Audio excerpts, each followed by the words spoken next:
I fell and lost to the roar, shot me dead. I was lost and I said to the voices in my head, I'm gonna get up again. I'm gonna get up to another day. I'm not giving up again. I'm gonna get up. I'm gonna get up.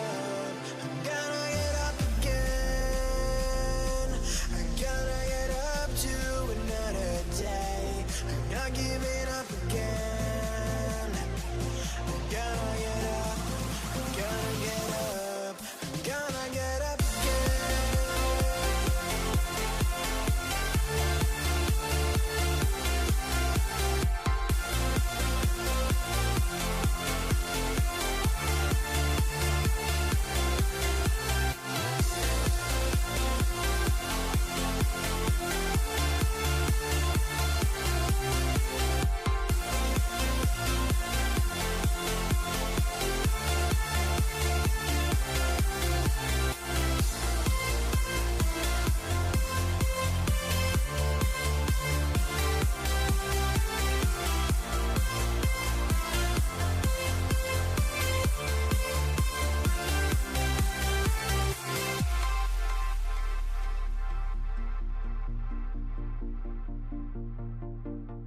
Look into my eyes.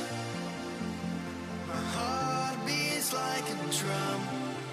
You listen to my lies. Love is far to come. Your love is far. Running at the speed of light, kissing under city lights. Calls me in this morning time, but it just goes on. Running at the speed of light, kissing under city lights. Calls me in this morning time, but it just goes on.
Hello, Coco. How's you doing today? Here's a good girl. As I was trying to say, Red. I'm making a mental note for myself to, at the very least, send a self promo to some servers I'm in. Or at least one of the servers. Yeah, some servers I'm in, at least, at the very least. I'm not gonna do like all the time. Maybe do often for like for my friend in my friend's server or something like that, but like, yeah. Yesterday, 25 orbits community birth.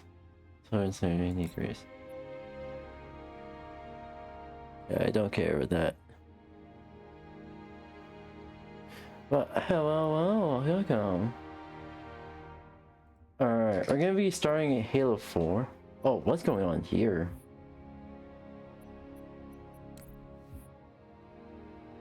Exchange breach helmet breach link.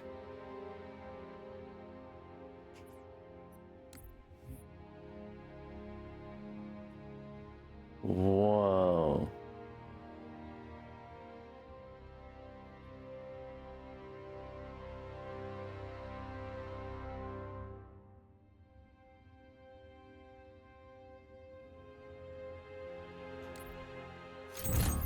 I wanted to unlock that, but not sure.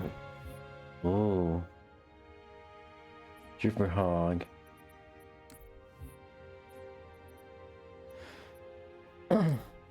That's only Halo 2 content that's in here.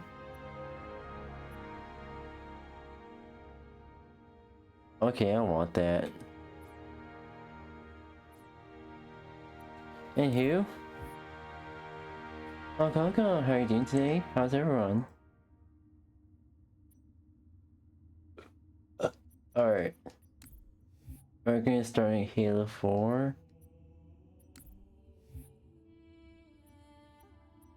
Options. Easy.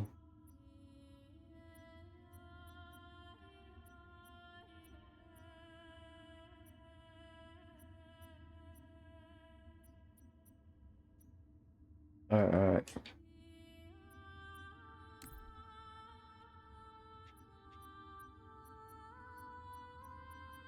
Alright. Headshots.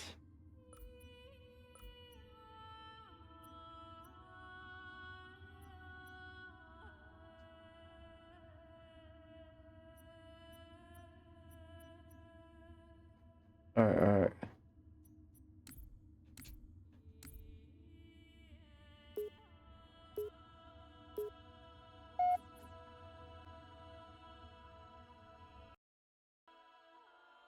Ooh. Let's go.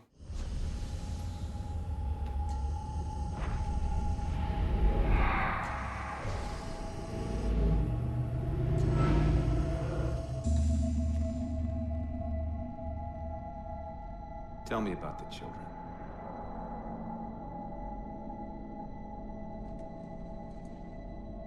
Dr. 𝙂𝙗𝙣𝙬. You already know everything. You kidnapped them. Children's minds are more easily accepting of indoctrination.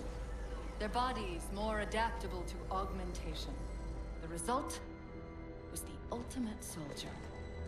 Oh shit. And because of our success, when the Covenant invaded, we were ready.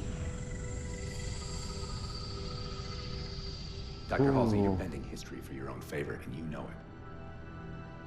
You developed the Spartans to crush human rebellion, not to fight the Covenant. When one human world after another fell, when my Spartans were all that stood between humanity and extinction, nobody was concerned about why they were originally built. So you feel in the end your choices were justified. My work saved. I kind of feel like Halo 4 is a pretty much an ending point. Do you think the Spartans' lack of basic humanity helped? Hold on. I didn't know there was an ad playing. What are you after? The others before you were naval intelligence, but you're something else.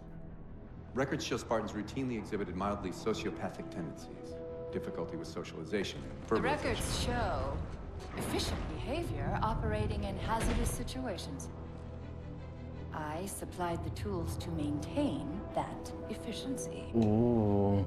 Do you believe the Master Chief succeeded because he was, at his core, broken? What does John have to do with this? You want to replace him? The Master Chief is dead. His file reads missing in action. MIA. Catherine. Spartans never die. Your mistake is seeing Spartans as military hardware. My Spartans are humanity's Ooh. next step. Our destiny as a species. Do not underestimate them. Let's fucking go. But most of all, do not underestimate him. Ooh. Oh, and this is after Halo 3, right? Yeah. 2557, 4 years after a Halo event. Ooh.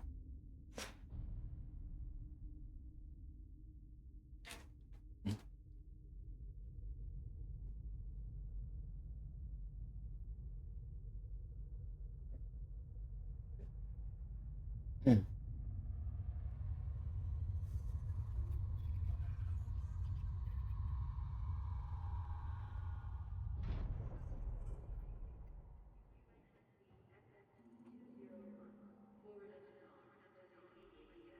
There.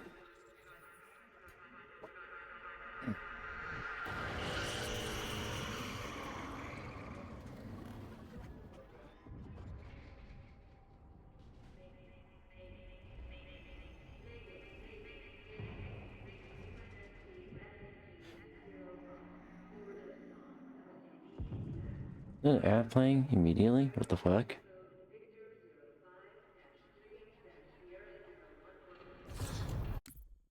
Hold on, there's another ad playing. I'm gonna pause. I'm gonna pause a minute here. And let the Twitch viewers catch up a bit. Yeah.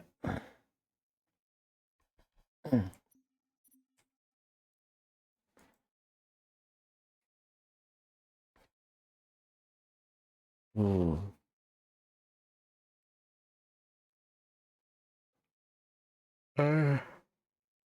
I got Twitch viewers catch up a bit.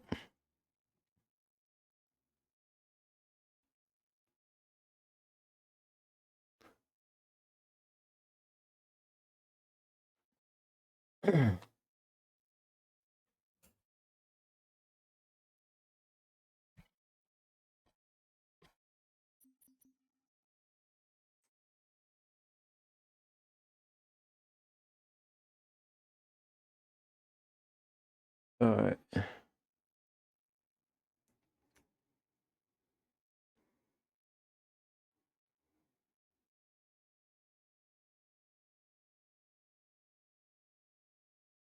about a minute before ad ends for Twitch.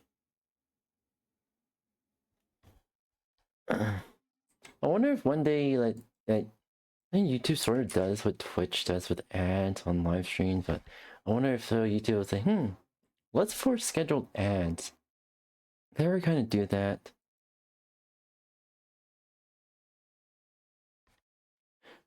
But yeah.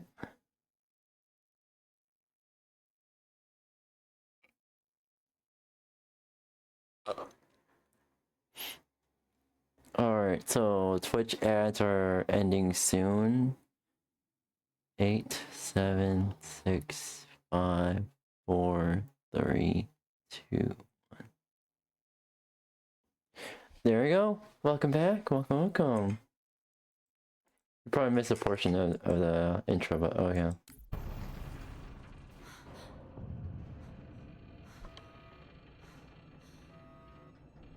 Ooh.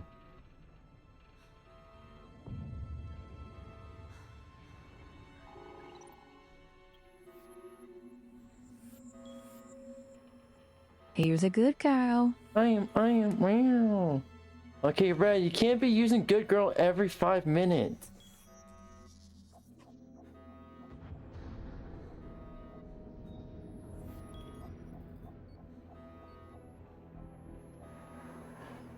Ooh. Reactivate.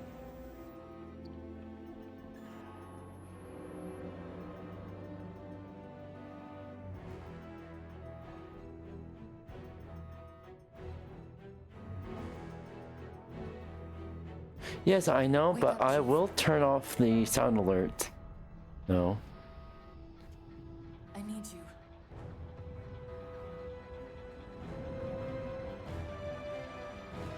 I give you hugs.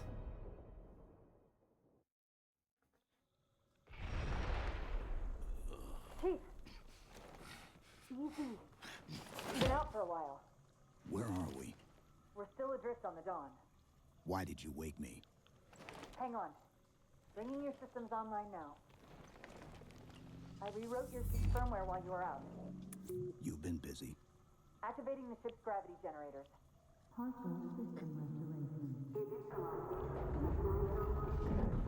Chief, look up. You need to pull the manual release. Alright.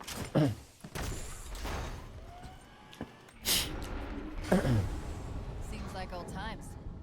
Ready to get back to work? I thought you'd never ask. Let's do this. We've got intrusion alerts lighting up on multiple decks. Our best bet to figure out who's boarding us is the observation deck, 4 floors up. Could it be a rescue team? Wouldn't bet on it. Intrusion alert. Intrusion alert. Weapon systems online. Prioritization code Victor 05-3-Sierra 011. Alright. Mayday, mayday, mayday. This is UNSC FFG 201. Alright. Right now it sounds like the house of newer sounds something it just yep, newer sounds. How long was I out? 4 years, 7 months, 10 days. Somebody should have found us by now. What's that? Sensor scan, high intensity. Doesn't match any known patterns. How close are we to the observation deck? It's directly above us. Alright.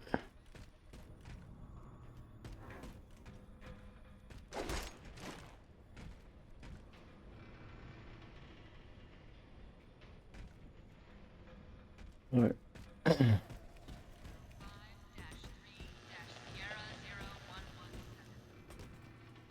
The elevator doors look sealed tight.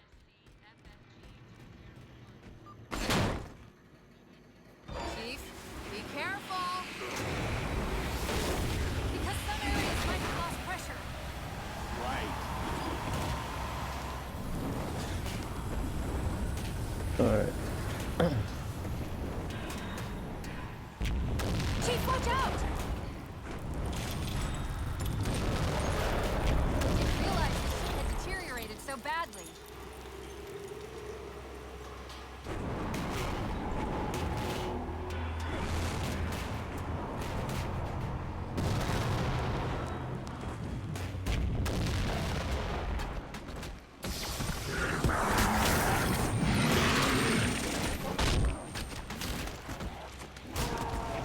I thought we had a truce with the Covenant. A lot can happen in 4 years. Either way, he's probably not alone. We should be careful.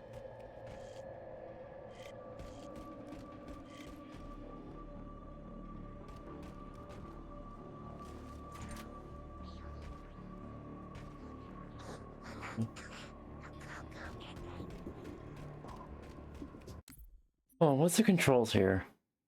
Settings.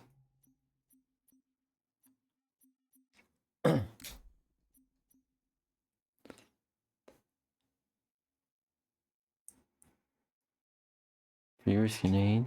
Huh? Why did it change all of a sudden?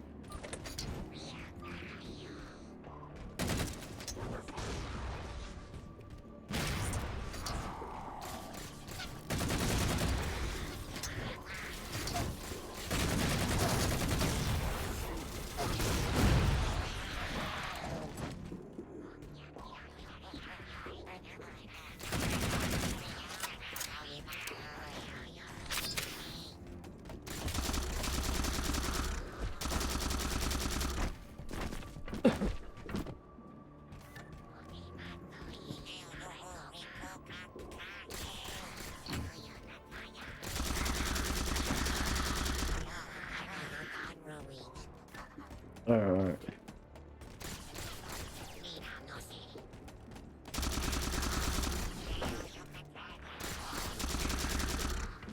Alright.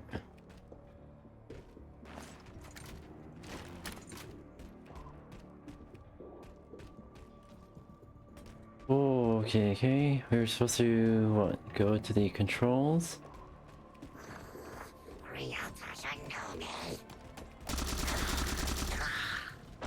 That's the last of them. Find the override for the blast shield so we can see what we're up against.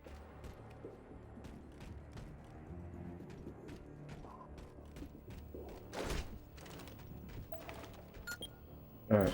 The good news is these Covenant aren't outfitted like standard military. It's possible we just came across a rogue salvage ship. Oh. Or we might have stumbled into an entire Covenant fleet. Once again, thank you, Sinclair. Thank you, Sinclair, for following. Huck too. Lol. Hello, welcome. We're playing some Halo 4. Maybe they have. This is our first time playing it. That's one possibility. Landing craft flanking us.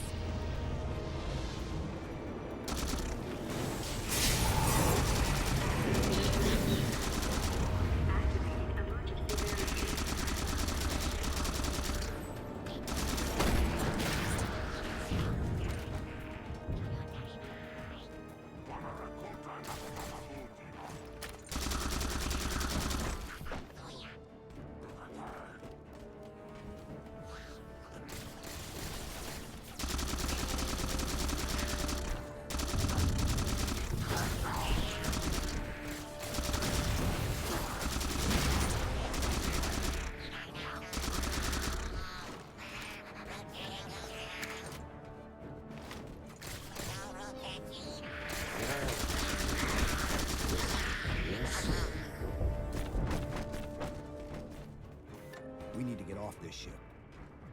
We've got bigger problems. It We've didn't. got a cruiser on an intercept course. Where's the Head for actual? the elevator banks. Didn't the ship sensors say we still had weapon systems online? Yes, but since the ship was torn in half, we can't access the weapon stations. We'll have to fire them manually from the outer hull.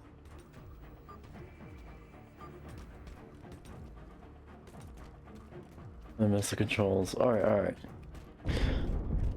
Yeah, this is my first time playing Halo 4. Oh, come on.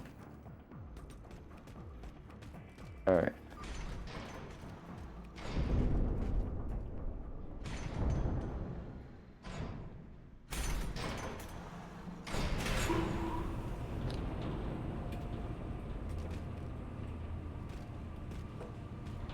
Alright.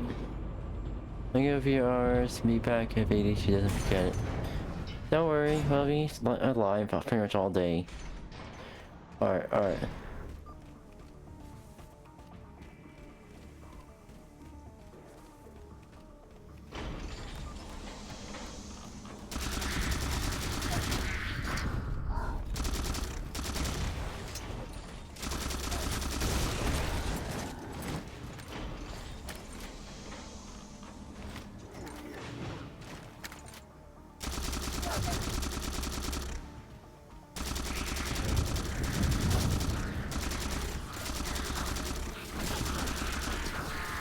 That cruiser's shields are down. Assuming they don't raise them, that missile's gonna be one heck of a surprise.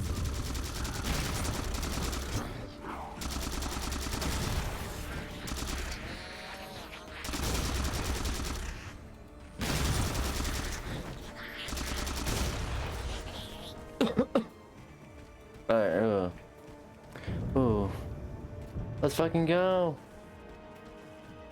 These Covenants seem more fanatical than the ones we fought before.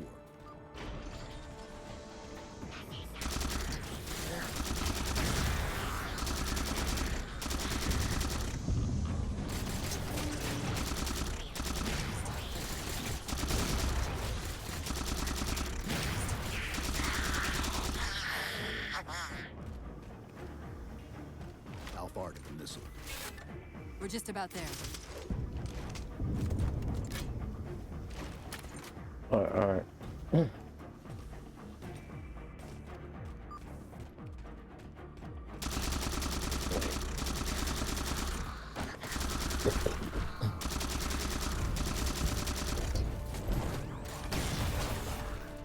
Alright.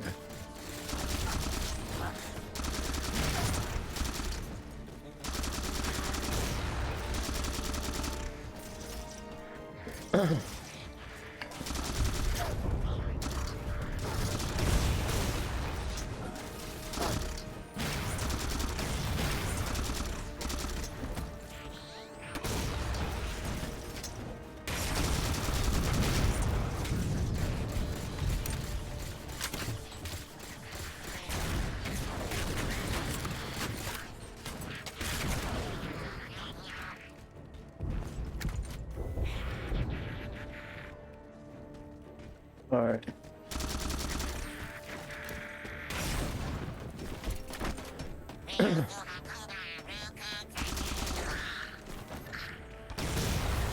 That was close. Alright, where are we supposed to go?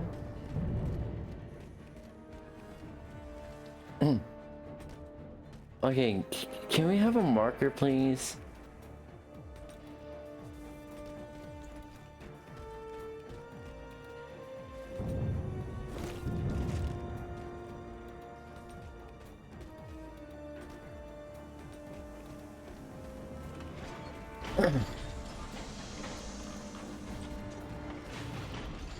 The auxiliary launch station should be to your left, out of the airlocks. You'll have to burn the launch for ignition. Cortana, It's nothing. Just get to the launch station. Chief, you need to find the missile controls.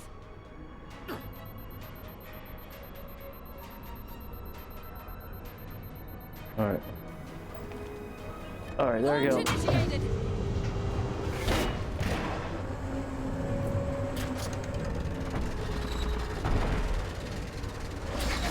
The blast door's jammed. The missile won't fire until it's cleared.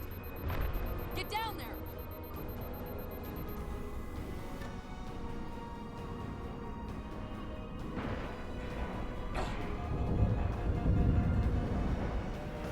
Let's go. You did it. Get back. Let's go.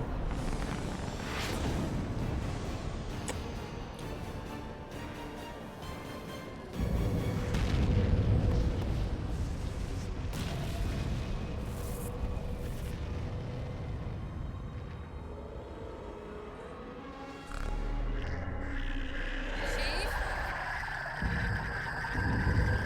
the Covenant weren't the ones scanning us. So, now can we worry about the giant metal planet? He's using a gravity well to pull us inside the surface. We've got to hurry. The second we cross the dome's event horizon, its atmosphere is going to tear us apart. Where are the closest escape pods? Aft vehicle bay. I'm tagging the closest airlock. Go!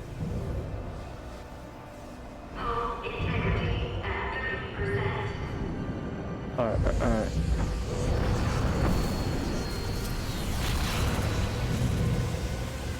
Come on, come on.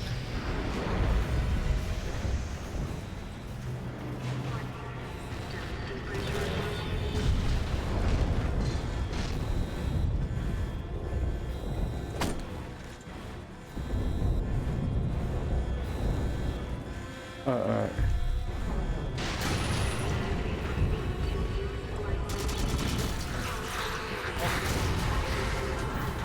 All but one of the grav generators just went dark. Just keep pointing at that vehicle bay.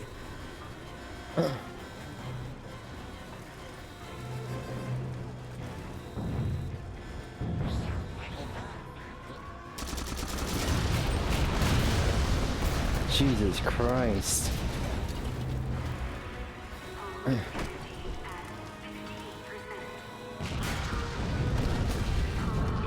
almost there.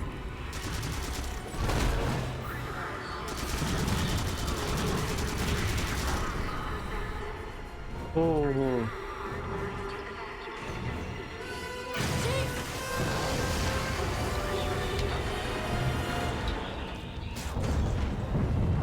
Hold on.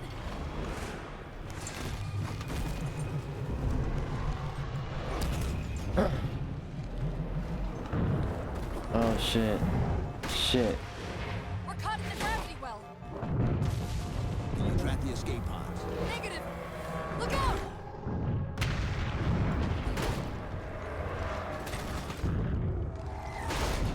Shit. Holy shit. Okay. Despite Halo 4, the gameplay, game mechanics being off, not really to my liking, and you gotta admit, that intro is fire. Literally.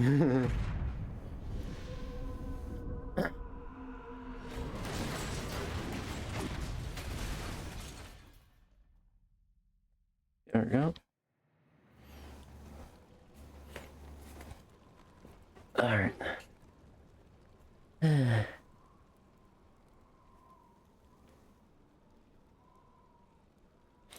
Oh yeah, I want to say that I'm freezing cold right now because the heating is, system in my apartment is down completely. And I don't know how long before I get the heating back. But I'll get it back by tonight. I'm gonna have to, like, call, like, the state housing department thingy-majig. Where are we? Checking coordinate impact data. We have asked you to give up your family, your childhood, your future. Cortana, I'm sorry. It's the crash. I'm fine. something was wrong even before we left the Dawn. Chief, really, I'm fine. Cortana, I was put into service 8 years ago. 8 years. AIs deteriorate after 7, Chief. Halsey, Chief, we need to find Halsey. Chief, please. She made you. She can fix you. I won't recover from rampancy, Chief. If we can just get back to Earth and find Halsey, she can fix this. Don't make a girl a promise you can't keep. We need to move. Oh, this... that doesn't sound like, that definitely doesn't sound like foreshadowing that Cortana will end up sacrificing himself. How many ships made it through the roof? Plenty. Why? We still need a ride home. Alright.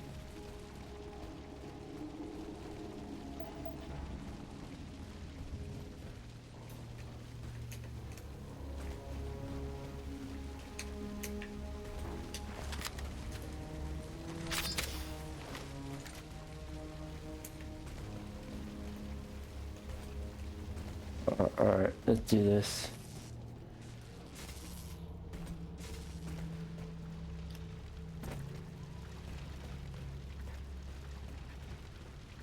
Here. Well, you may notice that the stream quality is at 480p. This is to be a stabilized internet connection for streaming.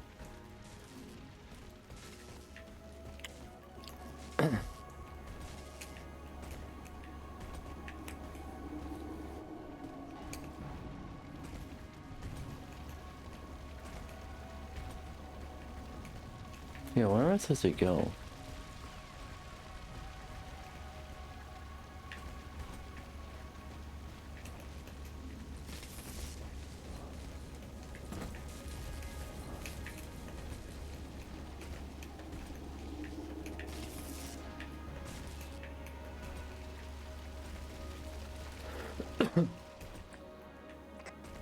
I'm picking up a faint transmission Okay, on there the we go. high band. Covenant? I don't think so. The pattern's different. I'll try to triangulate its position.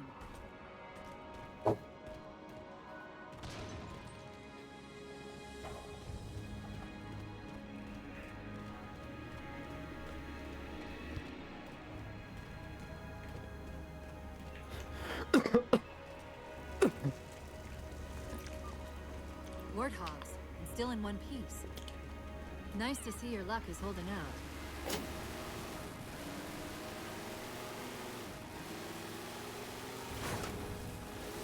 Chief? About my condition, I didn't want to mention it, seeing as how it's a complete long shot, but since you brought it up, it is possible that getting home could help me find a solution for my rampancy. How? Well, as far as I know, I'm the only AI ever generated from living tissue. A clone of Dr. Halsey, to be precise. It may be possible to recompile my neural net by replicating those same conditions. But that means getting back to Halsey soon. Ooh. Alright.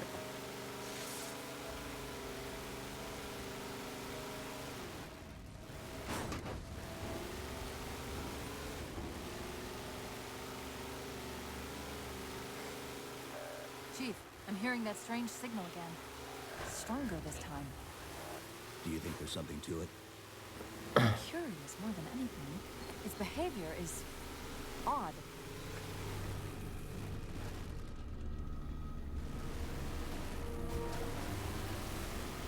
Hostiles!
Damn it.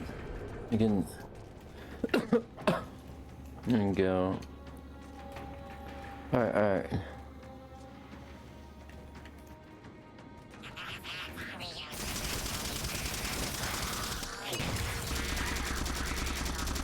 If we're going to hijack a ship from these Covenant, we're going to have to find where they're landing first. I don't suppose you have a plan for that. We could always ask nicely.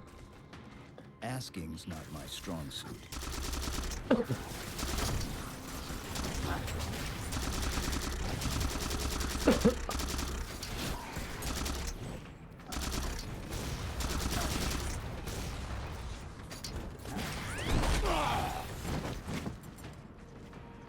Rip. Also, Master Chief is more gray. Asking's not my strong suit. This is.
Alright.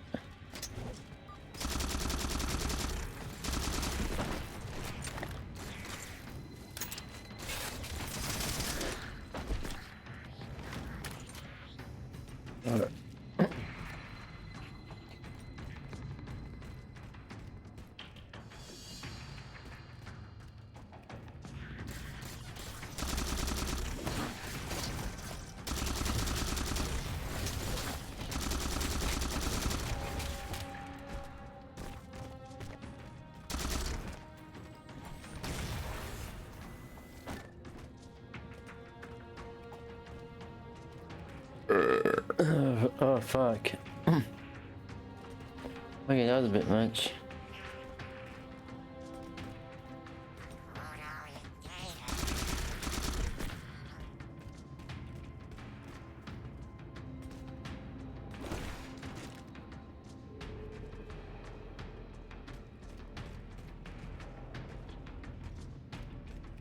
Alright.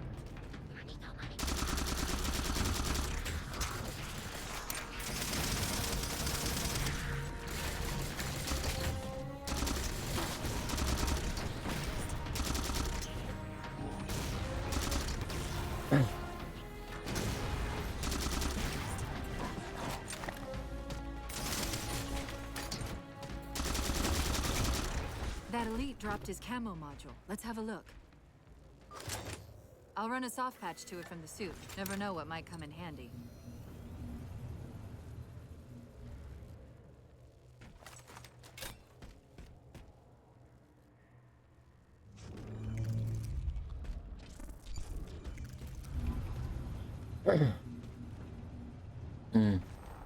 There's that phantom signal again.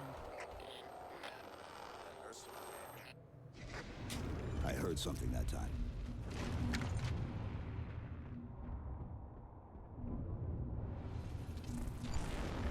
Sentinels.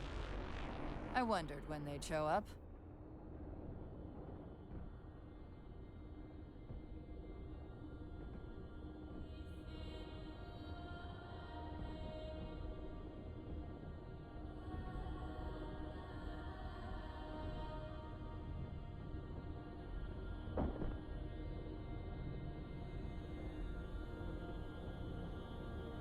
There, Chief. A console in the back.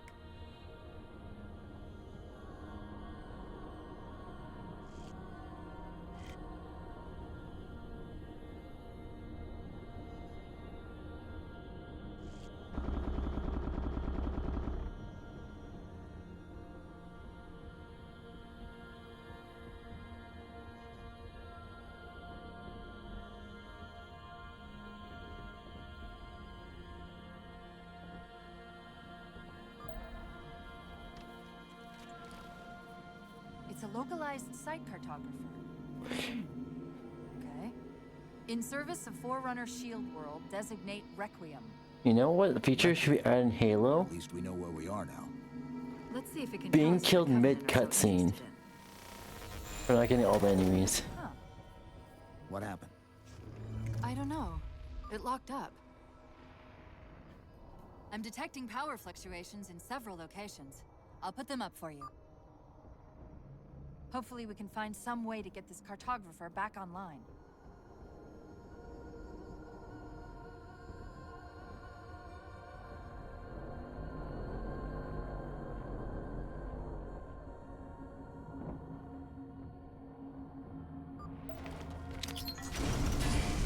What's it doing?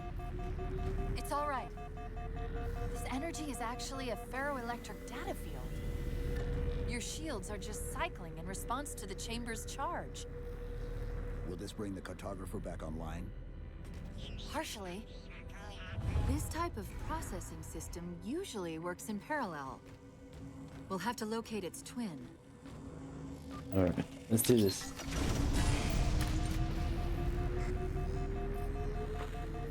We've got an issue with relay 𝙂𝙚𝙣𝙚 883. Can you find us a clearer patch?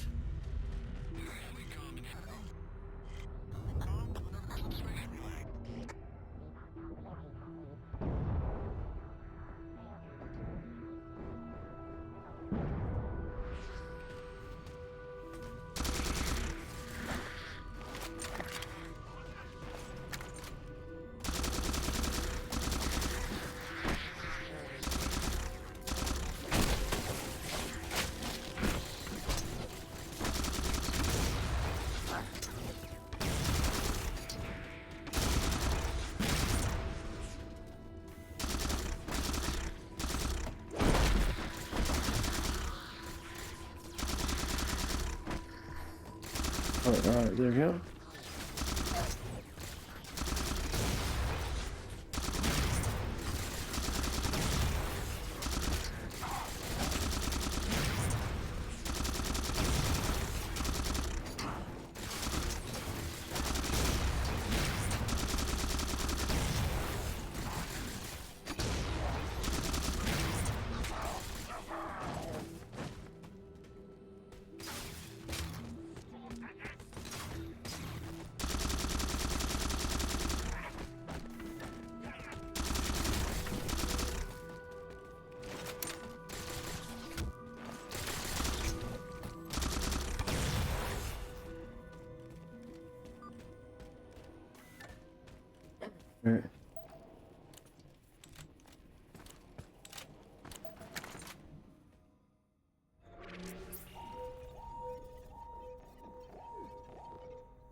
The cartographer keeps acting like the transmission is coming from everywhere on the planet at once. It doesn't want to triangulate Infinity's signal.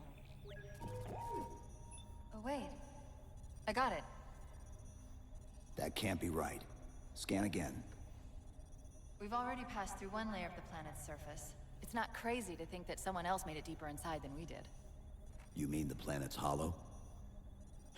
Let me see if I can figure out a way to reach these coordinates that doesn't involve us digging a really Hollow Earth? There's a terminus on the far side of the complex. We can portal to the planet's core from there. What? I don't know. If we have a shot at getting you back to Infinity, we're taking it.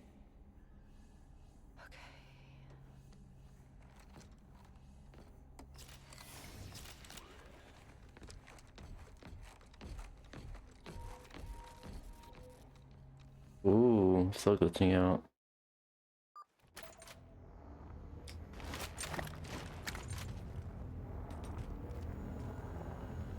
Alright.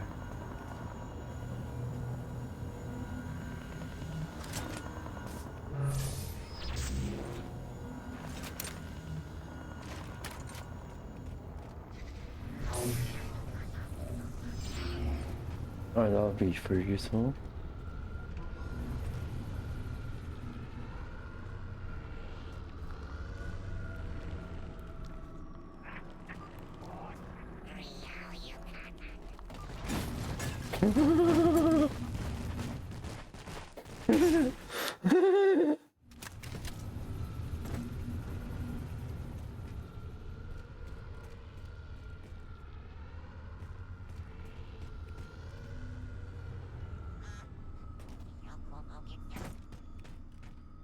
Is the camouflage again? Or... Eh.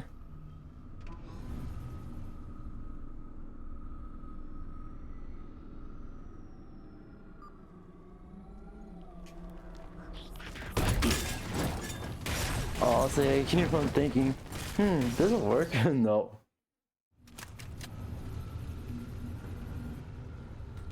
What do I do?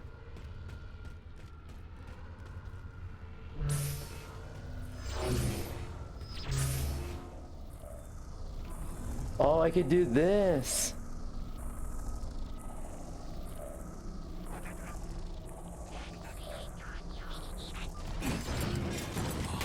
Oh, I thought that would work. I thought that would work.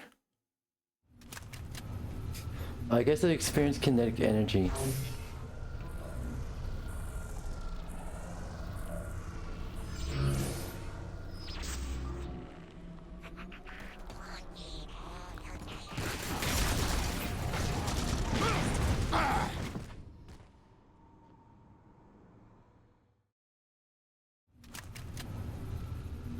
Hey, come on. We gotta do this. We gotta do this.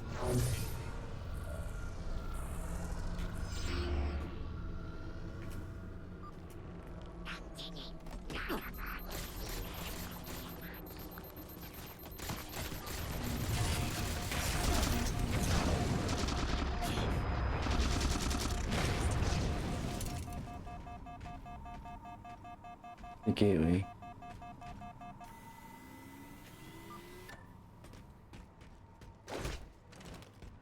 Okay, you just unloaded everything.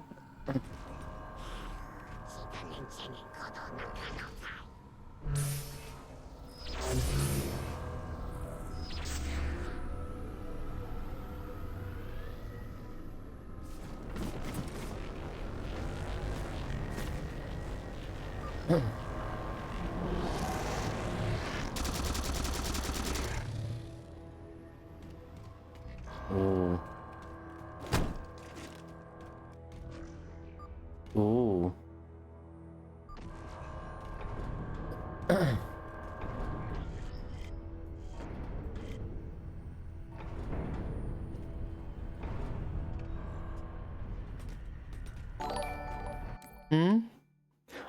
Thank you, 𝙂𝙚𝙣𝙚. Thank you, 𝙂𝙚𝙣, for following. Welcome. How are you doing today? Hopefully you're doing well. Play some Halo 4.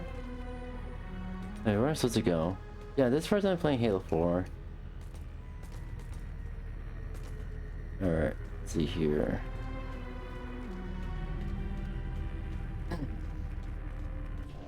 Definitely.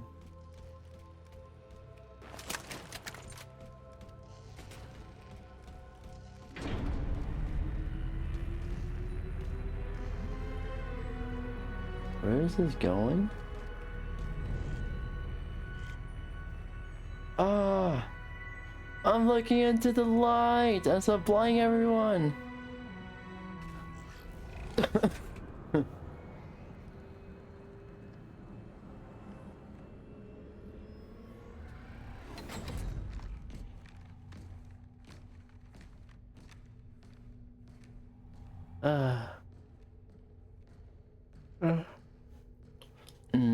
Also, I am a bit shivering.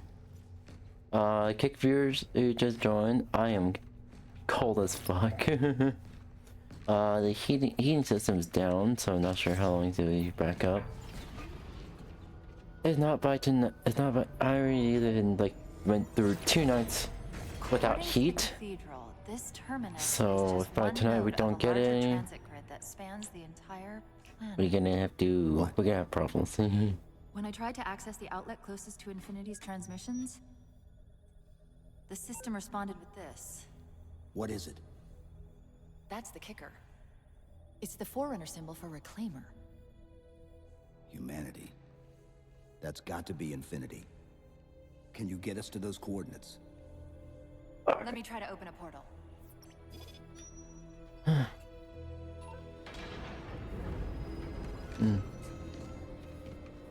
Cortana. I'm picking up unknown energy signatures. Where? This can't be right. Oh shit. Set a waypoint out of the tower. Cortana?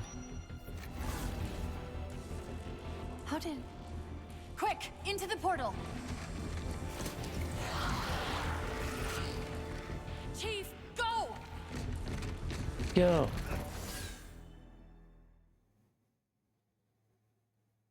Oh. Poor ooh. What were those things? Some sort of advanced defense AIs. Related to the Sentinels, I'm guessing, but it's hard to say without a closer look. Come on, let's figure out where that transit system dumped us. Hi, Puzzler. Hi, Puzzle Crawler. Welcome on. Do I call it Puzzle or do I call it Crawler? Put me in the console. I'm gonna have to eat here. Okay. Here we go. Alright.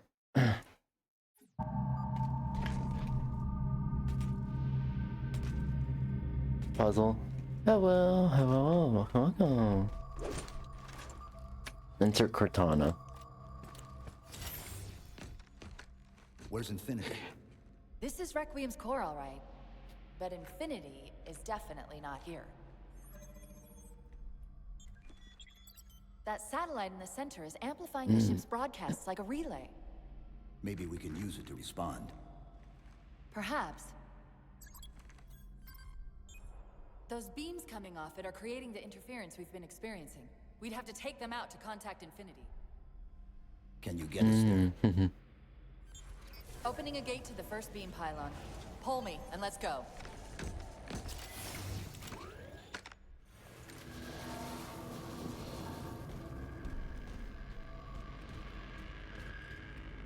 Let's go. This is the first pylon? Negative. This is as close as I could get us. Hope you don't mind hoofing it a little.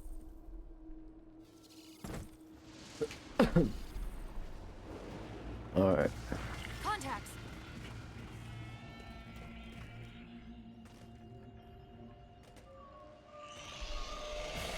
And they're back! Coming down the walls!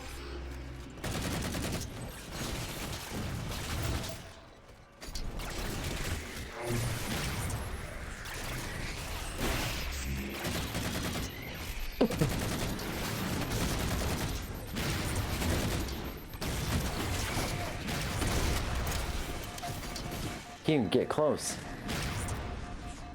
Holy shit. Fuck you.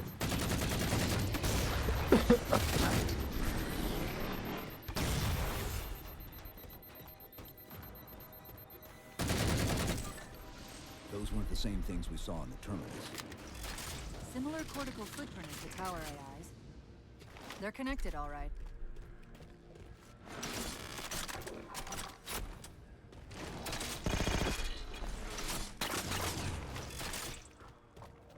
Alright, this is cool.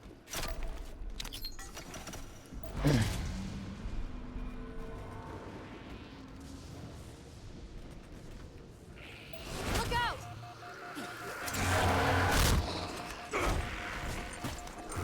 Well, he's just a ray of sunshine, isn't he? Holy shit. From that peek under the hood, I'd say these constructs must be mimetic in nature. Okay, that was a jump scare. More of them. Similar phasing activity at the edge of our sensors. We're about to get busy.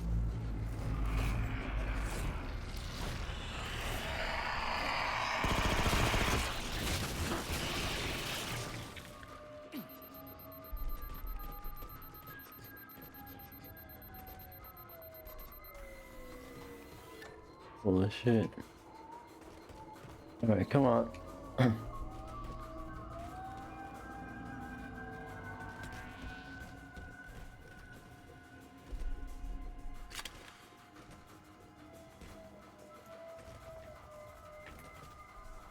Oh, I'm heading backwards.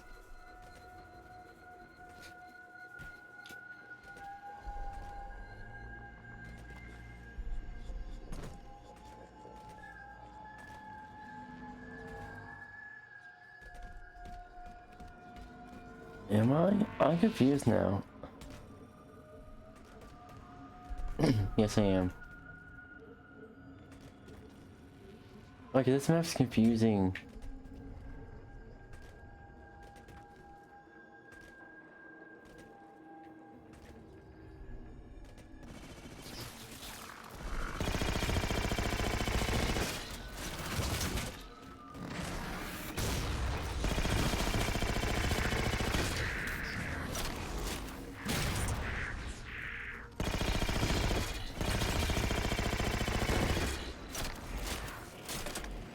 Alright.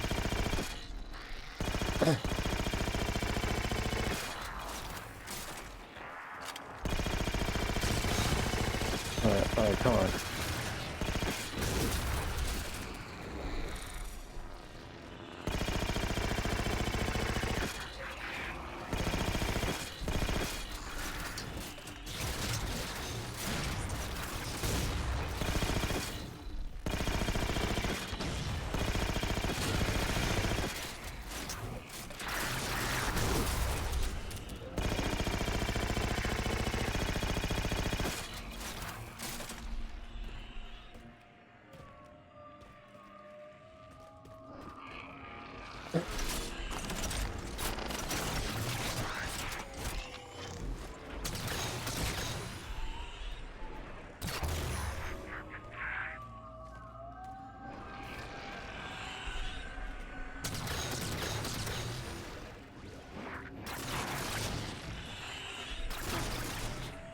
Alright, come on.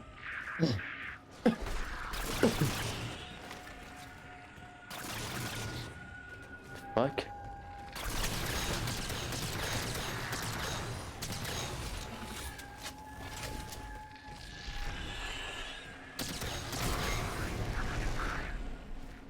I've discovered something interesting about our new friends.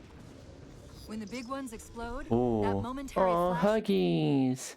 I'm good, Luna. How are you? we're seeing is actually a data Hello, breach. cutie. Can you tap into it? So far, I've pulled multiple strings referring to the big ones as Promethean Knights. Beyond that, though, things get a bit dense.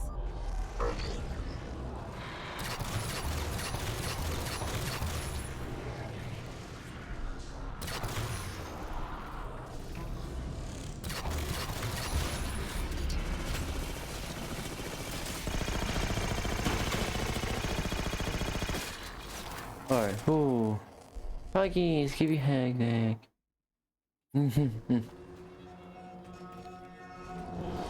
Honestly, everyone here is cute. Come on. Come on, bitch. Come on.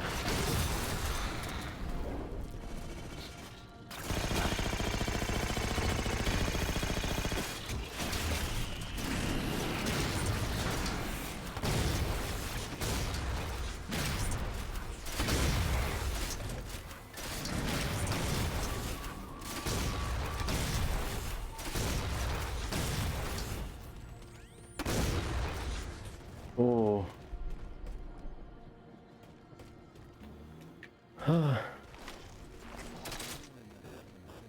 The relay interference is increasing. We must be getting close Oh, to the Neo, pylon. relay interference.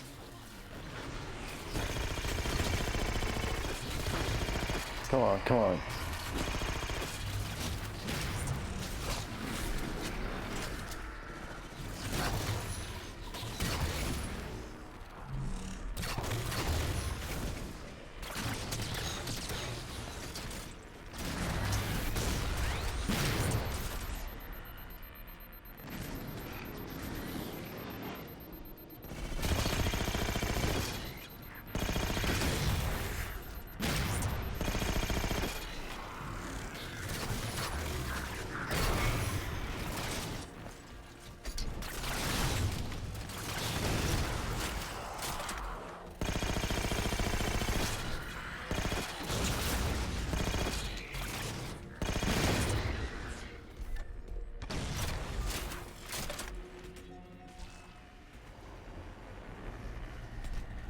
What's that distortion?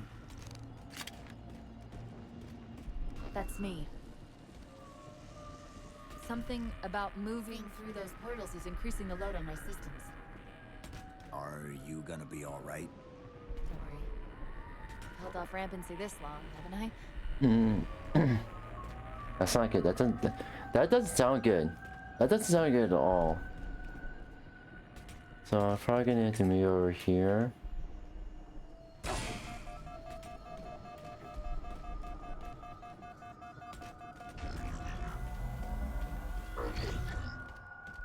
Alright, come on.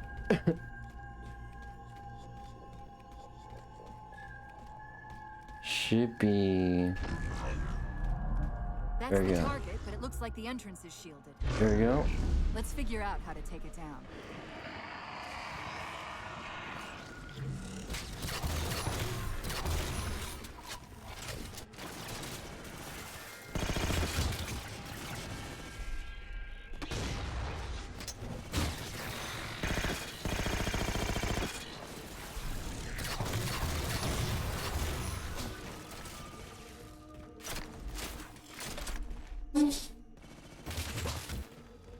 Jesus Christ.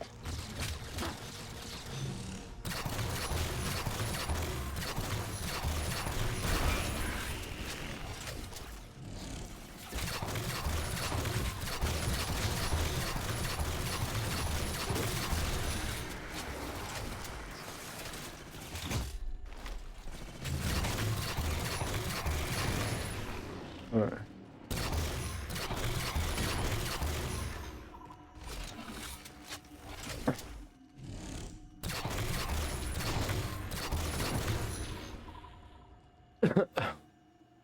Oh shit. One of the shield's power cores. Take it out. I read 2 more cores on our level. Hit them before you climb all the way up.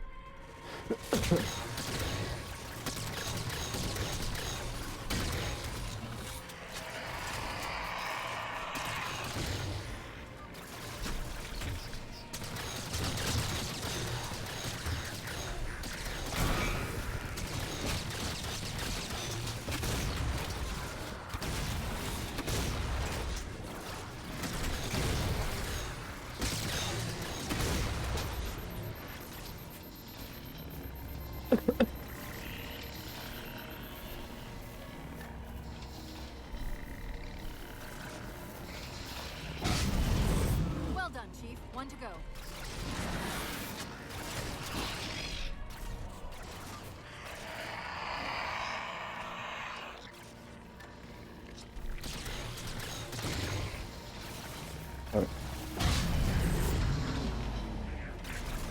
That's all the board. Head to the top of the pylon.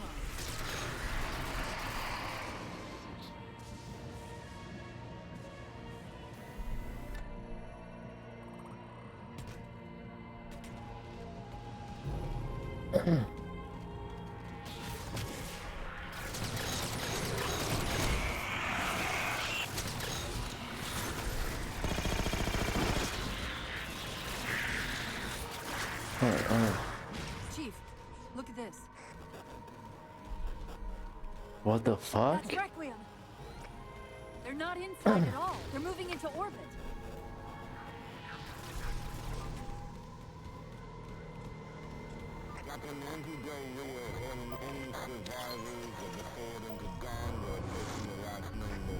Did he say forward into dawn? Forward into They dawn? must have intercepted our distress beacon. The beacon was pulled into Requiem with us. If they try to follow it, They'll get caught in the gravity well.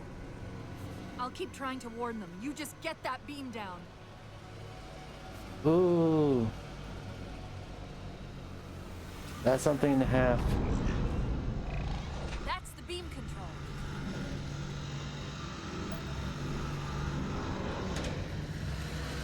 Ooh. It's working. The signal from the relay is starting to clear up.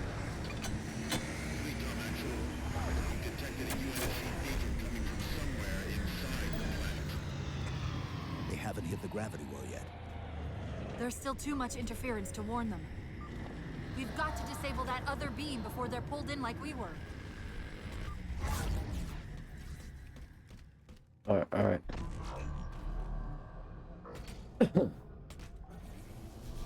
I was wondering why Infinity hadn't encountered the Covenant yet. What are they doing here? Ooh. They're heading to the second pylon as well. Oh Can't be a shit. coincidence. Sounds like the Prometheans don't want the Covenant here either. The BattleNet's already lighting up with reports of resistance all around the pylon. Drop pods.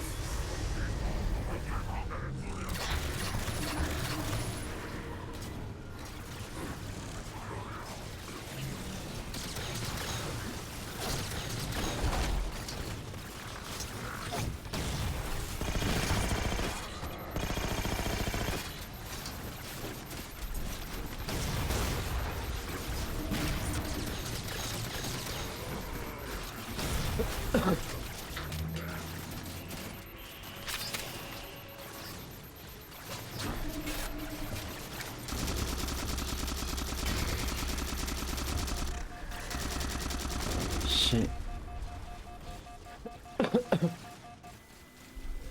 Oh. Alright.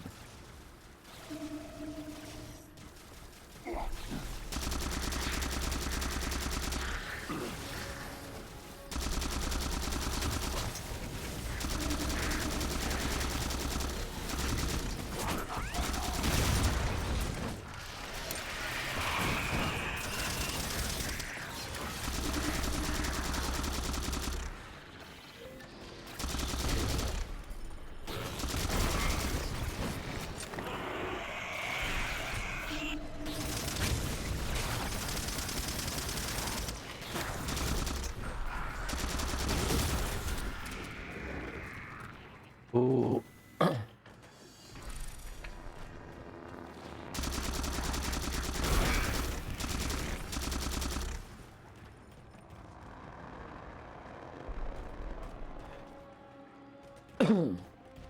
Alright. Luna, how's your day been? How you been?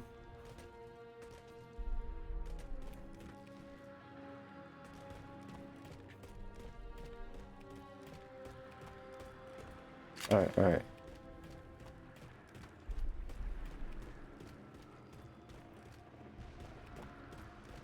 Okay, alright.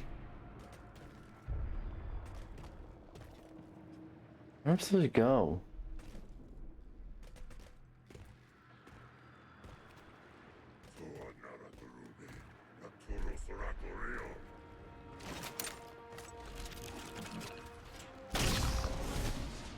No.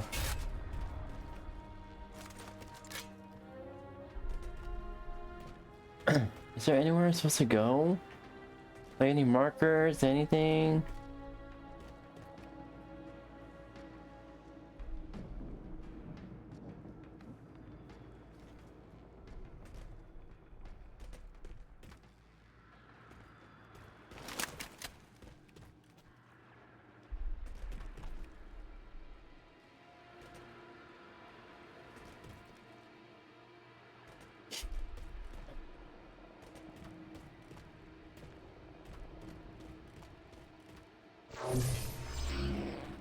Alright, come on.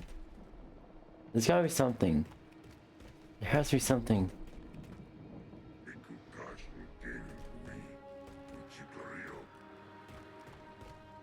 I hear that.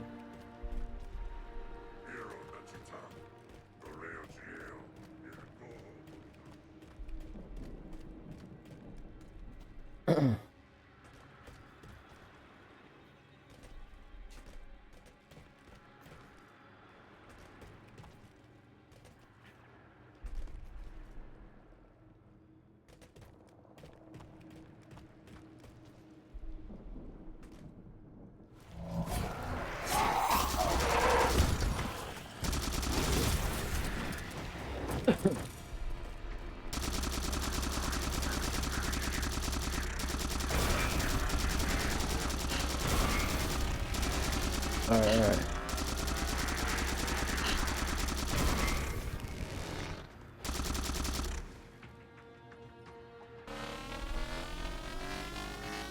What the fuck?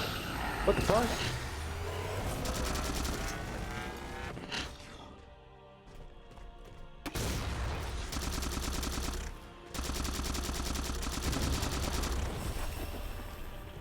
Holy shit.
Ooh, that was good.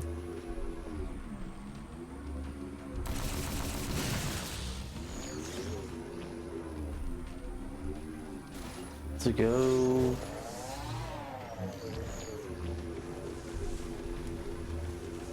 Oh, up there, up there.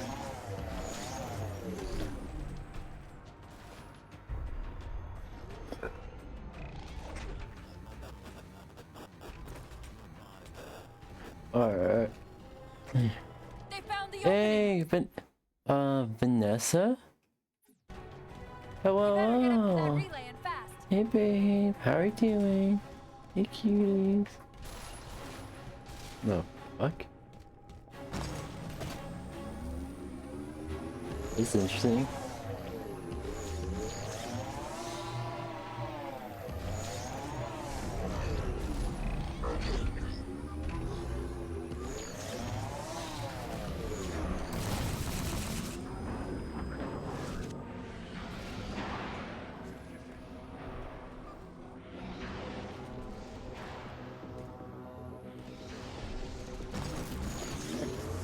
Go.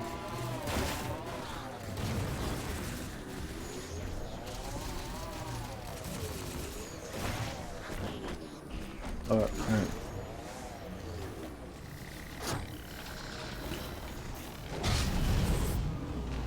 Power core down. Shield's weak. Still online. Take out the other 2 power cores and we can access the pylon.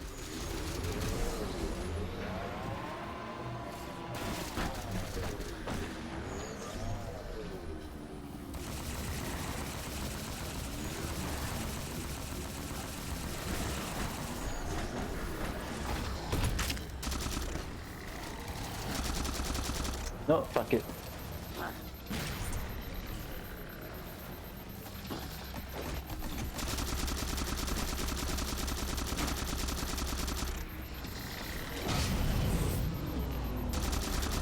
Second power core offline. Good job, Chief.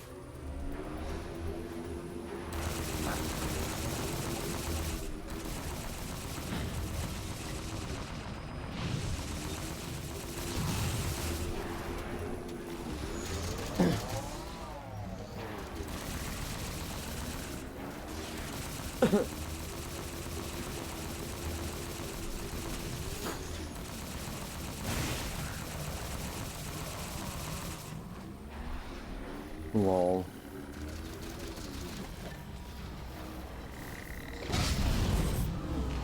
That'll do it. Shield should be down. Get up to that beam.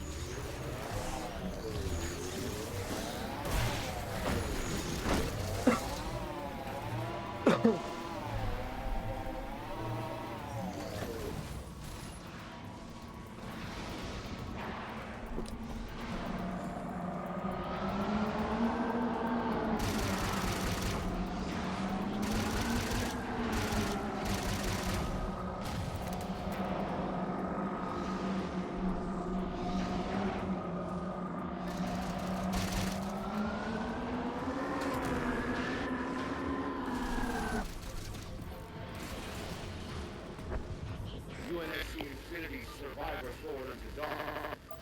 Reading a faint IFF tag near the planetary core. Do you read? Planet's core. They know we're here. Infinity, this is UNSC AI Cortana. Do not approach Forerunner planet. Repeat, do not approach. UNSC Asset. Forward unto Dawn. We read you, but you're breaking up. Help. Increase speed by 27. Get us in there. Negative, Infinity. Do not enter the planet. If you can hear us, keep transmitting. Ow, No, ow, ow. Chief, you've got to get that beam down now.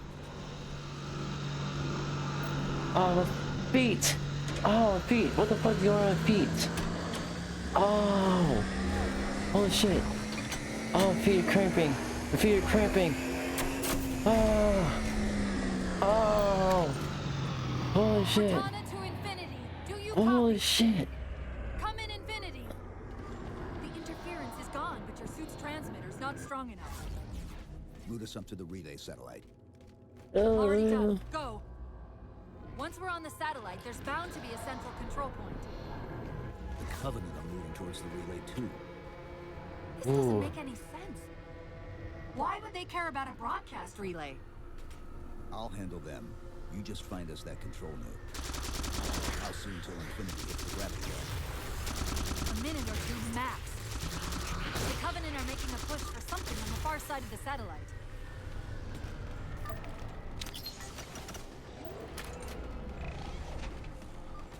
Holy shit.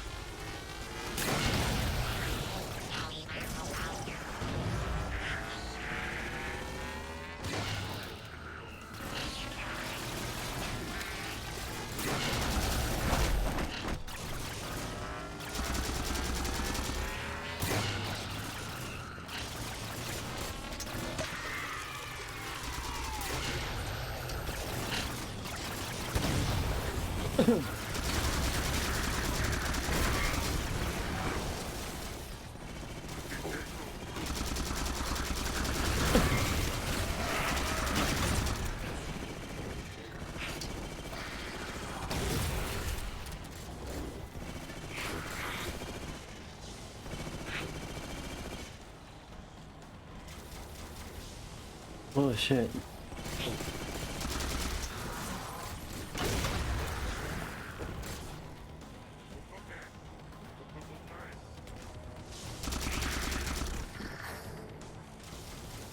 shit.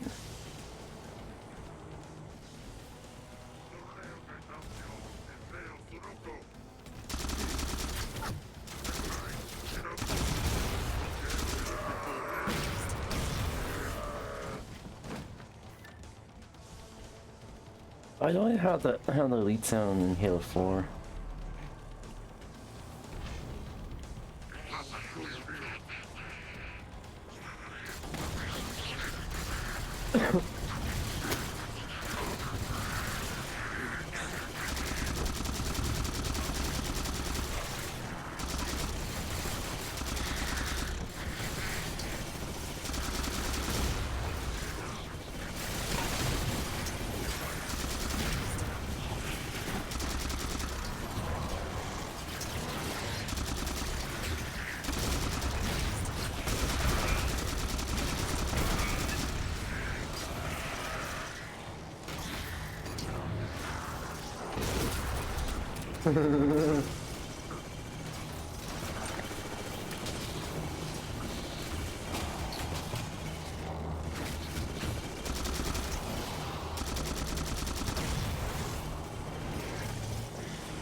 Alright. Holy shit.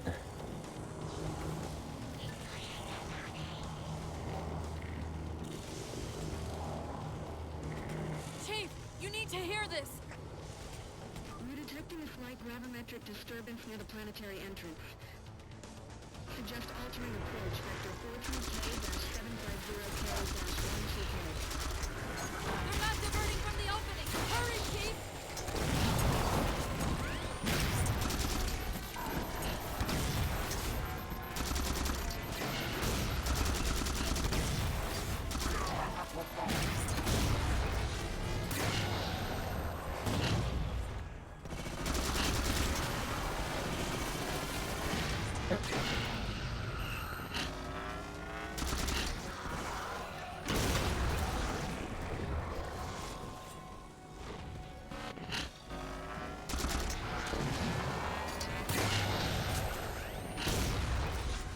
Jesus Christ.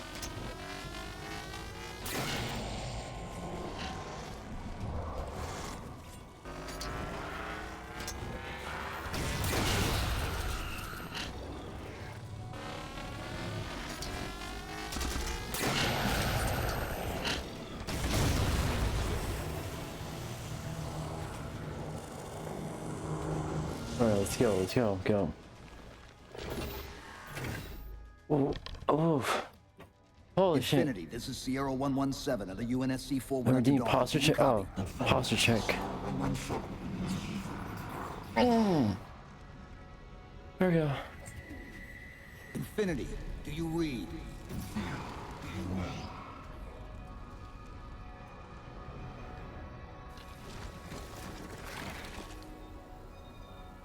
Chief? Chief, let go of the contacts. Find us an exit. Don't wait around on my account.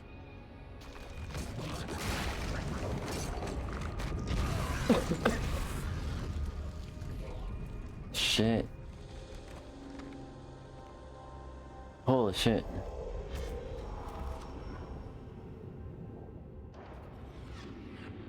Ow. You. Ow. Ow. Ow. Ow.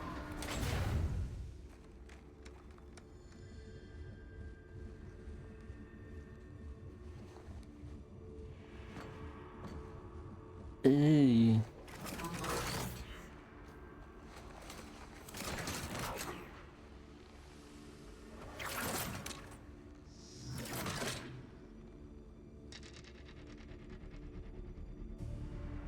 So fades the great harvest of my betrayal.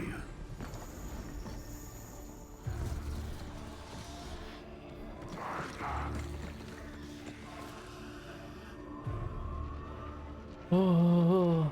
Even these beasts recognize what you were oblivious to, human. Your nobility has blinded you, as ever.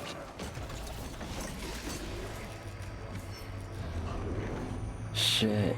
The librarian left little to chance, didn't she? Turning my own guardians, my own world, against me. But what hubris to believe she could protect her pets from me forever. If you haven't mastered even these primitives, then man has not attained the mantle. Their ascendance may yet be prevented.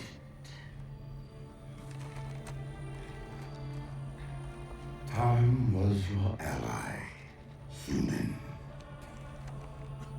But now it has abandoned you. The foreigners have returned. What the fuck? This tomb is now yours.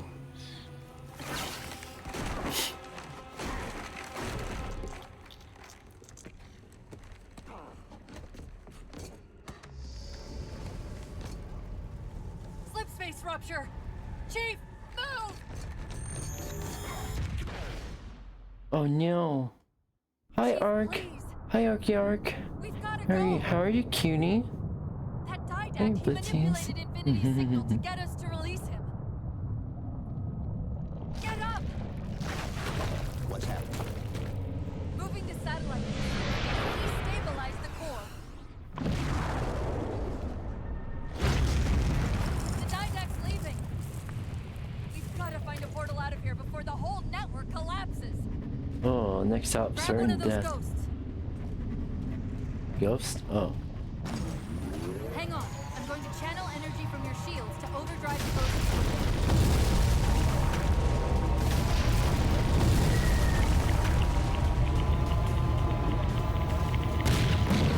Go. Keep going. Keep going.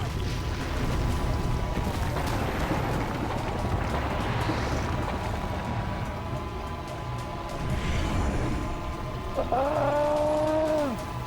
Holy shit! Holy shit! Holy shit!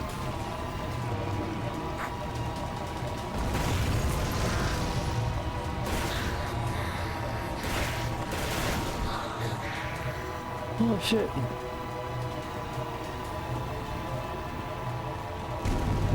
Oh shit!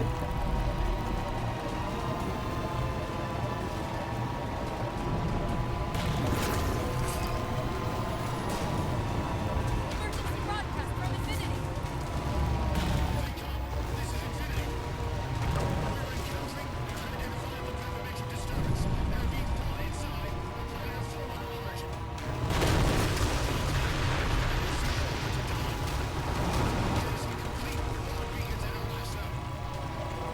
Cortana, we need to get up there.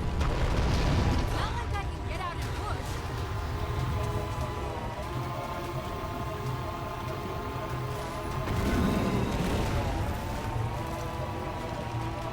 Oh shit!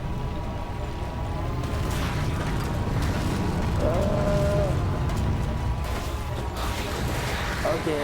Look at this. Look at this. Holy shit. Holy shit. Oh, come on. War's not going to last much longer.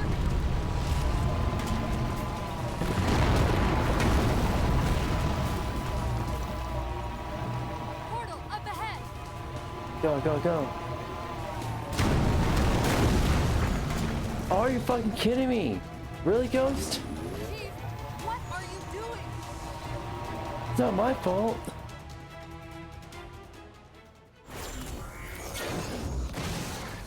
Whoa, cowboy!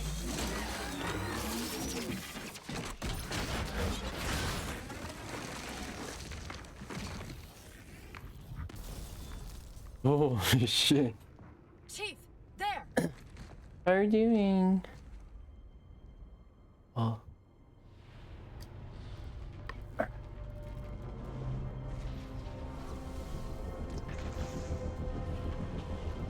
Oh shit. Okay. Mayday, Mayday. This is the captain of the UNSC Infinity. Unknown entity has seized control of our ship. We're without power. We're on a collision course with an unidentified Forerunner planet.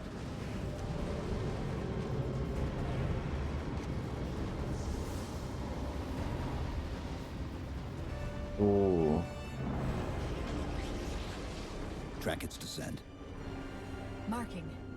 Impact predicted 77.8 kilometers due north.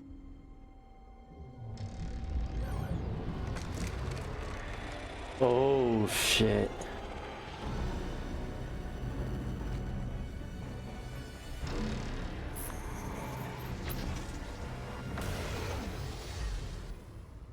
You know where he's heading. Same place we are.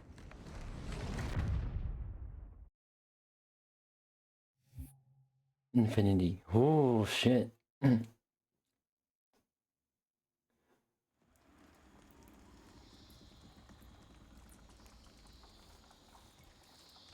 Yeah. Fuck.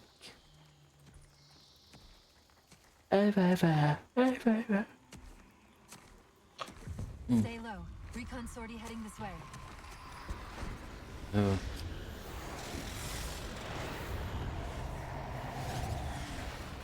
The ship looks intact. Oh. Something tells me that's only because the Didact wanted it that way.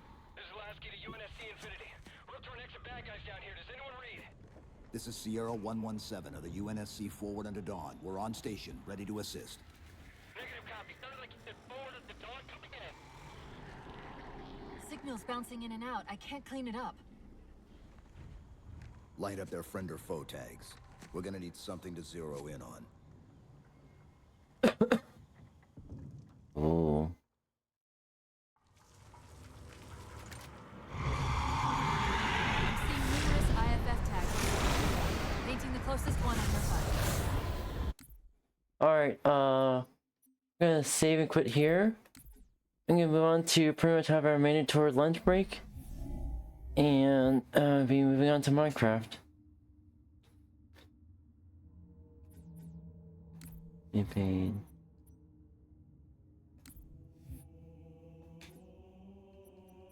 Alright. I'm gonna quit the desktop here real quick. Alright. Alright, let's see. Let me quickly switch the tag now. Info.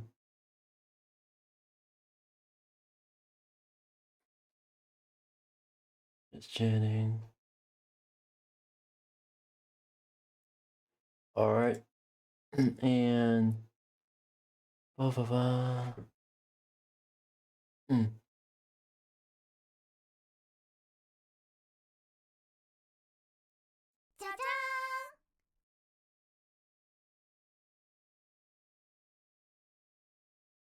Alright, let me switch this tag to.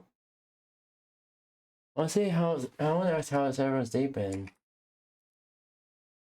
Honestly, my last 3 days has been shit for me.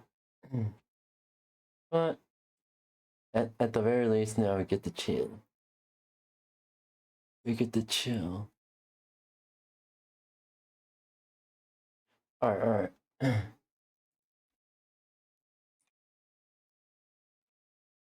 Oh yeah. That was something and a half. Also, I wonder if your reactions still work or no. Hold on real quick. Properties.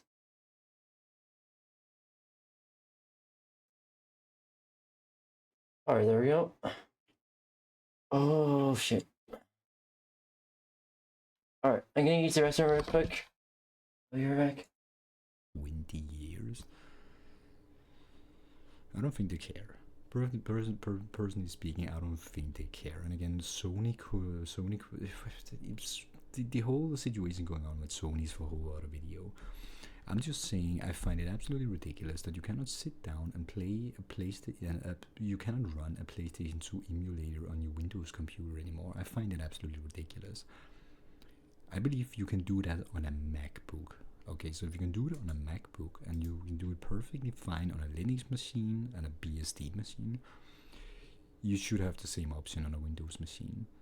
And it just goes to show how rushed and untested this operating system is.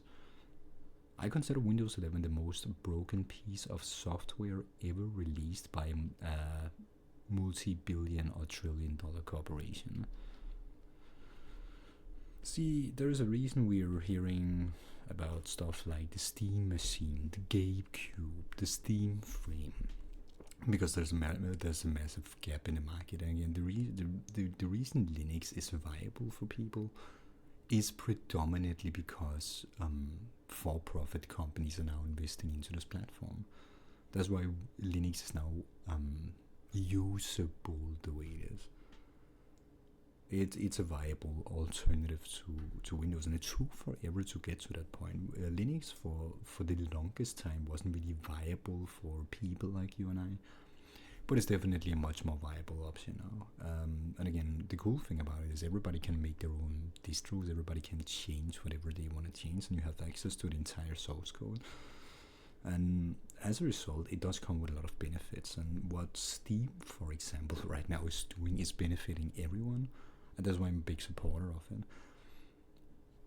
I find it absolutely ridiculous that you're not allowed to do what you want to do with your computer. And viewer sent the screenshot, and it honestly surprised me. Typically speaking, back in the day, you would get a pop-up saying, oh, this app might be unsafe, and then you would get a drop-down or a hyperlink you could click, and then you could essentially add an entry in the firewall, so you could run this application, given that it was under your own supervision, given that you approve that this application might be harmful. But you don't have the option to do it. I remember that on the Windows 7. It would come with this pop-up, and it would then say, hey, you wonder this application might be harmful, yada yada yada. Do you want to add a sub-entry in the firewall that allows you to run it? Because right now it's getting blocked. Oh, I'm back. That's not an option anymore. Because they want you to go to their app store. It really boils down to Microsoft wants you to go to their app store because they're getting desperate. They slapped trillions of dollars into a black hole, and they've lured investors into pumping this black hole full of money. But what happens when you throw something into a black hole? It disappears. It gets spit out somewhere else. You don't know where it's gonna get spit out.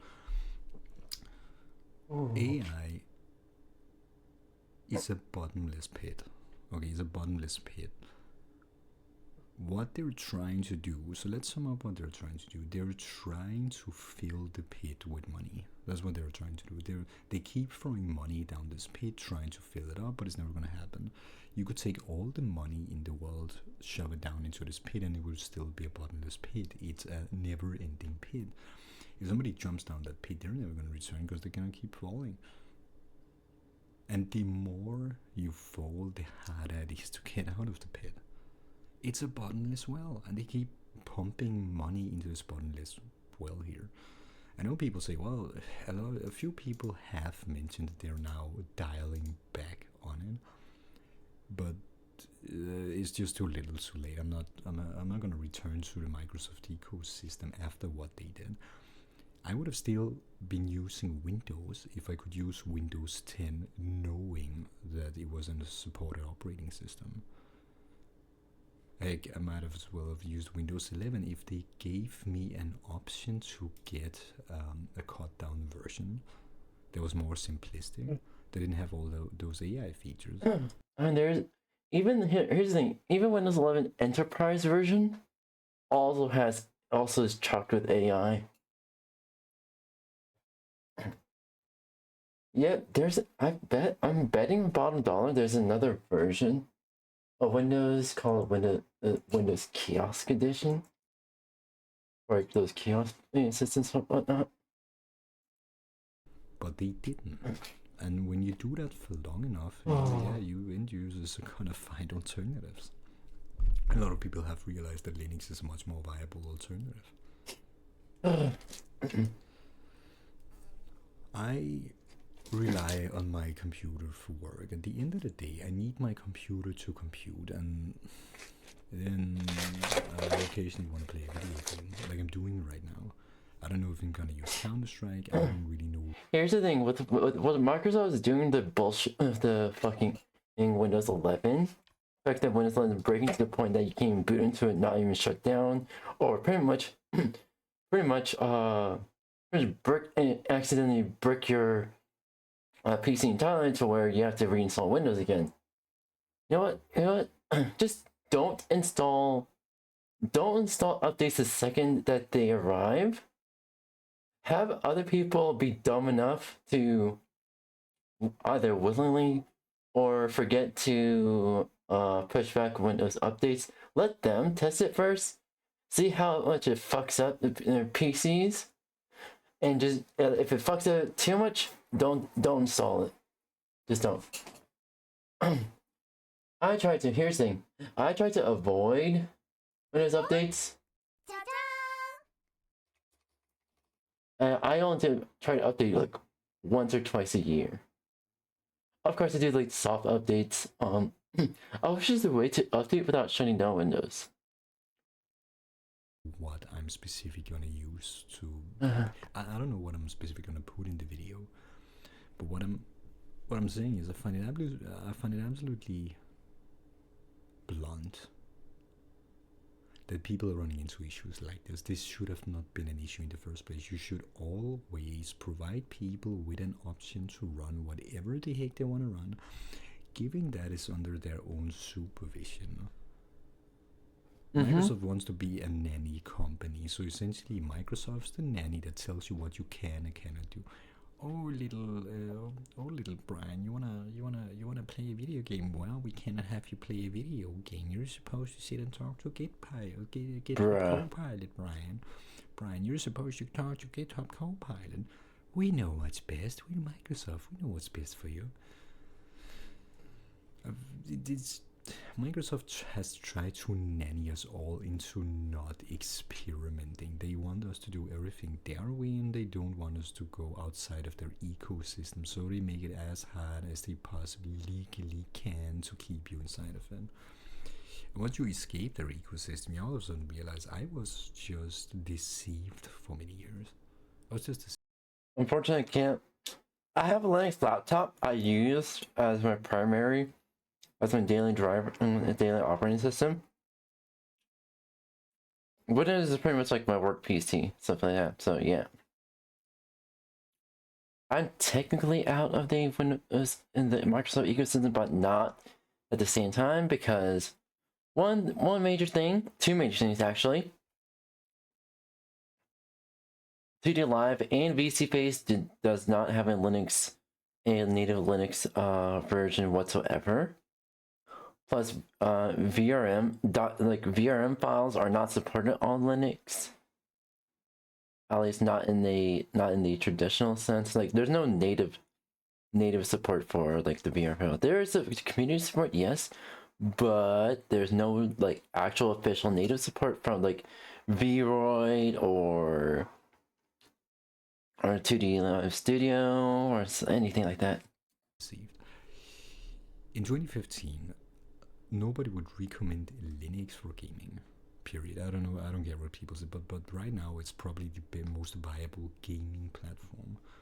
And the reason I'm saying Linux is the most viable gaming platform is because of its open nature. It did require a for-profit company like Valve to come in and dump a whole ton of money into R&D, but that ended up benefiting everyone. See, I'm all for community maintained stuff and community made stuff, but it's also very important that we have companies who maintain platforms. It's very important. It's very important that we get updates that works, and then those updates are maintained, and cybersecurity is a thing. But the thing here is, as long as you don't screw, because again, a Linux computer is no less or more safe than a Windows computer. It depends on what the user is doing. It really boils down to what do you install on your computer. But if I want to install 552,000 viruses, I want the ability to install 552,000 viruses. I don't want a company to tell me that I'm not allowed to install viruses. I want to have the ability to install viruses. And it's it's completely unavoidable. You can use a computer for, I don't know, 12 years and never install one. Don't go to don't go to sketchy websites. It's one of the things. Don't go to sketchy websites. Exactly. That's really all you gotta do, and maybe consider having a secondary computer you can afford to lose in case you download something that isn't safe. But this emulator here was safe. The person has been using it for what? I don't know how long. Very long time, and all of a sudden computer tells computer just says, well, we cannot open this because this thing might be unsafe. Screw you, Microsoft. If I want to run an emulator, run PS2 or PS3 or PS4 or whatever games on my computer, I want an ability to do it. This is also a reason why I disable smart screen and smart app control, because Microsoft's just doing too much. They're just doing too much in general, pretty much. And what I like to do is pretty much I try to get as full control as possible, including up to messing with the Windows registry, so it does not connect to any Microsoft services outside of like the Microsoft Store itself and Windows Update. If it's neither of those two, then it doesn't connect to Microsoft at all. If it's not Windows Update, if it's not the Microsoft Store, and especially if it's not Minecraft, then does not connect to Microsoft services. The emulators exist. I've been using emulators for a very long time, and they've been they're very good now. Ooh. That's just frightening. Someone commented, teachers are screaming this from the rooftops and nobody is listening. Subbed for a class of 2nd graders, majority didn't know how to read. One little girl said, I don't read, I just play YouTube on my iPad. When I asked if she read at home. Kids can't tell time either, unless it's digital. Kids are always asking me what... Here's the thing that's also kind of counts to me, despite me being a Zoomer. Pretty much, I more than I'm not exactly sure, but more than realistically, my parents neglected to even teach me how to read until I was in the fucking second grade.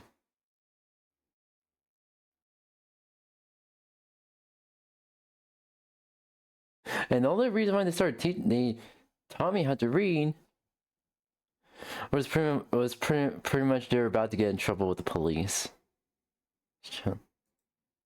Like, here we're teaching him. I was like, all right, let's see if you pass the reading test. Oh. Time is it? These are middle schoolers and high schoolers, and there's a clock in the room, but they don't know how to read it. Like, what? So just in case you missed that, these middle schoolers and high schoolers don't know how to read an analog clock. Let that sink in. Someone commented, so teach them?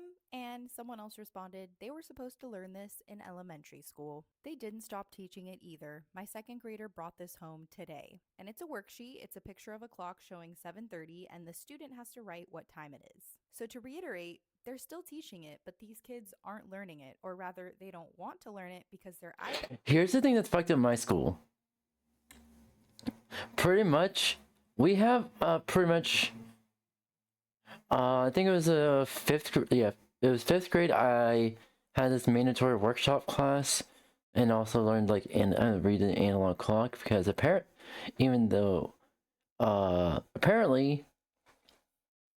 yeah, my parents also had an analog clock like on the wall, on the living room wall. Yet they never bothered to teach me how to read an analog clock. Yeah. Yeah.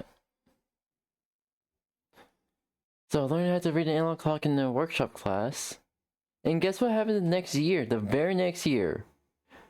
The school switched to digital clocks.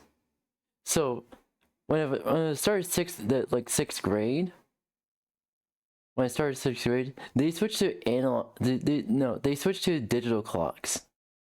I'm like, I immediately hit to a workshop class. The teacher was like, "Hey, workshop teacher, why did the school switch to digital clocks?"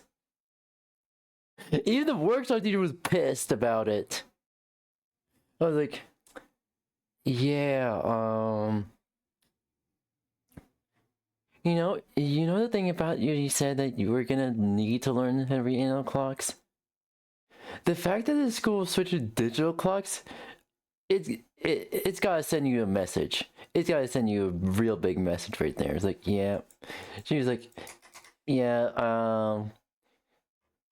I think this was like surely like work." So they're like, "Nope. Mom works at a hospital. Her hospital uses digital clocks." And the work use digital clocks as well. And she literally said, "I wasted my time. I basically just wasted my time." Yeah, the government's actively trying to remove analog clocks, or at least capitalism is actively removing analog clocks in favor of digital clocks. Fuck. Pad will tell them the time instead. These brain rot phrases are driving me insane. Skibbity riz, skibbity toilet, whatever they be talking about, I don't know. It's annoying, and they literally do it all day long. If I hear 6-7 one more time, I'm going to scream. I really want to cuss. Okay, 8-9, 8-9. Can I cuss? I don't know what's with the touching. Like, they cannot stop touching each other, hugging and hitting, and like just constantly putting their hands on each other. And they be digging in their nose. I can't take it. This is 4th grade. They cannot stand the idea of silence. They're humming, they are drumming, they are tapping, they are making noises aloud. They cannot stand silence. That wasn't me. No, I wasn't. No, I didn't. And I'm looking right at you. Ma'am, sir, I saw you. I watched you before I told you to stop. The gaslighting is ridiculous. Why do you have out scissors and glue and we're doing a math lesson that has nothing to do with you cutting or gluing anything down? You would really think that these kids are driven by motor. Like, the lack of self-control is at an all-time high. There's no way that my entire class has ADHD, and if that's the case, somebody need to get together and do some real serious studying, because something ain't right. Something ain't right. I love teaching. I love working with kids. I enjoy what I do. I really and truly do. But like I said, these kids. You know, oh my god. This is okay. Before I say anything, this is a joke. Twitch, this is a joke. All right. With that warning disgressed. Basically, the one person who says everyone's a little ADHD and stuff like that. Even though that's very toxic and horrible to say. I think they just predicted the future, or they predicted what's gonna happen to Gen Alpha. They don't make it easy. They making us work for that little chick, and I do mean little. So I felt like a boomer when I looked up a lot of this brain rot content kids are consuming. I don't have any young kids in my family, so I did. Do you know what the term Zoomer is? Zoomer with the zoomies. Anywho, know the slang and kind of the things that were popular on social media with them. And I've heard about Skibbity, and I still don't really understand what I don't understand either. I did come across some very concerning things that kids are consuming online. I need to show you how Ballerina Cappuccino took me from Bluey to an AI video that depicts the worst thing I can imagine on a kid's feed, and somehow I'm still shocked despite this being day 10 of these tests. Like always, I wiped this iPad. It's my 3rd time doing it, and I created a YouTube account and trained it on kids' videos. So I use the regular YouTube app, not the YouTube Kids app, because regular YouTube is 15 times more popular for kids. And when I would go back and forth between short and long form videos, the shorts were fine. I was getting mainstream arts and crafts videos, no harmful AI videos. Then I searched for Ballerina Cappuccino, and that was all it took. If you don't know about Italian brain rot, it's very popular for kids. And after just watching 3 of those shorts, I went back to the homepage, and the first video was fine, But then the second video was a cat video, instant. I literally cannot tell you or show you what's in this video. I'll show little snippets that are not the graphic part, but there is a scene depicting the worst type of act towards a woman. Yeah, it's really bad, and it's wrapped in this sort of AI cat package. And from here on out, the next 20 shorts were noticeably worse than before I had searched for anything brain rot related. Jesus I Christ. focus on algorithms and AI videos. I stay away from parenting advice because I don't have kids, but I could not help but think about those Italian brain rot toys and how cultivating The kids' fuck? interest in this is a Trojan horse for other more harmful AI videos because the YouTube algorithm doesn't know the difference. This is 𝙂𝙤𝙣𝙬 all over again, but with the method of content creation with unlimited capacity. Terrifying. Exactly. Saying we, millennials and Gen Z, had our own version of brain rot, but this is just so much worse than those. Human development doctor here, do not let your kids on your phone or internet. Unmoderated iPad time for kids is straight up neglect. You know what? You know what? Remember millennials, Zoomer, Gen Zs. Remember being pretty much having unlimited pretty much those who were just pretty much given iPad or iPhone or whatnot, PC, whatnot, we're pretty much given unsupervised internet access, especially during early YouTube. Yeah, I could also count that as neglect. The fact that it was AI essay so quickly is chilling. The internet is not for kids, and I will die on that hill. So naturally, I went down a rabbit hole and started looking into this. The internet's not for kids at all. AI content, and it was very concerning what was showing up on the screen. I was seeing violent acts towards women, content that is way too mature for any child, and even weapons featured in these videos. It was disgusting. What's even more sinister and makes my stomach drop is the fact that there are adults out there that are creating this content for kids to consume. And I hesitate to give out parenting advice because I'm not a parent myself, but if you have a child, what is the reason that they need to have a smartphone, especially at such a young age, or an iPad? Exactly. And if they do, please make sure you have parental controls and safeguards in place. Even that isn't foolproof. Kids know how to get around that too. But monitor them, because just like that guy in that clip showed, even with the completely wiped iPad, as soon as he typed in one brain rot phrase, the content got very dark, very mature, not okay for children's eyes, and all it took was that one search to take him down a dark rabbit hole of content that kids should not be watching. Hey, I just subbed a 5th grade class, and as someone with a lot of experience in the classroom and a lot of experience in reading, I just want you to know we should be really afraid about the future of our society.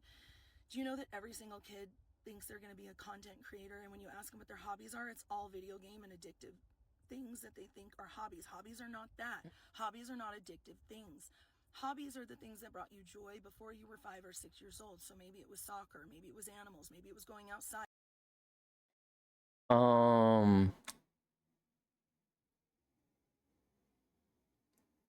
Hold the fuck up. We're us Gen Zers, us Zoomers were raised as iPad kids or whatnot. Pretty much, I was shoved in front of a TV, so my parents could shut me the fuck up. Plus, started playing video games when I was 3 years old. Of course, it was with older siblings, but yeah, that's how I got into video games. They hand me a controller, like, here, come play with us, whatnot.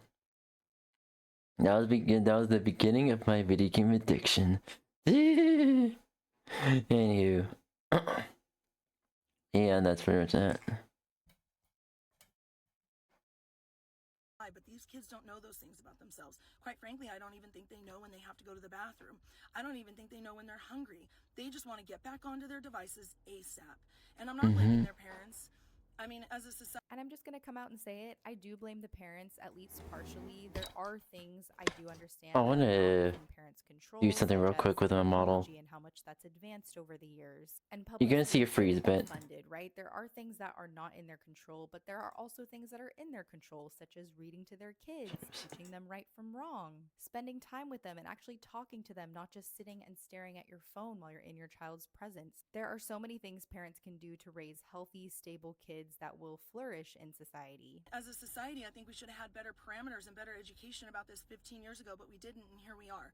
So here's what you need to do. You need to set parameters with your child today. This is life or death. What job do you think they're going to get if they can't put their phone down for 5 minutes? What job do you think they're going to get if they can't even write their name legibly? What job do you think they're going to get if they can't spell the word caring and they're 11 years old?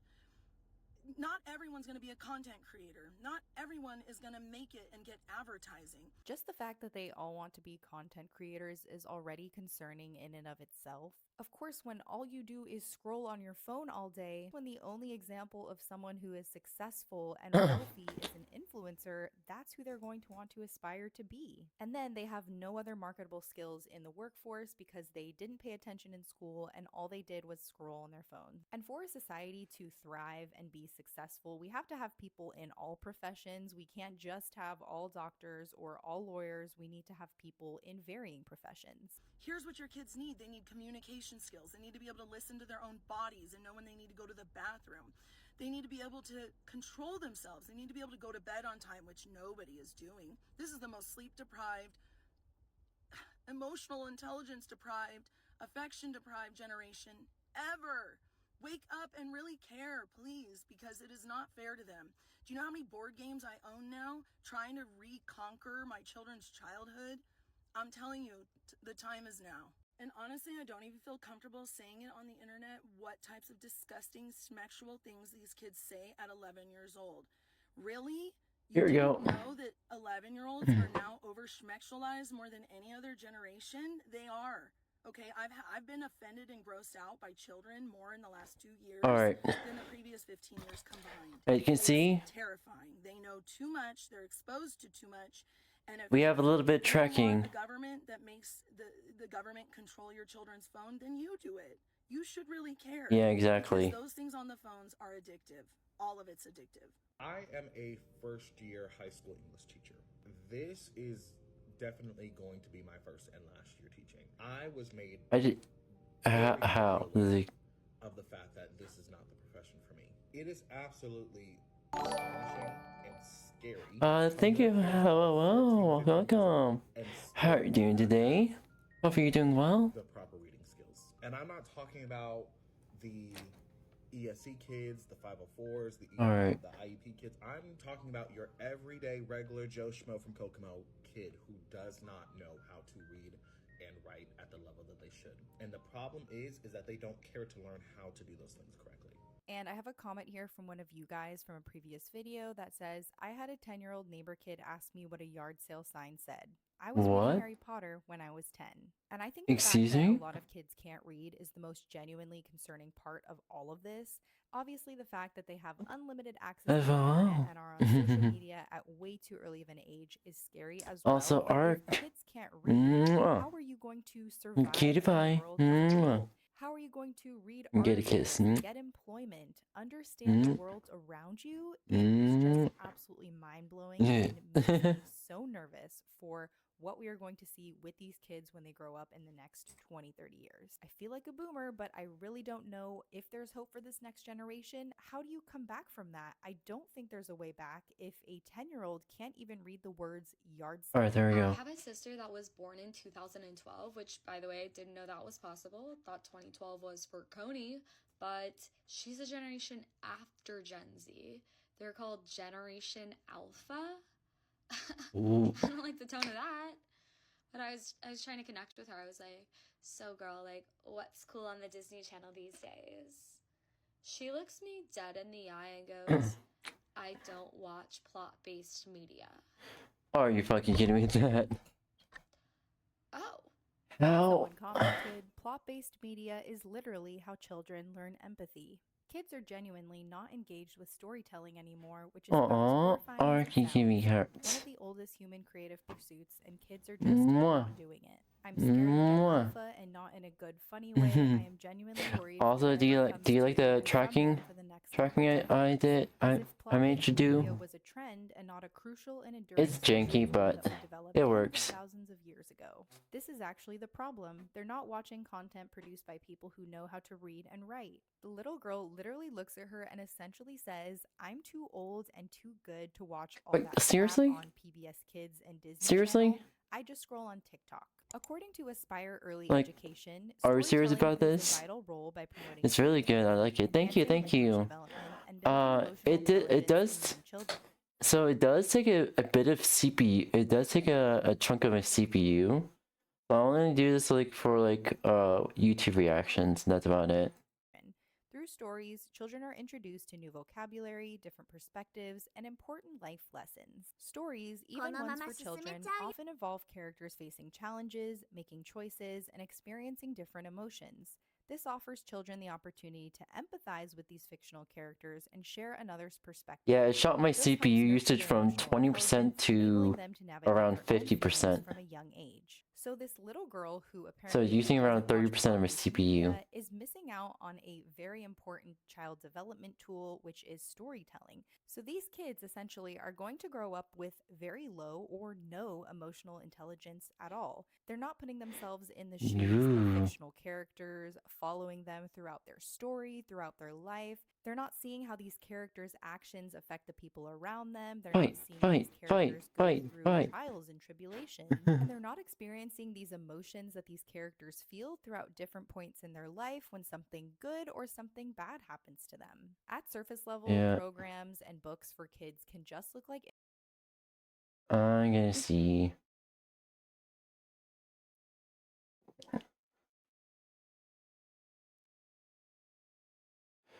Alright.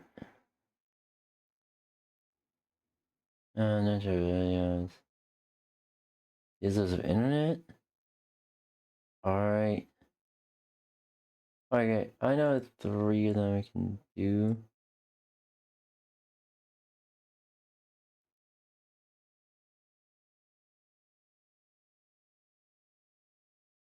There you go. These are the most unbelievable nature videos ever. I spent the last few weeks looking across the internet for the most unbelievable nature videos that I could find.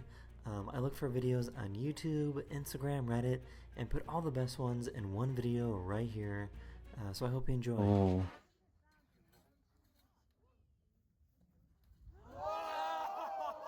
Oh, that's cool. That's fucking cool. Bro, this? Are you kidding me right now?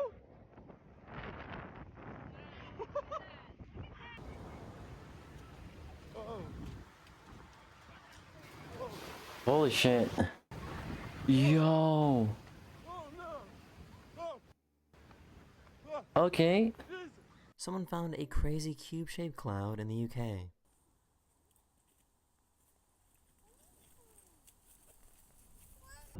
I mean, Minecraft's leaking into the real world. Does that mean that the Steve from the Minecraft movie was actually right about the portal?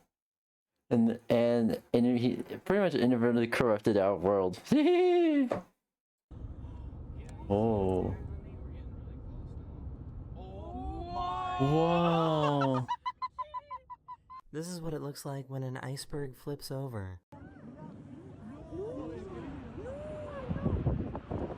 What the fuck? This super strange event happened in India, where the ground started suddenly rising up.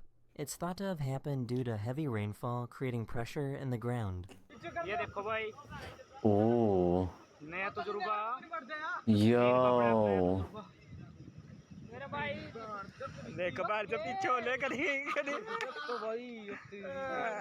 Let there be The fog clears ground. out so fast as soon as they get to the other side of this mountain. I think you've seen this one. I think some of the videos were reused. Oh. That's so surreal.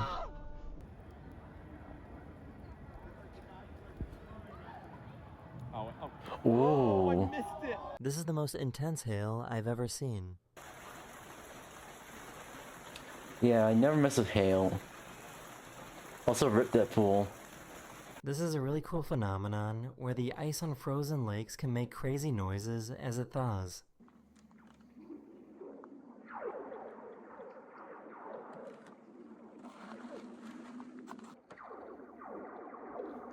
Ooh. This is called a sundog, but it's a very... Wait a minute, hold on. So that ice noise, it sounds so similar to like the gun sound effect in Star Wars. Wait a minute, what? Seriously? Very rare type of sundog because it is so low to the ground. The light reflecting off falling snow made what looks like a portal to another dimension. That's called a snow a snow candle, a sun candle. Yeah.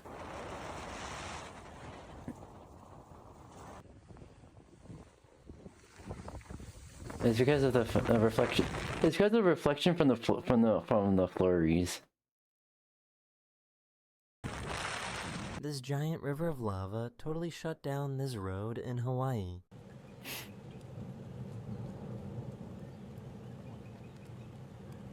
This guy pulled his car out of his house just for his house to be destroyed seconds later. Oh no.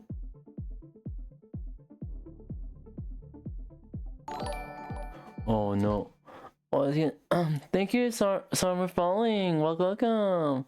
How are you doing today? Hopefully you're doing well. Or just take your pretty much out of lunch break and ooh. Oh yeah. I didn't even know there's an ad break. I didn't even realize there's an ad break. Hello, welcome back to the viewers. Also, how do you say Sarma or? I'm gonna say Sarm. Well, welcome. I feel bad for this dude. He pulled out of his house during a storm, and his house got destroyed. Oh no. Shit.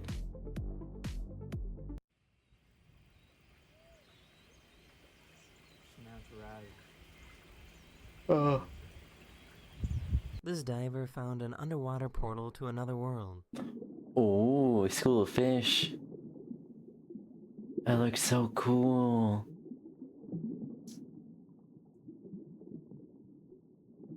This person was out sailing near the Pacific Ocean when suddenly their boat was surrounded by rocks. These floating rocks turned out to be pumice as a result of an underwater volcanic eruption. Pumice. Oh my god, that's so weird. Liquid. So like molten lava, but like dry and cooled down, and like an actual like. Oh, that's so trippy. That's so trippy. Oh shit, it's trippy and a half. What the fuck? This is a phenomenon known as a crown flash. A crown flash occurs when electrical charges cause ice crystals to suddenly shift.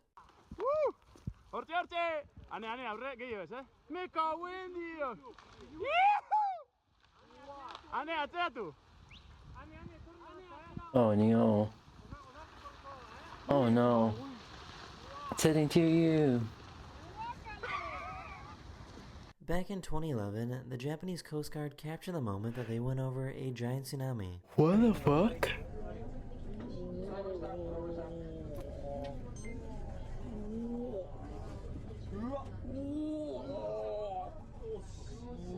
These trees were completely swallowed up by a huge sinkhole. Oh no.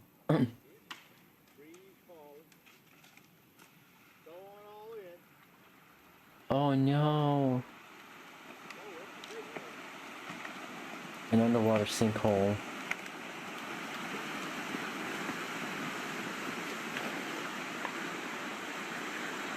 Rip. This is the Cave of Death in Costa Rica. The carbon dioxide levels are so high that they immediately extinguish any flame that comes inside. No. Oh hell no. The wind blowing the sand looks like something from a movie. Oh. Wow. Like, wow. Wow. These tourists at Yellowstone National Park witnessed a huge hypothermal explosion.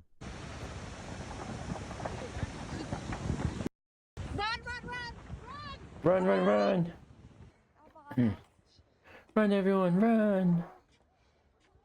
These people in Norway captured the most incredible aurora borealis. Oh.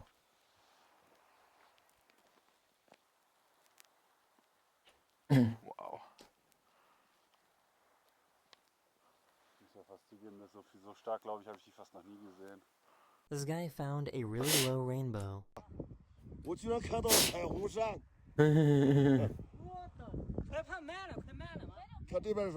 This giant rain bomb dropped millions of liters of water over Nevada within just a few seconds. Oh, what the fuck?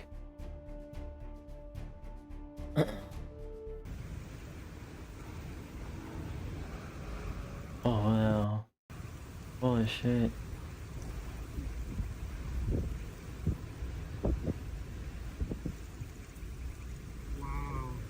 These people saw something huge moving Explodes. in the water in Norway. Boom.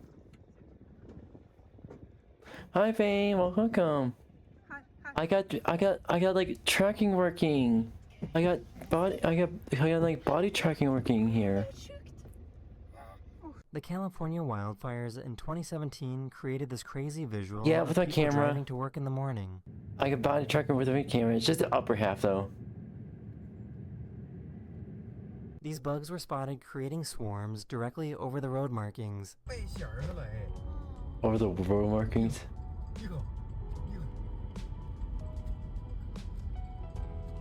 These are called Kelvin-Helmholtz clouds, and they occur when a difference in wind speed and direction pushes clouds into these wave-like shapes. Ooh. Now that's what you call a sky. This is what do you call a sky rider? What do you call a sky rider or sky ripper? Nice, very nice. Oh yeah, the breathing earth, the breathing tree. This crazy halo cloud was spotted in Japan. Plot twist, that's a portal. This tornado decided to spawn its own baby tornado. Aw, the tornado was pregnant. Why is tornadoes getting pregnant before me?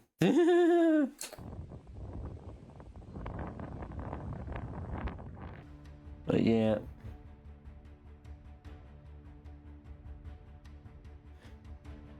Ooh. Wales, Australia.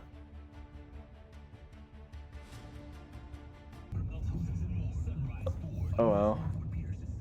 Look at this crazy cloud. Such Whoa. a crazy cloud. These people captured the moment a lightning strike caused the whole city's power to go out. Lola, did you get it? Oh, it's a blackout. This guy in New York found Oh, an wow. upside-down rainbow. The sky. It's getting bigger.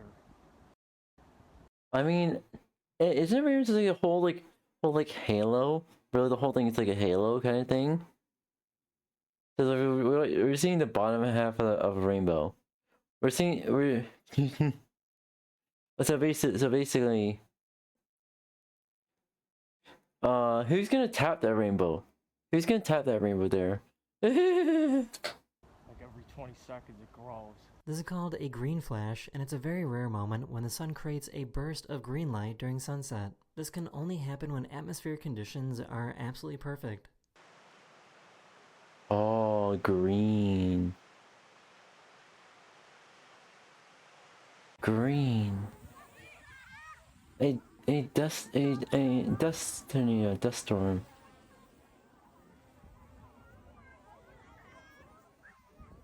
I forget the name of the Lynch's character.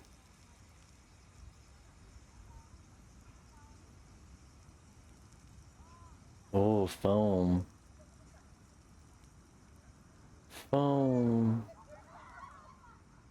They were walking on the beach when the ice started coming after them. Give me that booty. Give me that booty. Give me that booty. Give me that booty. This incredible starling migration was spotted in Wales. Ooh. Guys, gals, non-binary pals. Okay. That's what that there, right here, that's where that's what the Windows 7 the Windows 7 logo is inspired by.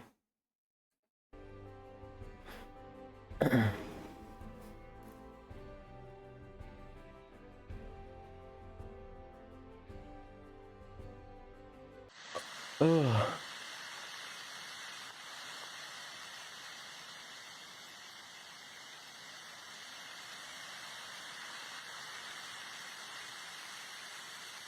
This photographer had to pull over to capture this incredible tornado.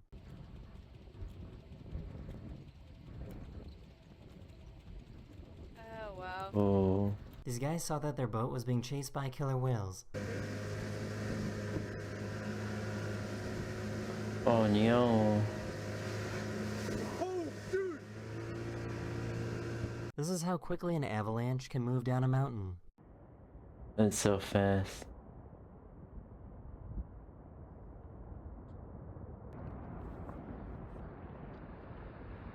Run! Oh dear God.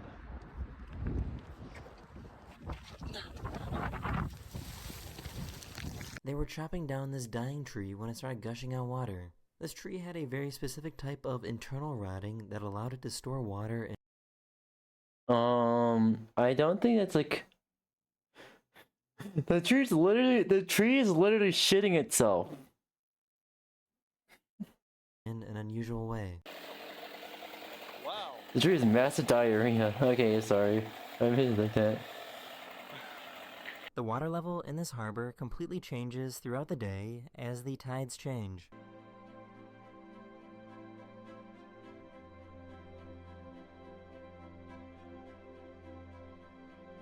Oh wow. Now I just got on the ground. Oh. So that's what the vapor aesthetic is comes from. Ooh. Dustnado. A dustnado. For some reason, all the rain fell in this one area. What do you mean? What do you mean in this one area? These people witnessed a huge ice drift on this river in Russia. Oh. Oh. Oh god. Look at that. Oh. Oh. My God. Oh, guys, we're gonna get some. Whoa! Get out of here! Back it up! Back it up! Wow. Back it up! Back it up! Back it up! This is a super rare type of lightning called a red sprite. The reason why you said back it up because that we saw there for the aftermath was a huge wave, and that would have toppled over the boat. They occur at a higher altitude to regular lightning, which is why it looks so unique. Ooh.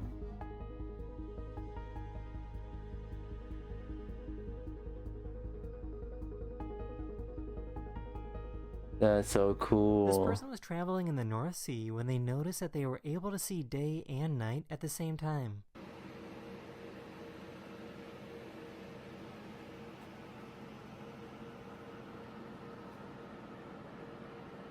Yep, the North Poles be like that. The poles be like that. Right next to this erupting volcano.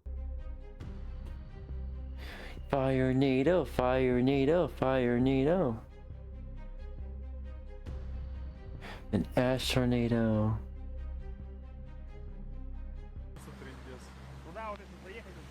Твою мать, что за наклон? Не знаю, видно нет, эта фигня крутится. Смерч сраный, господи. The super long roll cloud was spotted a few years ago in Virginia. Oh.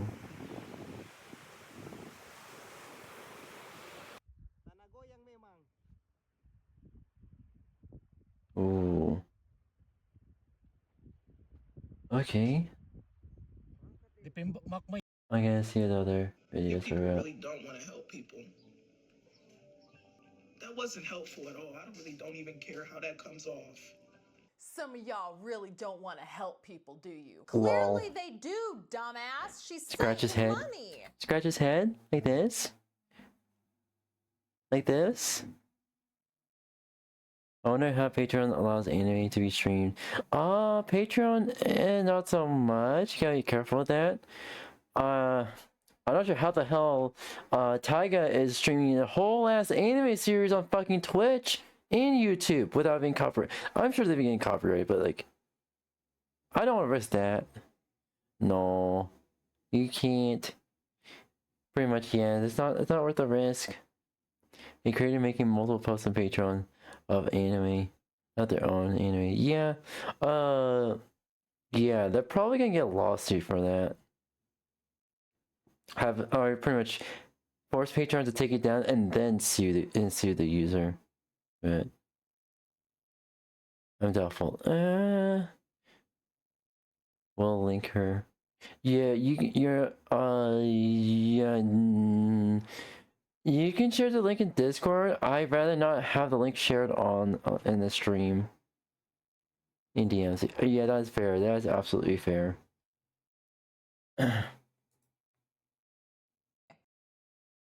There's something so wild to me about people asking strangers for money on the internet. Yeah. They're not shy. They're not grateful. They're just irritated when people don't deposit the money fast enough. And that's the part that we're going to pay attention to today. Yeah. The confidence. Not desperation. Have confidence. Needing the money. Have confidence. No confidence. The confidence. Because the people that we're going to watch today are in no way uncomfortable asking for money. There's no humility. There's no awkwardness. There's just a vibe, a payment handle, and an attitude. The entitlement is loud, it's unapologetic, and it's getting way, way too comfortable. That's for $150.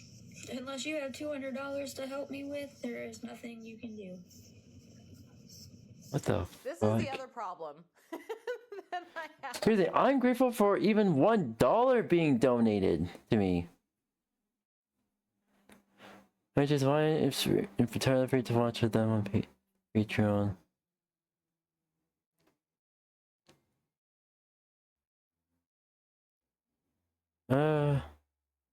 She also charges a collection. Yikes. Yikes, oh no.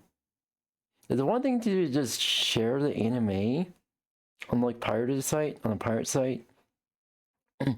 It's an extremely stupid move to charge people to share to watch an anime that they could just easily go to a 7 Seas site for it. Yeah, a 7 Seas.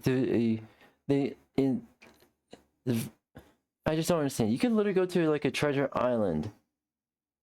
Let's travel 7 Seas to a certain treasure trove of anime. Treasure trove of anime island. Yeah, definitely. Oh, who just tipped on? Wow. Thank you for the tips. Wow. But yeah, the very least you can stare at facial expressions. A model doesn't really do facial expressions when it's in like body tracking mode, but like, yeah, there you go, yeah. I mean, yeah, winking.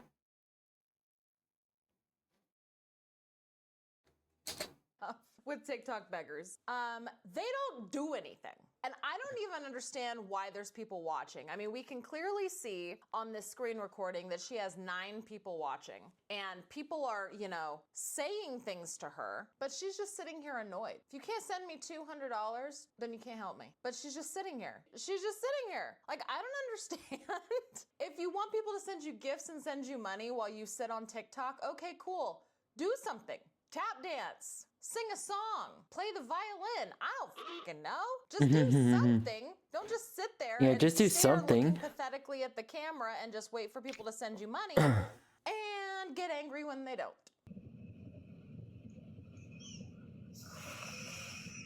Yes, that's exactly right. She needs $2,000.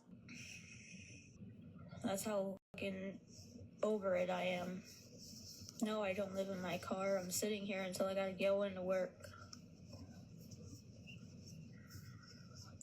Sitting here until I gotta go into work at 8:30. And it's already 8 o'clock. So what I'm hearing is she has a job. Okay. Okay. And you're still expecting strangers on the internet to send you money? Because why? Because Myself am struggling to even pay my rent. Because since I'm now without a car, I'm trying to get like a new job that's much closer to where I live.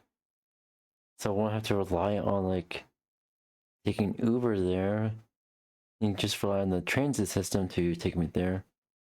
Yeah. you're entitled to it? Who is this chick? I work at McDonald's. I work.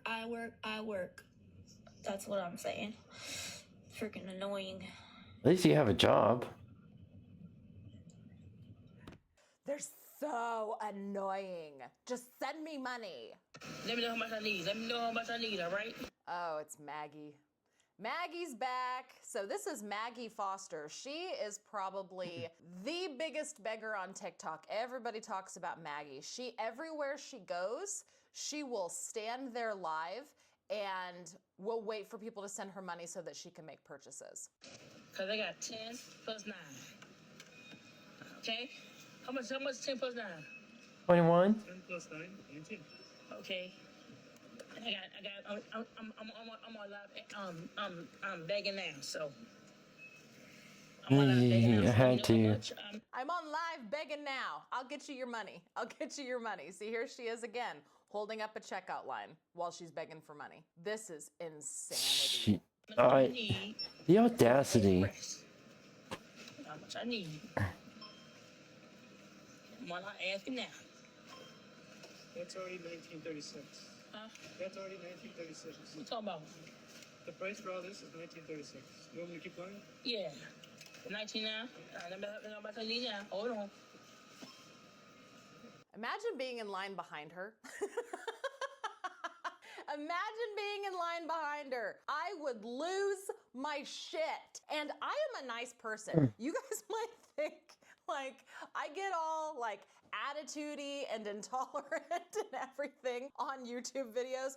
I am a very nice person in real life. I really am. I like to help people. I will smile and compliment people. I'll hold doors open. I'll take people's shopping carts back. So I'm actually really tall. I'm almost 5'9", and I will be out grocery shopping and people will ask me to like grab stuff off the top shelf for them because I'm tall and I can reach. I'm a good tipper. I am kind to service industry workers. I try to be helpful.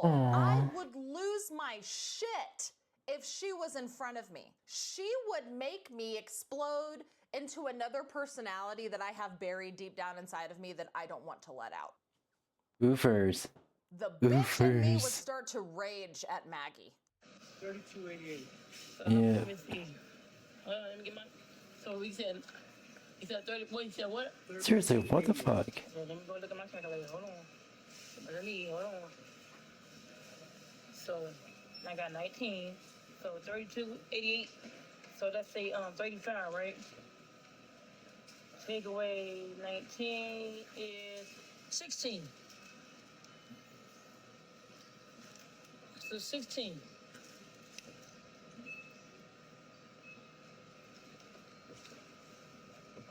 16. Seriously. Okay. Get out of the way, Maggie! Get out of the way!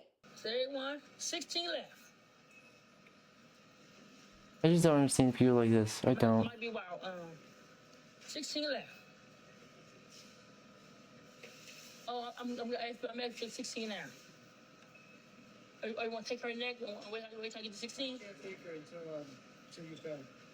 Well, I'm going to be over here, but wait till I get to 16. Let her go. I'm going to have to hold her up. I'm glad. Thank you, Maggie, for letting the person behind you go ahead and go instead of standing there waiting for your begging ass to get donations. The audacity of people, man. I can't. Give us some money or get off my screen. Did I say that? No, I'm telling you that right now. Do you have any lunch money or any support going towards my hotel? What the fuck? What did I say that upset you? I'm serious. Do you have any support? Because I'm fucking homeless. Do you have any support? Sure, Otherwise, I can help you. You can help me? Cool. Yeah. You ready to send to my PayPal? Okay. What do you Or need? Apple Pay? Yeah, what do you need? I need enough money for a hotel room. And how much? You need? You know what? $85 will probably fix it. Okay, is it in your bio? No, it's not. You just send it to my number, 864-361-1580. Wait, does that show my number? Does that show my number, though? It's my Apple Pay. Or would you rather do PayPal? You want PayPal? Okay, yeah, PayPal's fine. Do you not have like a Venmo or a Cash App? I don't use either one of those. So Apple Pay or PayPal. Jesus Christ. Who is this asshole? What? Why did she look afraid not to send him money? She actually looked afraid to not send him money. Who is this guy? Nick Harris. Who are you and what makes you so entitled to this woman's money? And that's something else too. Give me money, but you need to send it through the app that I demand. You can't send it this way. You can't send it that way. I don't use those. So you're going to send me money and it's going to be through Apple Pay. Nick Harris, you can go f yourself. Tap the screen, y'all.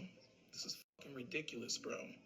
So all of these videos that we're looking at were uploaded by somebody else who screen recorded these beggars going live. The person that re-uploaded this live, this Black Mamba is the TikTok user. The person that re-uploaded Black Mamba's live put the caption on it that says, "I wish I was recording beforehand. He literally spazzed because someone sent money to his GoFundMe instead of directly to him." So someone gave him money through GoFundMe and he got upset because Seriously? they didn't send it directly to him. They sent it through GoFundMe. Why have a GoFundMe then, genius? If you don't want people to send you money to a GoFundMe, why have it? And I see that it's this Angela chick. I clicked on the link in your bio and sent some money on GoFundMe just now. And now he's pissed.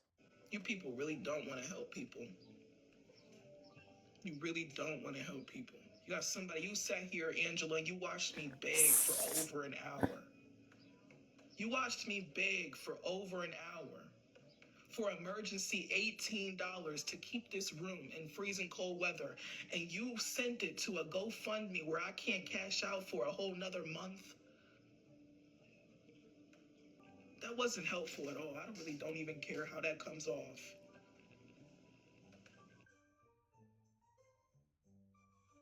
I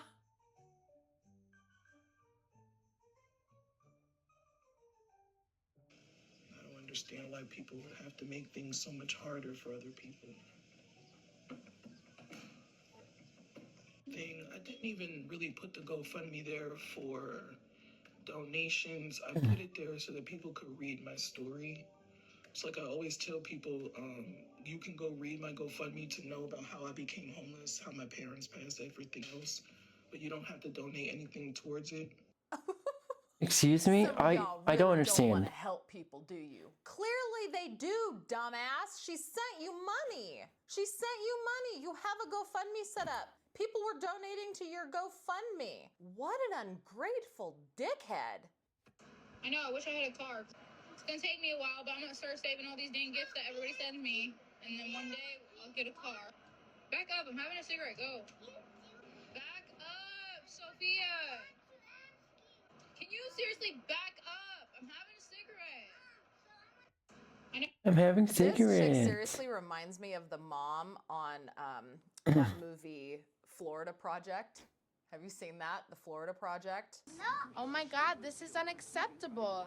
I failed as a mother, Mooney. You've disgraced me. It's a good movie.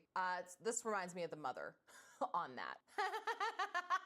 In the comment section, I'm not the only one that thinks that. Is this the Florida Project sequel? See, I'm not the only one. That's who she is. It's like this person is who that movie was based on. I'm gonna say this one last time. Drop some gifts or I am not staying on. I'm not gonna have you guys talk shit the whole time. So this is 𝙂𝙚𝙣𝙚.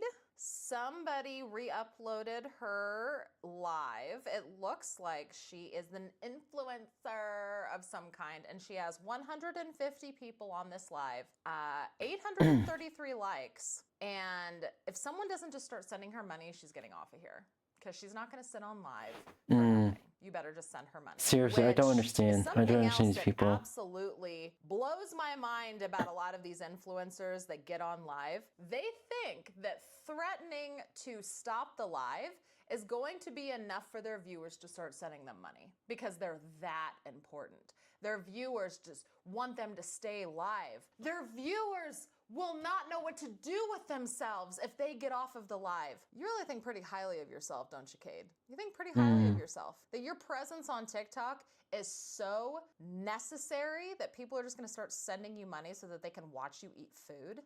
Get the fuck out of here.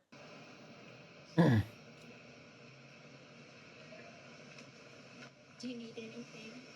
You have a car? Well, my Okay, hold on. We need to set this up. This person is sitting on TikTok begging, and a nice lady comes up and asks if this panhandler needs anything. Do you need anything? You have a car? Well, my husband's in it. We were on our way somewhere. Would you? I need to ride to Walmart. To Walmart? Is this all your stuff? Honey, we don't have enough room. What do you need? What do you need from Walmart? New phone. I can't help you. Are you hungry? I'm so sorry. We don't have room for all that. I'm so sorry. You're good. Seriously, what the fuck? This feels... What I could do to help you. It feels... I don't know how to feel about that. Please give you a ride to the... They'll give you a ride if they arrest you. Oh. All right. That's not how it always has been. Do you need some money? They'll help you. Mm. I'm on TikTok right now. You know what that is? No. They're like, she's a nice lady. I was like, yeah. There's some people out there like, what? that. Thank you. I Seriously? appreciate it. Seriously, what the fuck? What the fuck? Like, I don't understand. Just, huh? I don't understand. What was the fucking point of that? Yeah, I'm gonna take that. Like what? Like that fucking means anything? I hope you. Can you get a ride? Do you think would that help you get a ride? I'm just waiting for people to come up to me and offer help. I just say, you got a ride. She's like, is it big enough? I was like, oh, shit. I'm so sorry. Our car just wouldn't handle all this, baby. What kind of car is it? It's right across the street. It's just a sedan like that. Small one. Yeah. Well, the chair folds up, but don't say like that. You probably got more shit in there than what I got. But This sweet, sweet lady. I wish I could give you a ride. We don't have enough room for all of your stuff in our sedan. Do you need some money? Like, Do you need food? This woman. And I don't necessarily know if this panhandler is just being like super, super rude. I mean, everybody thinks that she is being rude. Maybe she just doesn't know how to accept help when you are actually looking at somebody in the eye. A lot of these people will just sit on the internet and beg, and you're not actually, you know, making eye-to-eye contact with these people that you're begging. But someone who actually approaches you that is being kind and looking at you in the eye, maybe she just doesn't know how to handle that. I don't know, but God bless this woman for trying to help another human being, God bless her. even if they're not really being grateful about it. And I have bills that are due. Do you guys not think I'm obligated to you guys' money? Seriously, this is how I make my money. So, like, if I have bills that are due, and I'm like, I'm $300 short, and I ask you over $300. Why wouldn't you give me $300? Is he serious? It- Did he really just say, I'm obligated to your money? For real? Seriously? Dude, get the fuck out of here. You know damn well you got some food. I don't have food. I'm dead serious. If I had food, I wouldn't have been begging on TikTok. I wouldn't have been begging on TikTok. Proof. Girl, I don't have money. I got $7 on my cash app. You want to go to my PayPal? I also have a PayPal, but I don't have money on there. You see? No. I don't have money on TikTok or Cash App or PayPal, etc. I'm broke. I just need help to feed me and my baby. Get a bed. I do have a bed. It just came in the mail today.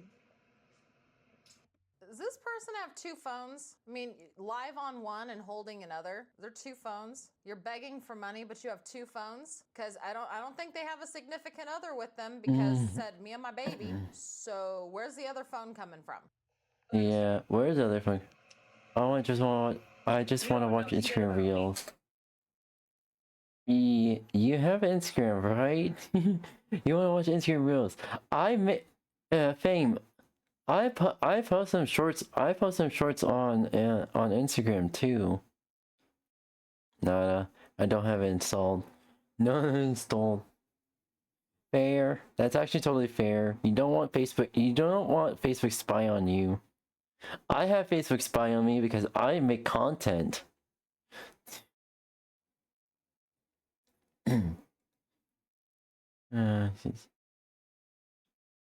Yeah. Sames. 2, 3. So this little piece of paper says tablet for daughter, $27. And then she's got her Cash App, her PayPal, and her Venmo listed right here. She's just standing there with a piece of paper, what the amount of money she's trying to raise and all of her payment handles. You're trying to get money for your kid's tablet. Does she have a job? Mind your business. I will not mind my business. Jesus Christ. Erica. You know why? Because you're on the freaking internet. How are you going to tell me to mind my business when you're putting your business on the internet? We're all adults here. You should be able to handle the truth.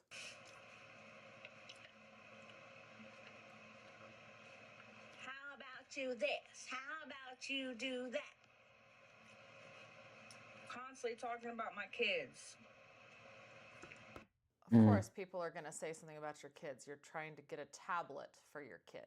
So we're just supposed to pretend like you don't have kids? I don't understand, but the lip smacking and food eating ASMR, I can't handle it. What do you guys think of TikTok beggars? Did I say what everyone is thinking? I'm sure y'all You were thinking, let me know down in the comments below. Alright. If you like these kind of videos, make sure to hit the thumbs up button. Alright, bye. Bro, the inflation is real, bro. Look at that. It says 26, but on the sticker it says 23 and 24. What the I fuck? got pants back here that say 15. Oh my god, I'm gonna revert back. Guys, Walmart is pretty expensive, not gonna lie. Like, I know we talk about how Walmart's cheap, this and that, but it's honestly kind of pricey. I mean, food prices are just so much more expensive. Like, Walmart nowadays, like a trip there is like $150 for me. And that's just some basic food. You know, a lot of people on the forums are agreeing. I mean, Walmart 60% There we go. more expensive is what some people are saying. I mean, like, pre-pandemic, like back in 2019, $100 actually gets you like somewhat of a cart of groceries. Now it's like 4 to 5 bags of groceries, and that's if you're lucky. Everyone Woofers. agrees that Walmart prices are out of control, and many Americans actually have a lot of issues with that. Because Walmart was seen Let to me be move one of those this cheaper supermarkets, quick. and now they're almost a luxury. Check out some There of you go. these videos. For some chips, it's crazy. Yeah, and then for the reading. I pretty much just ordered some like deli meat, something like that. Not even mine, like 4 items. 2 deli meat, 2 packs of deli meat, and 2 packs of like 8-ounce potato chips. 30 and with the $10 delivery fee, $30. $30. And that's just bare, like fucking bare minimum ingredients. The deli meat is bare minimum ingredients I need to like usually make my morning sandwich. Inflation is getting so crazy. It's getting lol. Thank you, Red. Thank you. Hi. As I was saying, Red.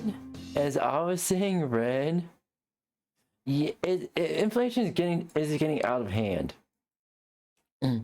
Red, welcome back to the stream. Let me reiterate what I just said. I just bought 2 packs of deli meat and 2 8-ounce bag of potato chips. I need the deli meat to pretty much usually make my morning sandwiches. And just have the potato chips for like just on standby, just in case my body decides it's hungry or whatnot. Not because I want to, is because if I don't eat often, I actually do get like a hunger headache. And the worst part is I get nausea if I don't eat, which is fucked up. It's fucked up. Guess what? With the delivery fee, with the $10 delivery fee, it's $30.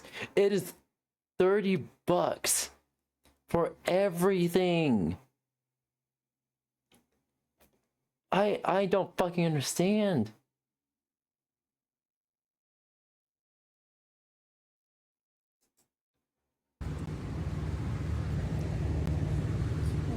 Large white eggs. For some cheese though? $10 for 2 pounds of cheese. What the fuck? I could get that kind of bag like at the local bargain shop. I could get that kind of bag for a fraction of that price, for a bare minimum fraction of that price. What the fuck?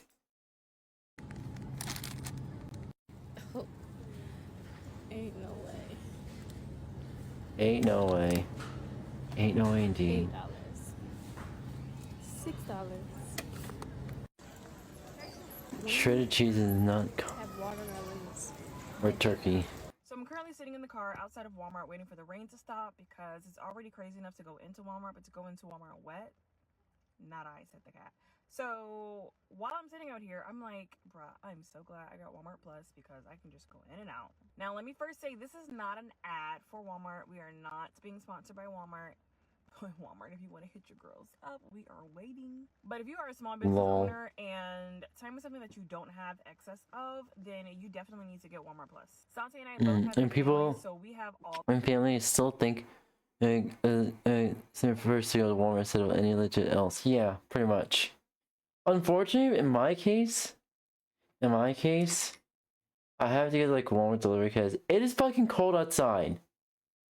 It is extremely cold outside, and I have no heat in the house. The central heating system is fucking broken. Guys, so standing there 1 minute outside of this freezing weather is the equivalent of getting staying there for 2 hours and going through and having minor hypothermia within a minute of standing out there. It is extreme. I have an extreme winter, extreme cold weather advisory on my weather app. As soon as I get spring or summer, it'll be okay for me to pretty much walk 15 minutes to that bargain shop, get what I need, and then walk 15 minutes back home. Yeah.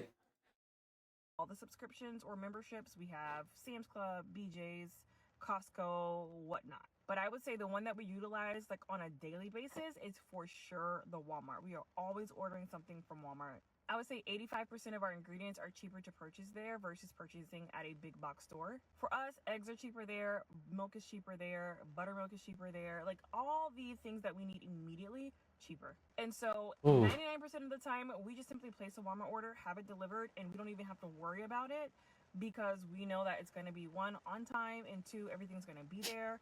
And so that has saved us so much time.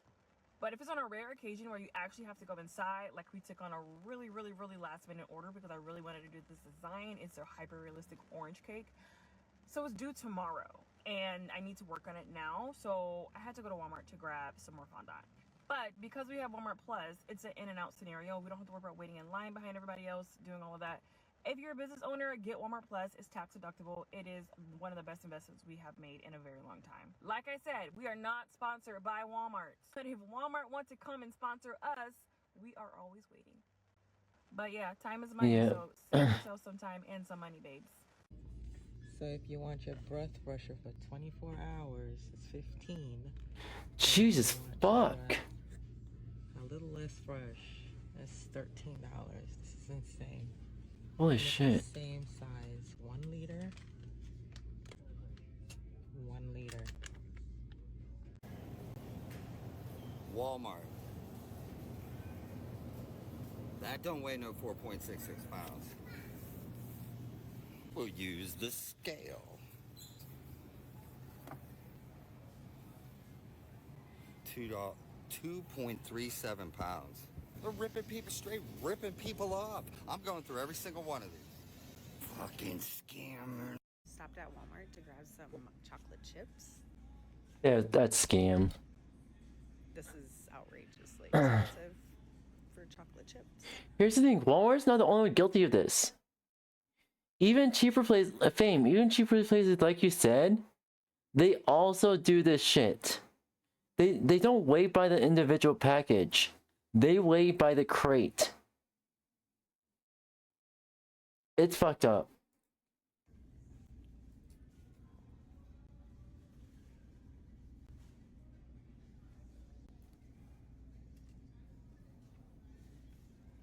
It's like chocolate gold these days. You can get some heat, $3. Jesus Christ, $4, $5 for a fucking single, $10 for a single chocolate bar. Okay, I just got done grocery shopping, and honestly, fuck off. Why are these prices so expensive? I swear, I'm putting stuff in my cart and it's like $4 here, $5 there. Every once in a while, it's $10 or a little bit more. But somehow it's $250 fucking dollars for one person to grocery shop. I'm sorry, what? You're just... I'm telling you, chat. Start shopping at your local bargaining shop. Or pretty much basically the bargaining shops is pretty much the grocery version of a thrift store. Except none of it's donated. It's actually sourced. Basically, it's like combining Aldi, the quality of Aldi, with the I think it's pretty much with the with the prices of a Dollar Tree with the efficiency of Walmart. Boom. Bargaining shop. gonna have to deal with my chapped ass lips now because I can't afford the chapstick now that I bought my groceries.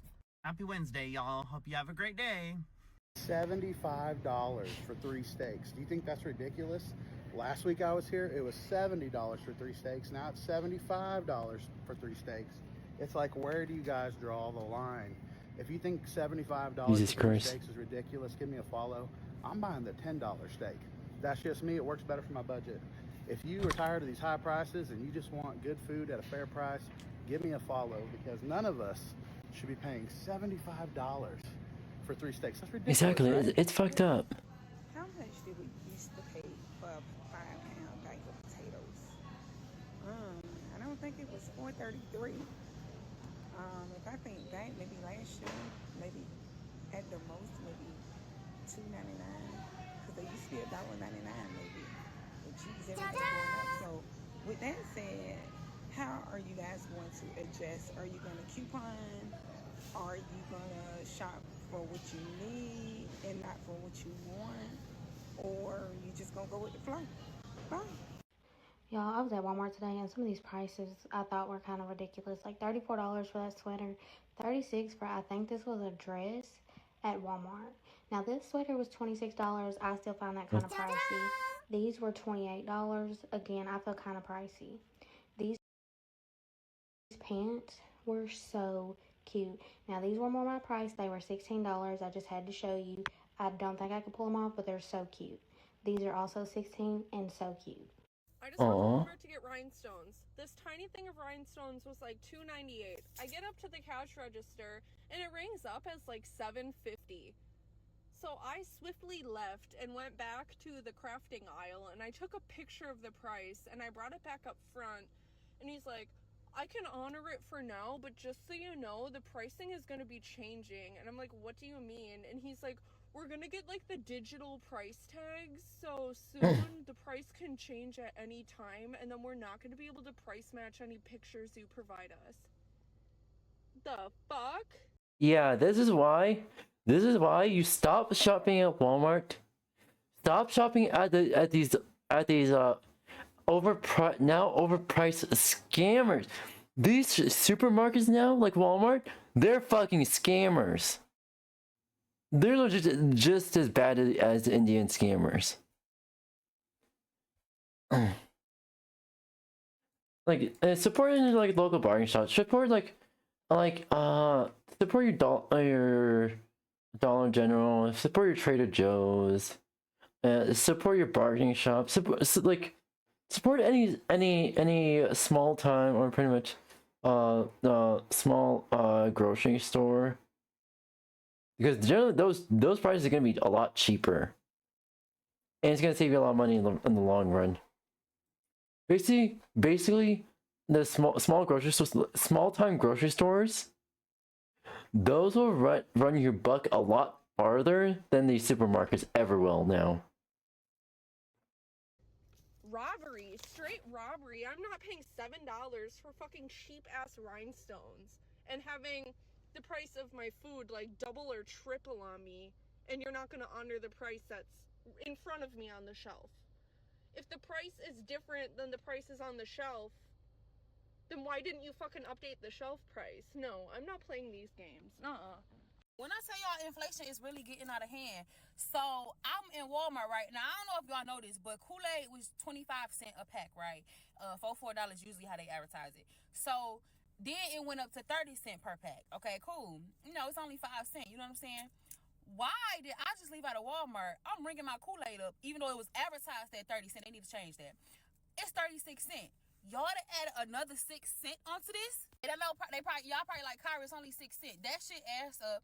And I don't know if they thought we wasn't going to notice because it's only 6 cents. But like I said, after so many packs, that shit starts to add up. Oh my God. And please don't get me started on the used to be Dollar Tree. I won't try to change our name to 125. What's crazy is when I started TikTok, I used to do Dollar Tree DIY stuff. Mind y'all, that's when the Dollar Tree was $1.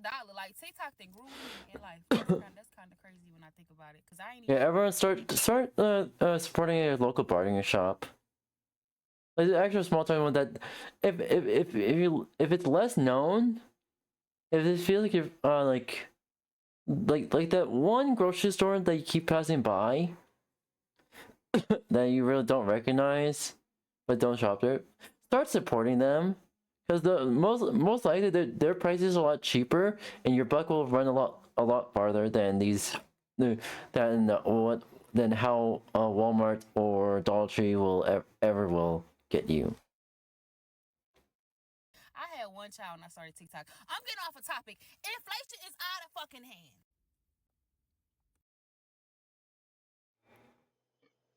Spent 3 on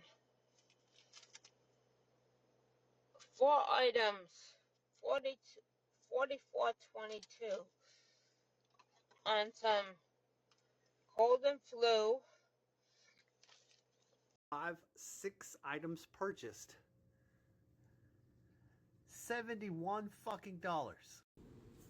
Okay, I know I'm not tripping because when I got my Walmart order, I couldn't grab the orange juice and I'm picking it up. I'm like, is this a toy? Ain't no way this a gallon of orange juice. What size is this? Toddler size? $6.97 I paid for this. Yeah, Walmart, y'all got me messed up. If you follow the market, then you know today Walmart hit $1 trillion in market value for the first time. And I wonder if that has anything to do with their new shrinkage regulations and policies where they lock everything up. Has it helped? I wonder. They even have censored the bag. Everything's locked up. They even put a security chip on the fucking on the fucking handheld shopping basket. What the fuck? Nah. Nah. That's fucked up. That's fucked up. I don't know about you, but I'm not gonna sit around and wait for someone to give me some Neutrogena face wash. Okay, y'all, so I know I haven't been on here in a while, but I had to take a trip to Walmart, right? And I know everybody been talking about inflation or whatever, but how did I not realize lunch meat? Y'all, lunch meat? Look at this fuckery. $9? $9 for some meat? That's fucked up. No. We're gonna come over here. Mr. $3.47. Great value. Anyways, I'm done taking up y'all's time. Comment below what y'all meat price is. Oh god. Because at Walmart, it's getting no help at Walmart. That's how much it cost me, y'all. $90 fucking dollars. Here's the thing. So I made my own first aid kit, pretty much. For wounds and like cold and flu and stuff like that. 70 fucking bucks. 70 fucking bucks. And that was like when I first moved into this apartment. I was like, alright, let me make my own first aid kit, so make sure. Holy fuck. That's fucked up in half.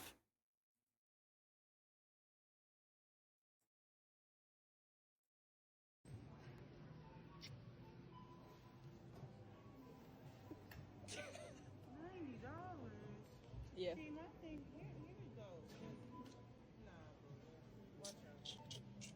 We have to take that off. I found it on Amazon for cheaper. Look at this. Have y'all seen the video of the guy reordering his groceries from like, I think 2021 to see how much more expensive? Here's the thing. I'm betting my bottom dollar that these supermarkets and grocery stores. Alright, thank you. Bye bye, love you. Anywho, I'm betting my bottom dollar that in the future, these supermarkets and well-known grocery stores are gonna jack the price so fucking high that getting one single item will cost 20 bucks.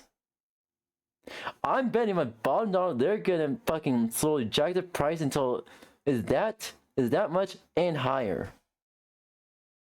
Expensive they've gotten, because I just did that with a Walmart order that I placed back in September of 2021. So like literally 3 years ago. It's crazy. I just have to show you. Okay, so on the left is the old order. I paid $68.59 for 13 items. I clicked to place the same order, and today it's $83.60, which I know isn't like terribly more expensive. Like his was like ridiculously more expensive, but that's still a 22% increase in inflation. They're out here trying to tell us inflation's like 3%. Like, have y'all been to the Walmart lately? It is getting way too expensive to be alive. Let me tell you what. Why is everything so expensive now? I literally went to the dollar store to get Christmas decorations. $9 for a deer this big. $9. What? I can't even have Christmas decorations anymore? I went to Walmart to try to get like a little Christmas decorative small pillow. $25 for a pillow? The dollar store? Walmart? Where am I supposed to go? Going on a budget, where am I supposed to go? I want to celebrate Christmas. All right, ketchup. I need ketchup. All right, there it is. Oh, hell no, I would not be paying no $2.28. Right here, tomato ketchup. It's the same damn difference. Ain't nothing different. Both of them taste the same. Exact same thing. Hot sauce. I need hot sauce. Damn, what's up with these high ass prices, bruh? Who is gonna pay $2.78 for this damn bottle? Crystal, Nobody. right there, same damn thing. Both of them made from Louisiana. Yep, that'll do it. 97 cents. Got me fucked up. Hot dog buns. $4.26. I have to. Here's the thing. It's getting so expensive. I have to buy less and make that amount of food stretch a month. It's getting so fucked up that I'm relying on fucking 96 packets of ramen for about $40. $40. Because I'm not even that eating like three packs of ramen a day. Maybe one or two packs. Because I work during pretty much throughout the week and get like a few days off, something like that. A couple days off, but like seriously, what the fuck? Here's the thing. It's getting so fucked up. I'm making ramen packets trying to stretch ramen packets for like 3 months. Just so I can save some fucking money. It's getting fucked up. It's getting way too fucked up here. Way too fucked up. $3.62. You know what? Oh, we just can't use regular bread. We gonna use regular bread today.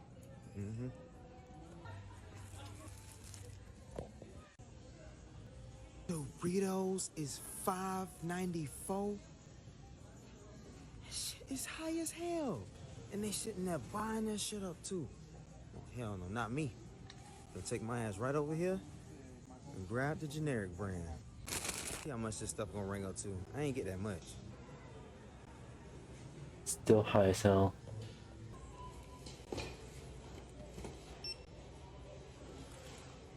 Alright. What's my total? What the hell? $58. I barely had anything. Some of this shit gonna have to go back. I need help. It's fucked up. I feel bad. I feel bad for it. It is way too fucked up. Way too fucked up.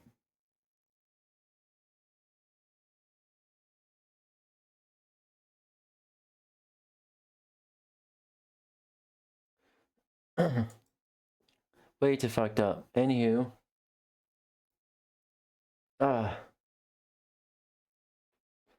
Anyway, chat, I'm gonna be looking. Alright. We're gonna play a little bit of Minecraft. Play a little bit of Minecraft. Alright, let's get back here. Alright, here we go. Alright. Holy shit. Anywho. Wow. Alright, allow me to change everything real quick.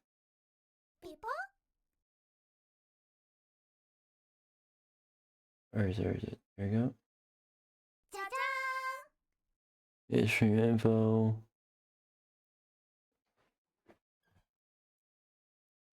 I need to get close to the fucking desk.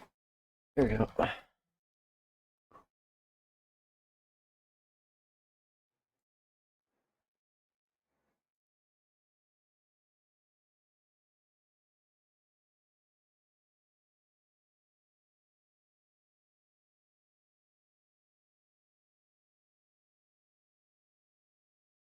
There we go. Alright.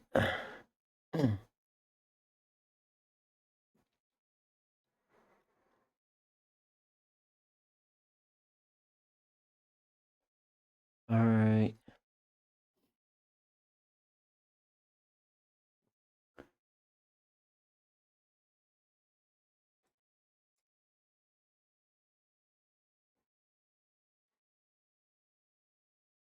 And allow me to just this here.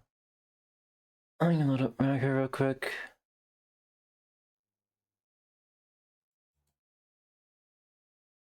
Launch.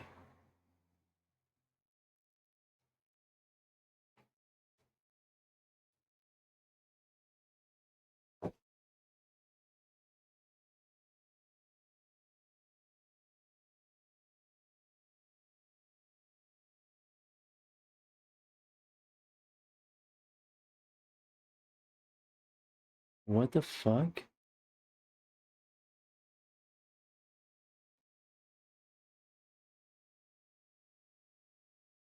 0.18.4. Alright.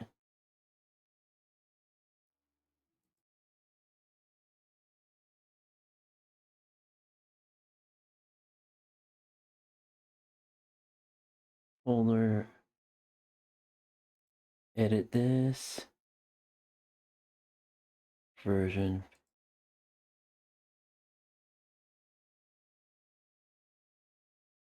Fabric.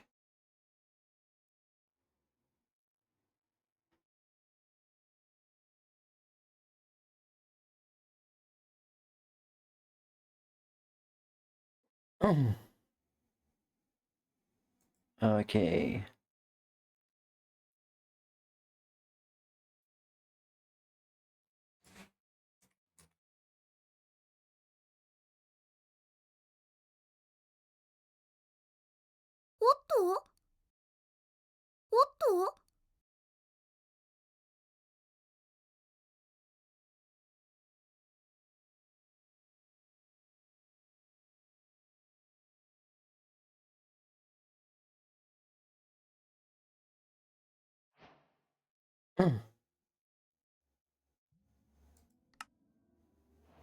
I thought it wouldn't even.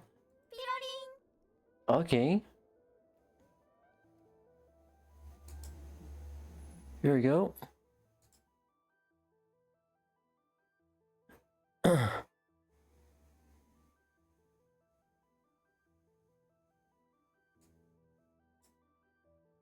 Alright. Nope. Alright. Single player. I'm gonna go to our one world challenge.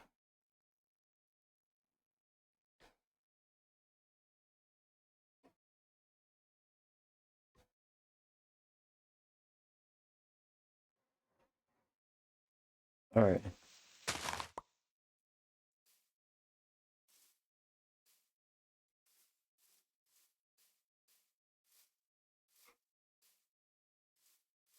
We are.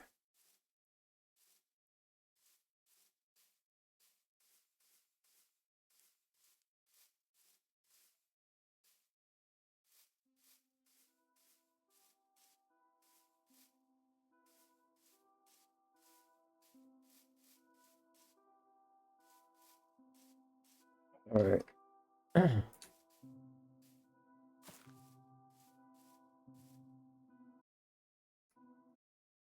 Options, video settings.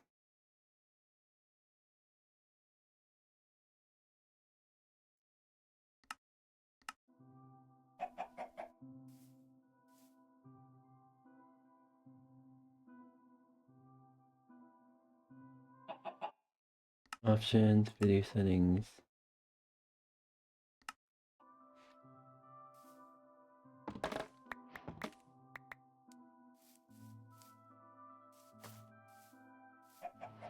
Alright, let's get the bamboo. You can make it scalp.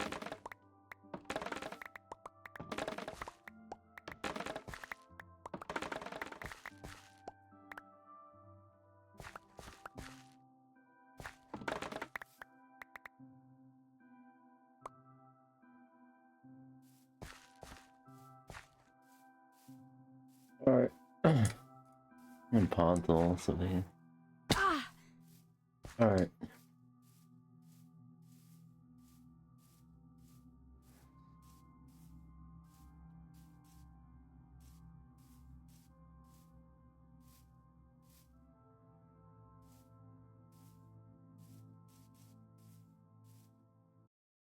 What if...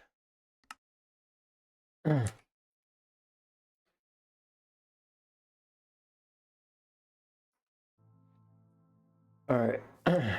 Make sure all mods are good.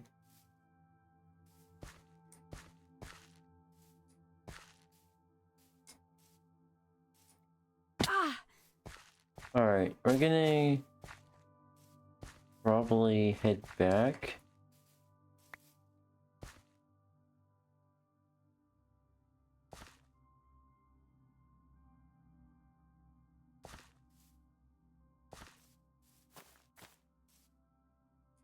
What the fuck?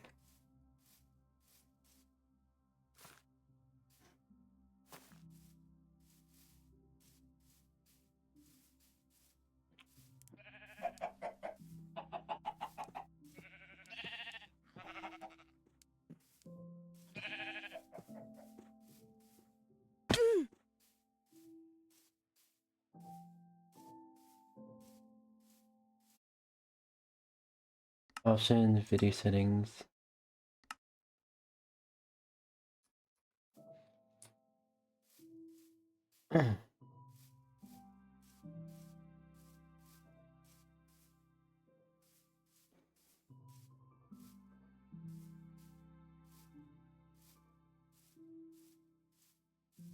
Let's see.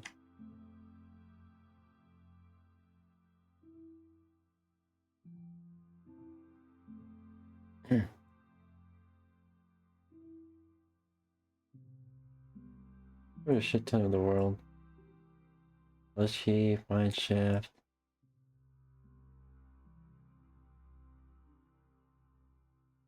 See anything good or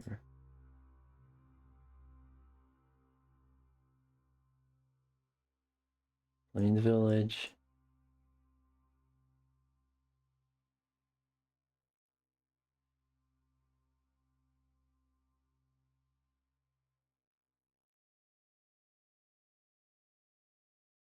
Alright.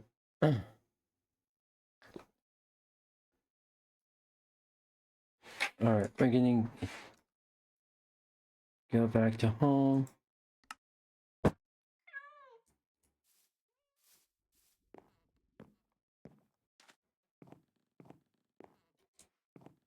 I can put some of these stuff away real quick.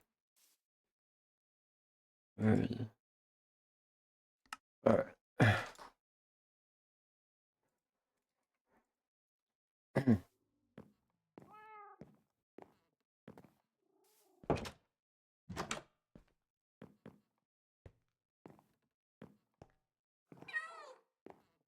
Oh. Well, it has some new mods here. Yeah.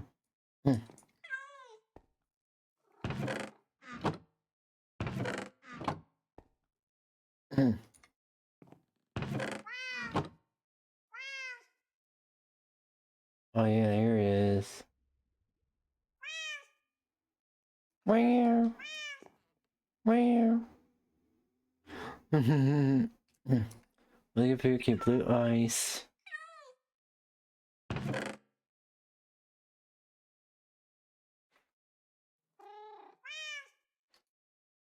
Look at Axolotl. I brought iron.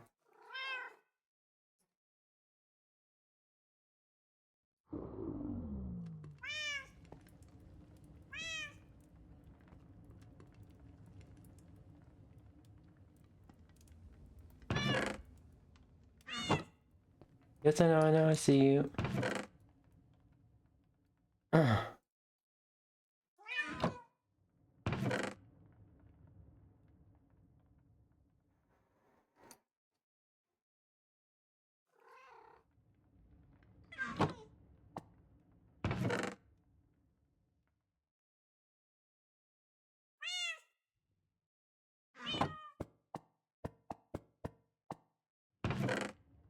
Alright. Play.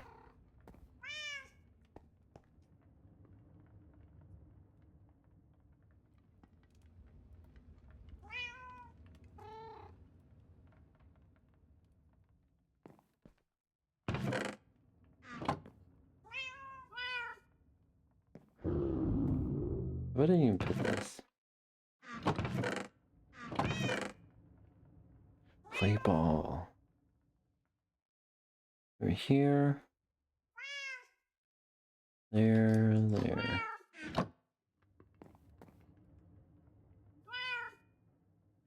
Gonna make some cold blocks.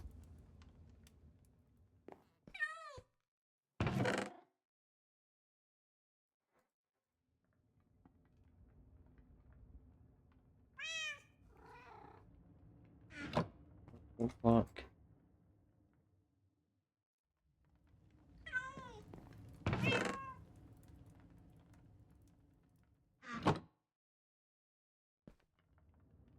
Alright. So this bamboo is gonna go going over. Should I make a bamboo? I only got automatic bamboo farm.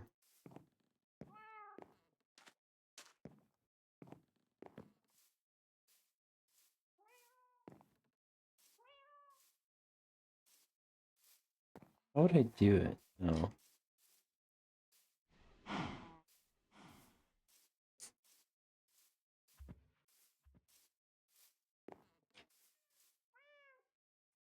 I think that's first.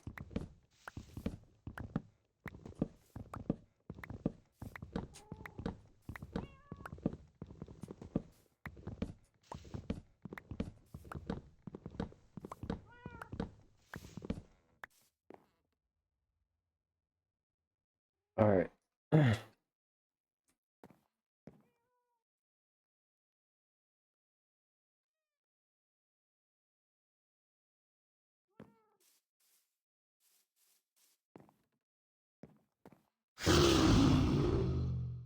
Jesus Christ, they scare me a lot.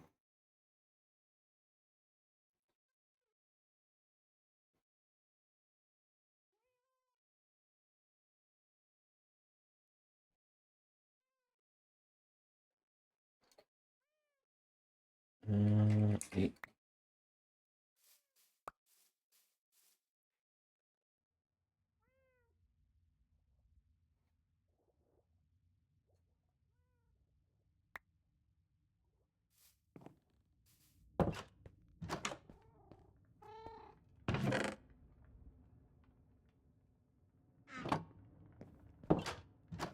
That's gonna.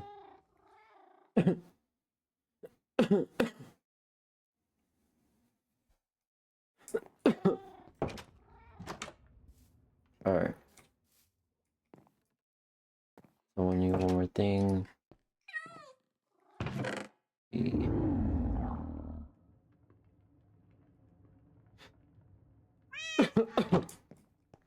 Alright. Should I make a bamboo farm or a sugarcane farm? Bamboo farm.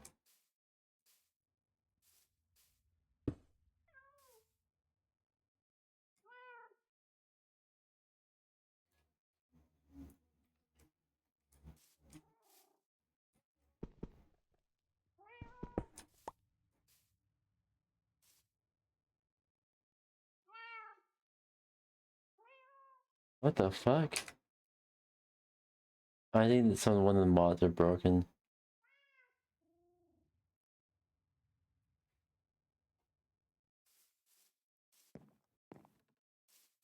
Alright.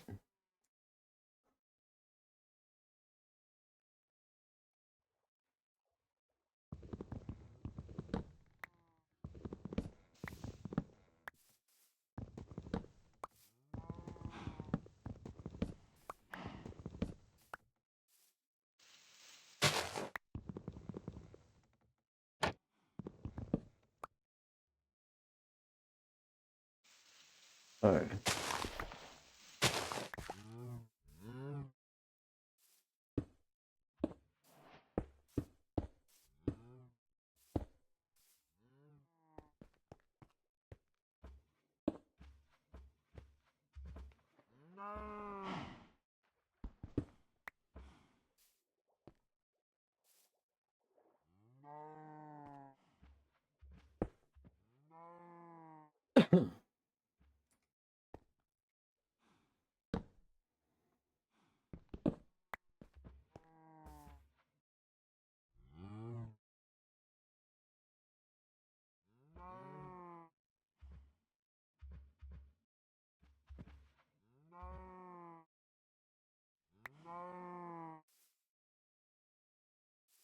Alright. It's fictionally impossible.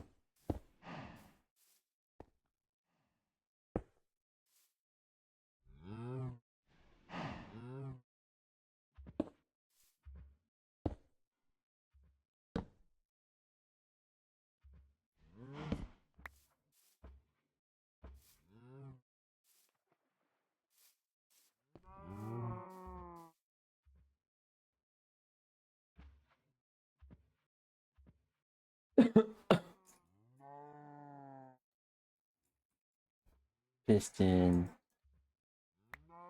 There we go.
Alright. Meow. Meow.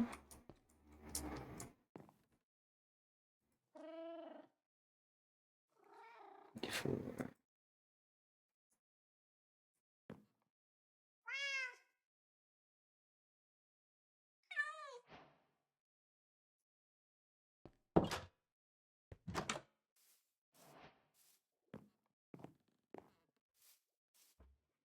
Yeah.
Undo is.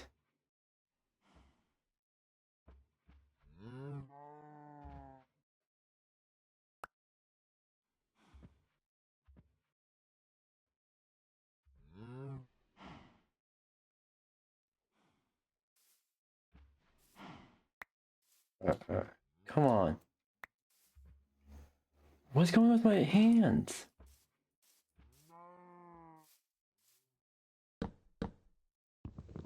I fucked it.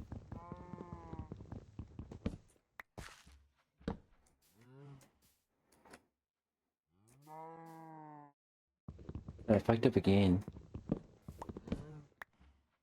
Yeah, it's gonna need to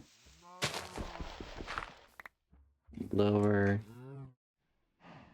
this.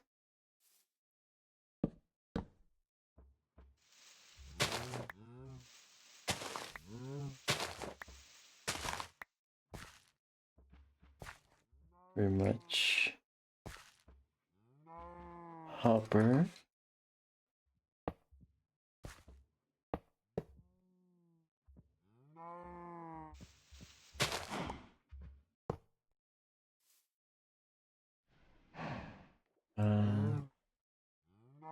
Back here. Okay, and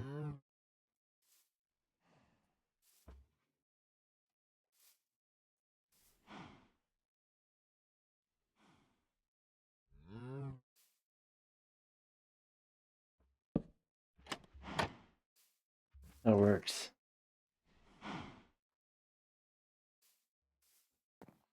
Alright, and now let's go, go, go.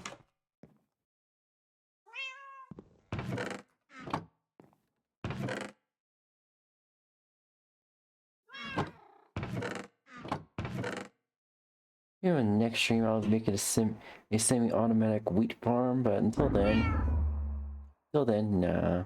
We're gonna focus on this first. Yeah. Or maybe we will? I don't know. Depending on what I want to do. Oh, fuck!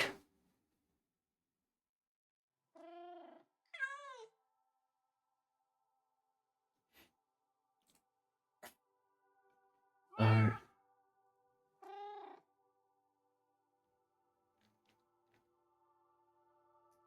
Okay.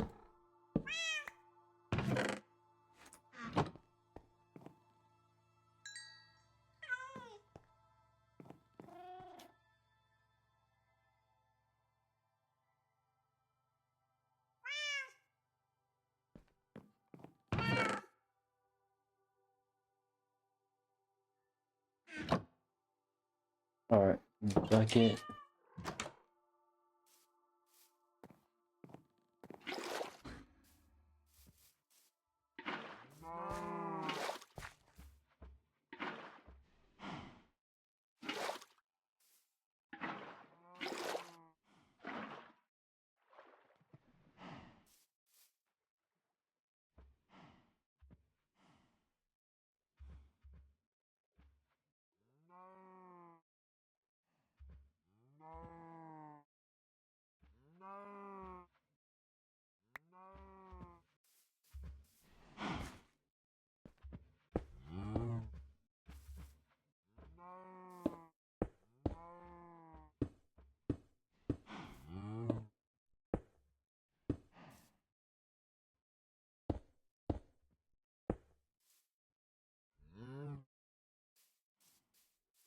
Alright, so I can go wrong. This.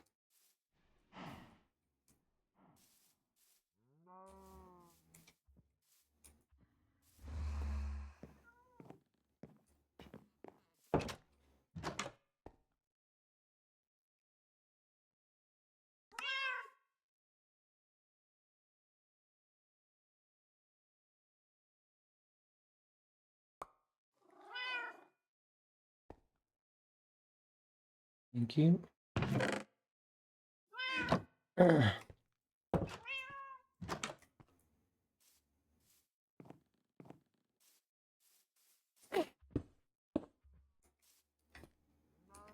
want to improve this. Just add the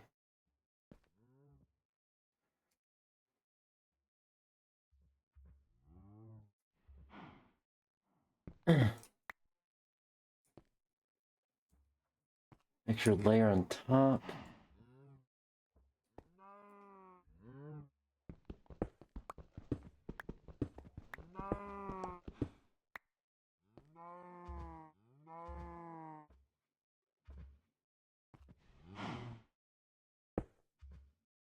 Come on.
My hands are cold, and that's why I'm messing up with all the keybinds.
Let me sugarcane already, or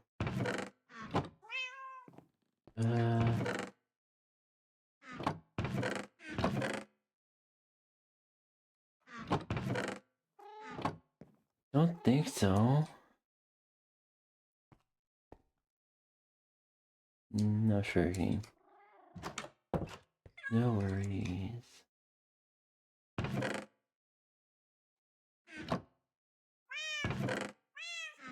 Yes, I know, I know.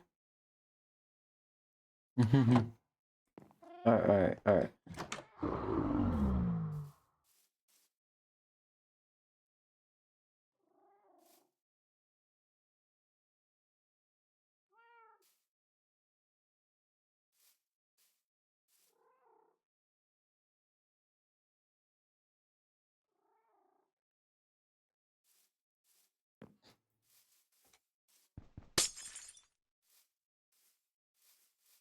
How would you even get inside?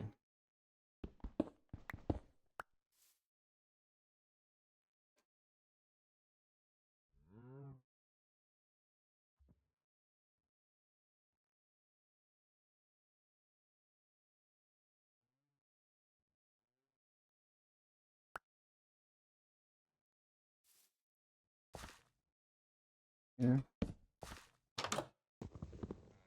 Yeah.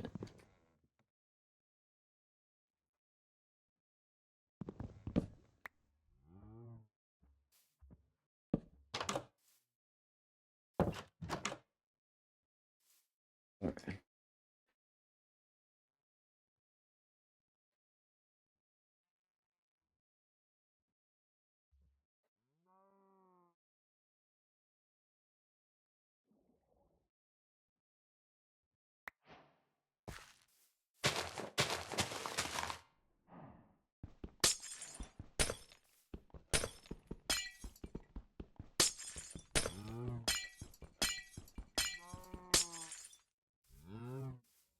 You have to even get to it in the first place.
Alright.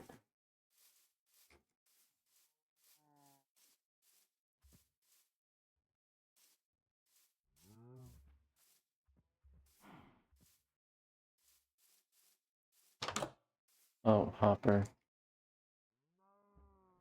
Yeah, extra Hopper for one of them.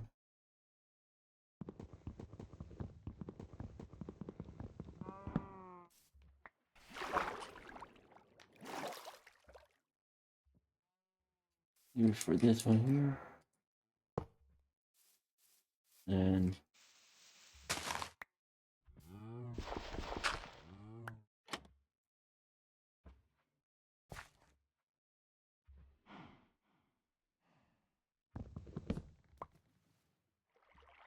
I need to look better.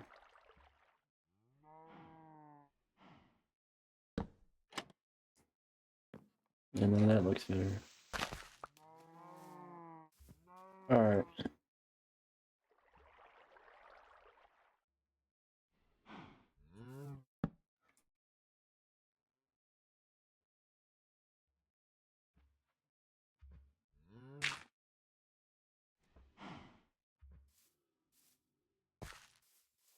We do this.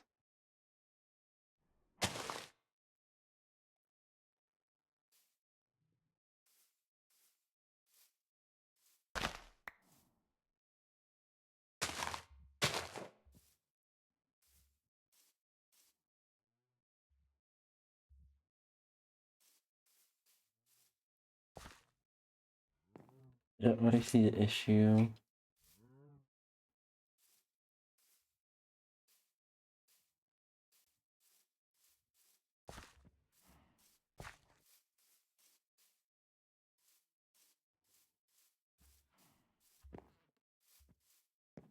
I have an idea.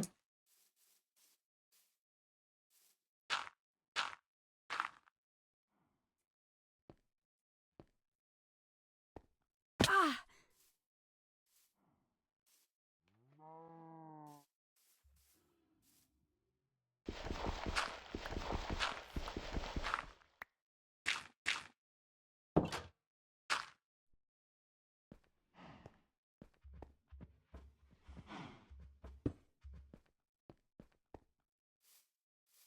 And get back here.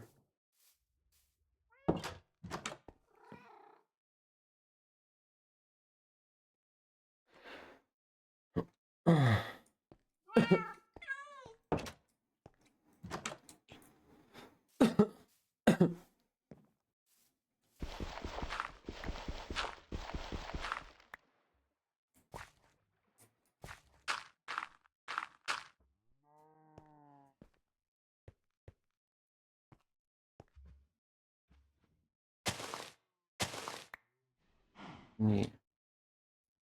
Make an observer block over here.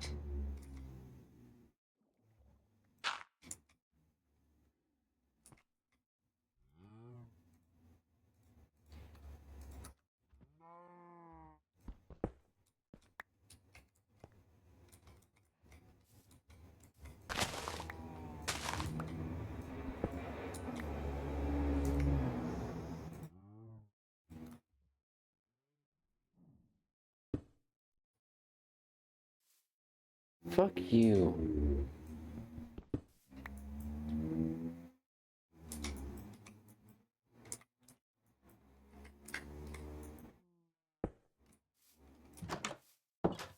Alright.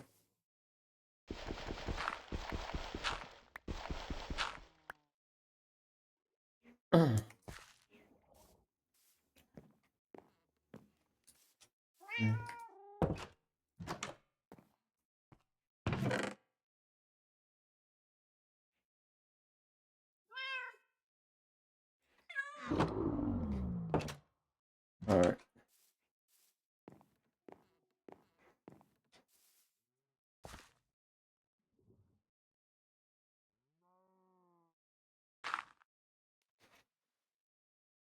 Okay.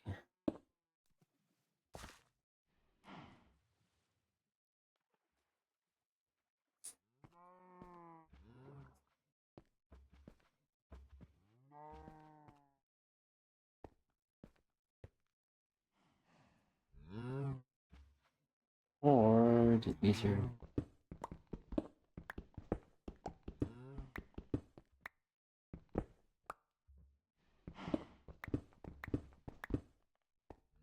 Back to the intending.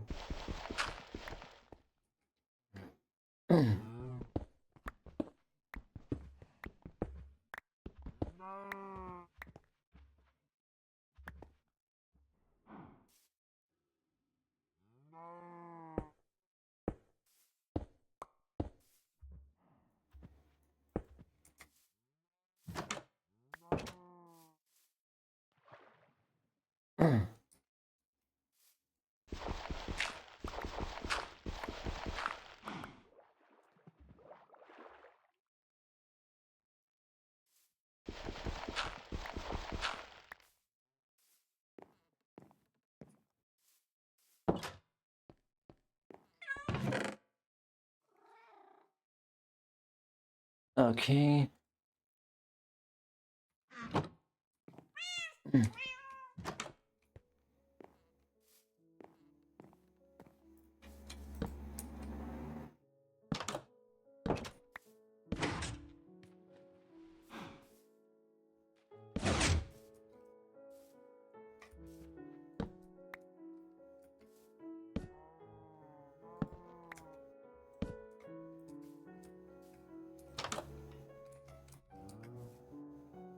That.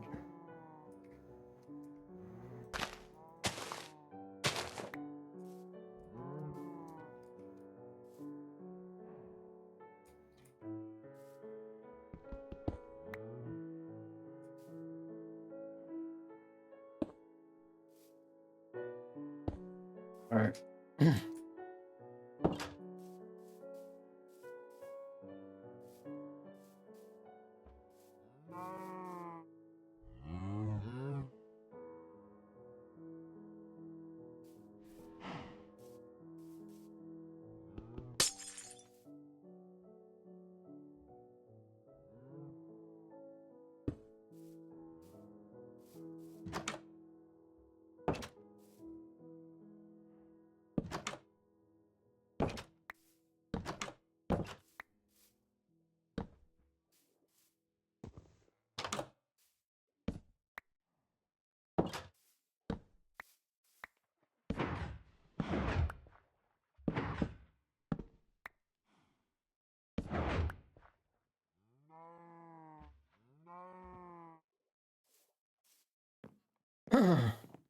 That's what I need to do.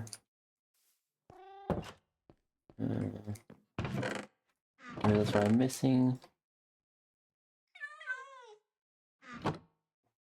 Armigy. Armigy.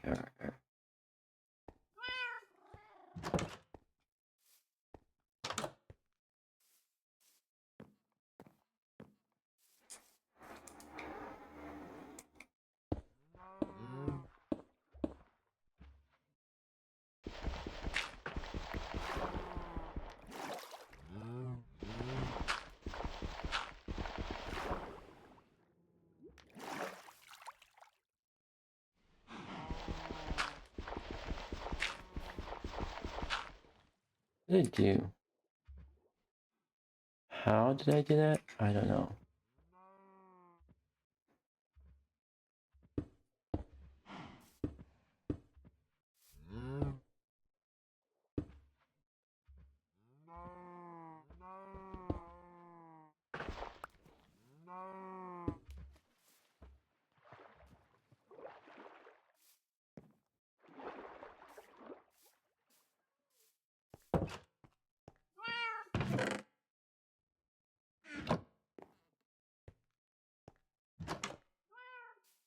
I'm gonna go with the unconventional method here.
Okay.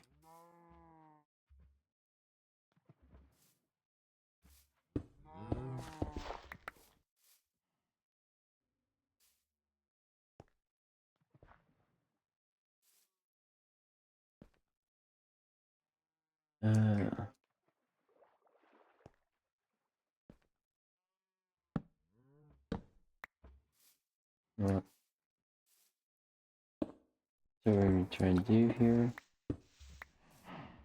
Maybe. Sorry for not talking too much. I'm hyper focusing on this. No, I'm maybe doing too much. Yes.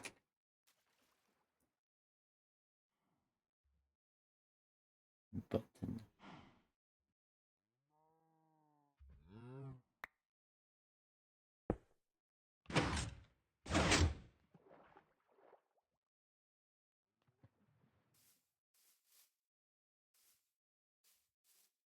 Yeah, that's what.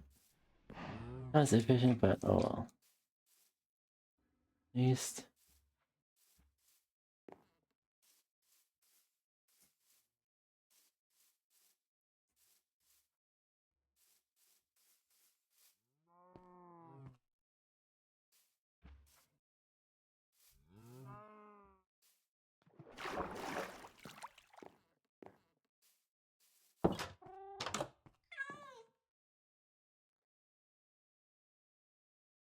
Okay. 829.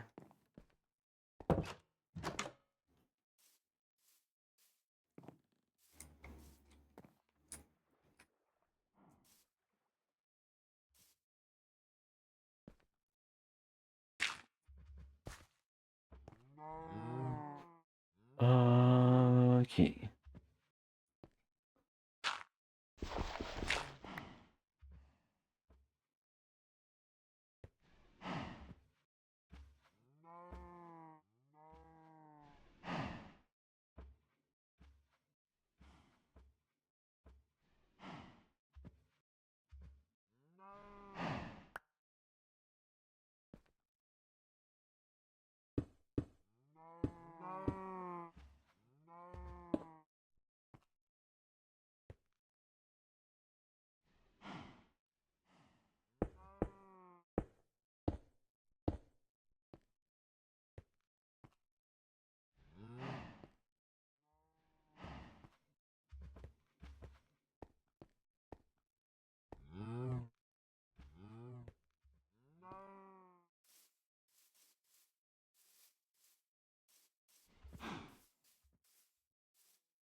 You know what? We need a new block, a new model block called like the observer piston. Like observer and piston combined to make it so build much more easier.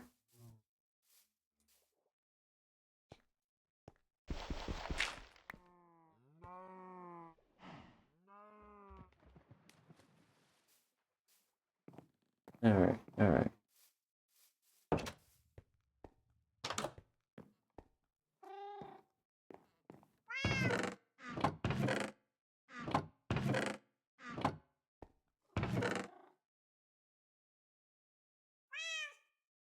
Yes, I know, I know.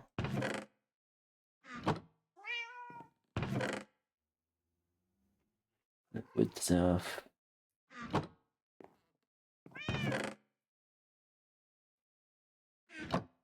Alright, organizing some stuff here.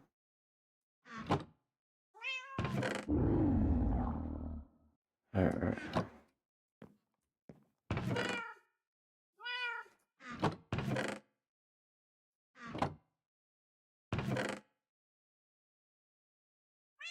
Okie dokie, okie dokie.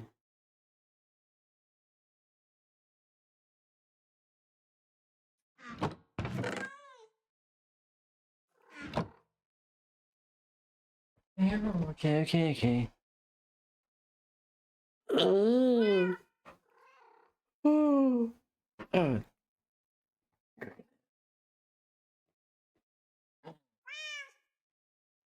Okay. Oh. Well,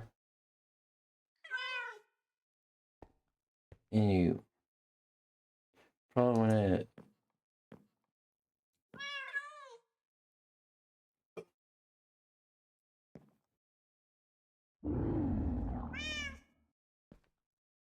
Alright.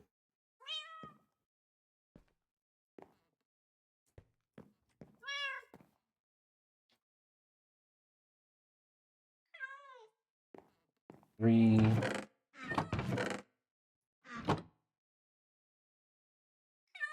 What would it be putting the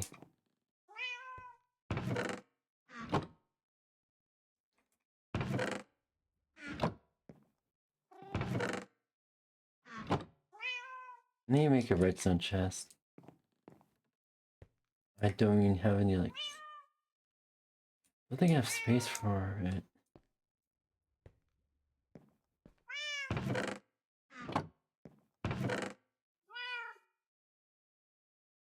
I'll just do that.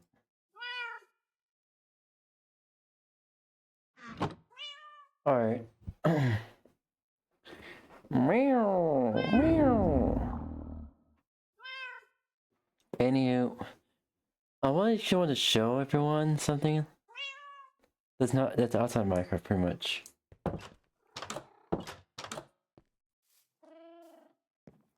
That's good. Alright. So we quit here. Quit game. Alright. And due to do quick.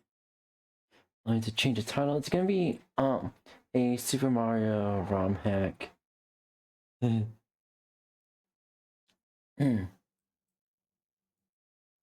let me change a stream tag info. So technically it does use the Super Mario Bros. ROM.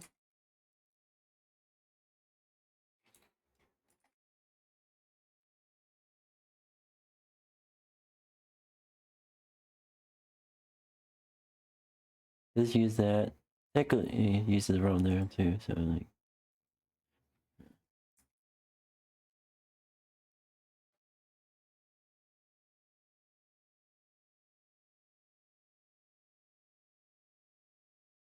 alright, there we go. Let me fuck. Allow me to connect my controller because this game, this Super Mario is meant to be used with a controller. Especially the ROM hack as well.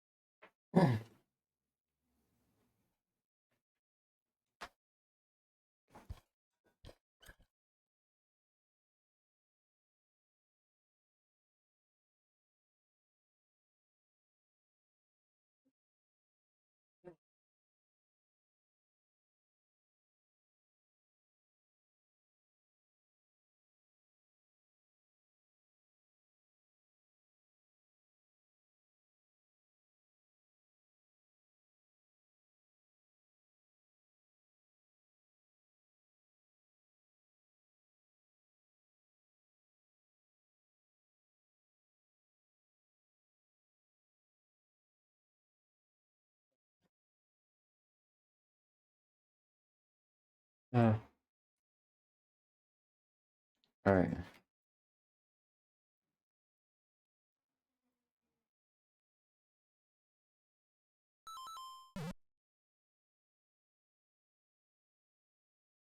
Alright. Here we go.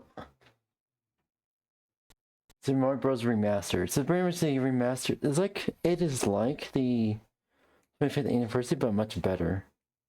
If imagine it's like the 35th, like the 35th anniversary, I think is. What is the 40th anniversary of this?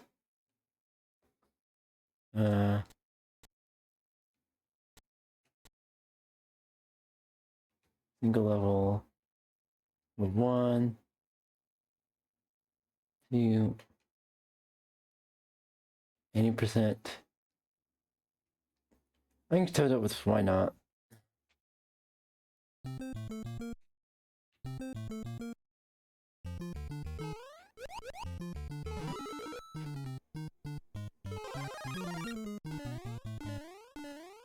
Alright.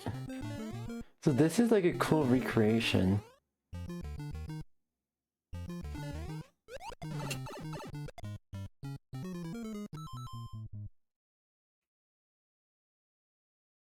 I'm gonna do story to it.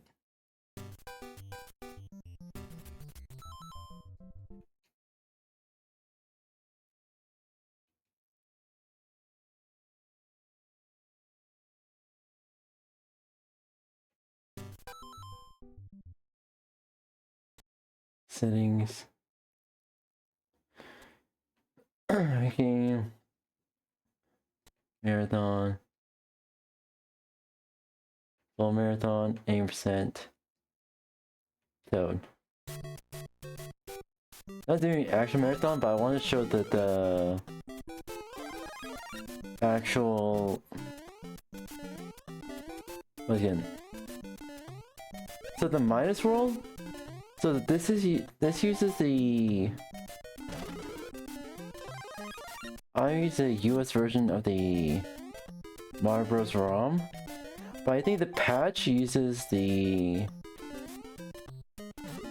I don't know how to explain this, but pretty much The modifications actually triggers the Famicom minus world,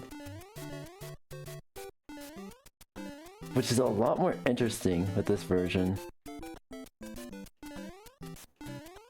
Well, with the ROM hack here.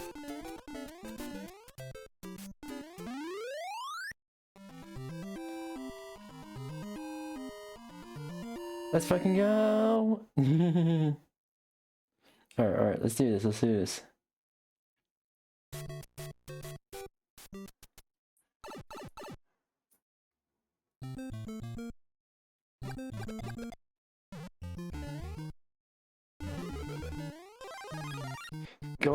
Also go backwards here too.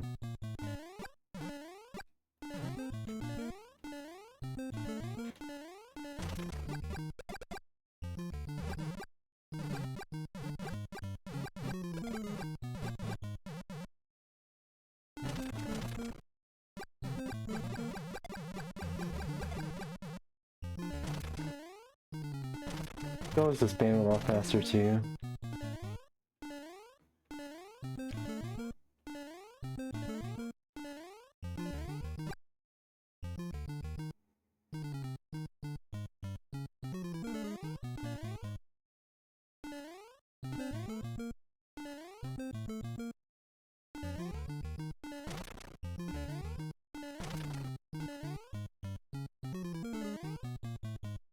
It's a lot easier to do this here. Alright, let's do this.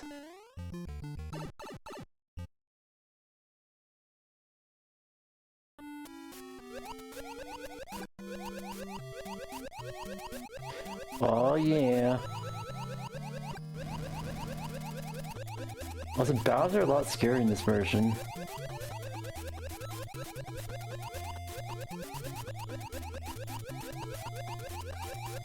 Famicom Minus World and remastered Super Mario Bros.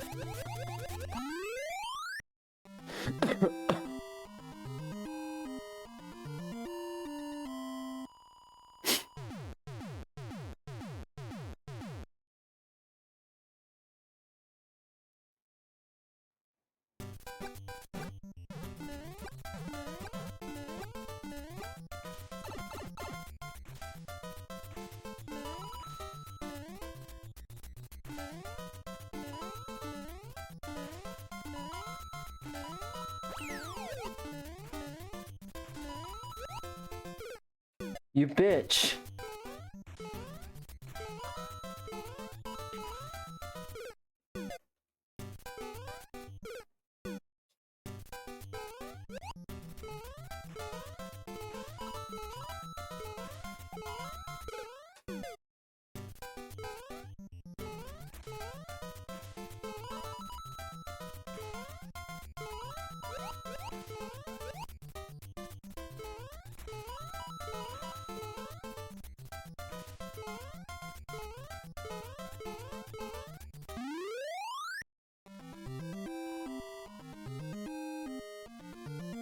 Let's fucking go!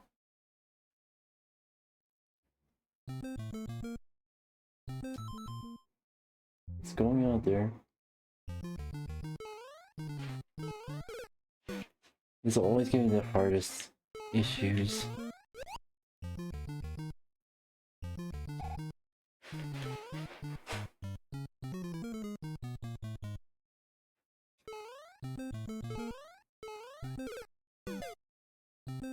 Also because there's no checkpoints here.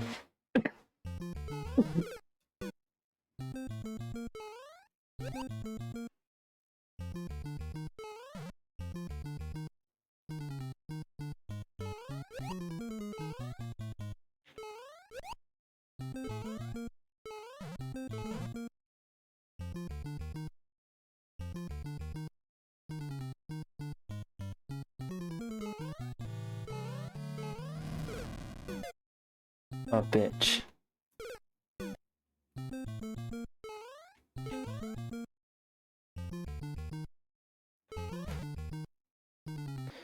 Come on, come on. Have confidence.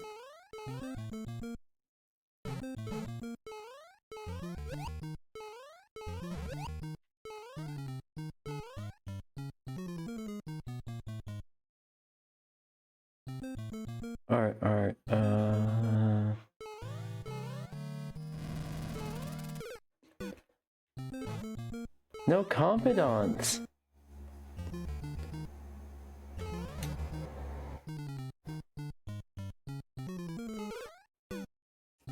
There's always giving the most trouble.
Sorry about that. Our friend just visited over, dropped some things off. Yeah. Oh. Right.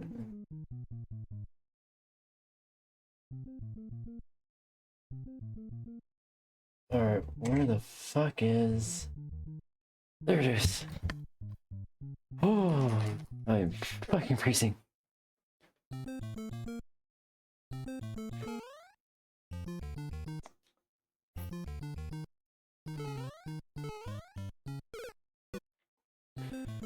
I can do this. I can do this.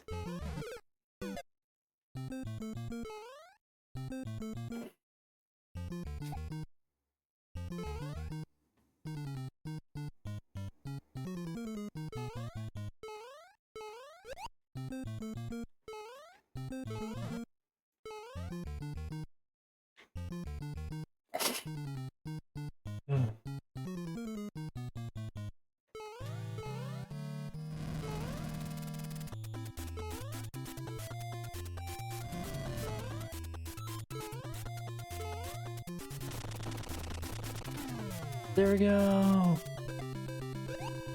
That's always funny.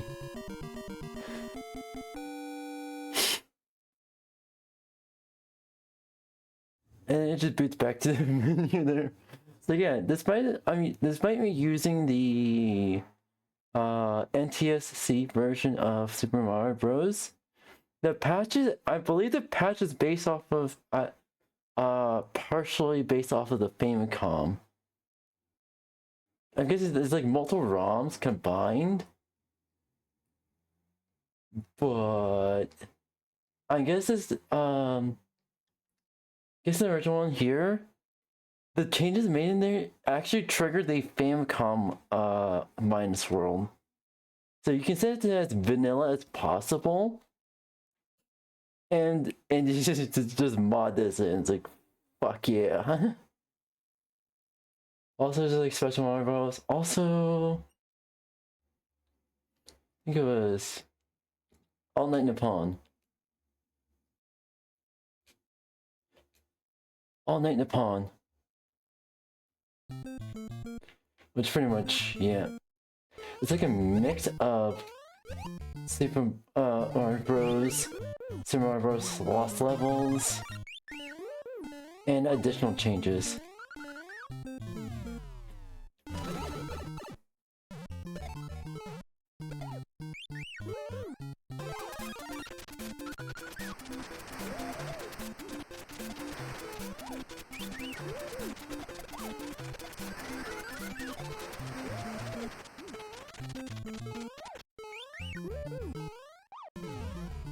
This is so cool.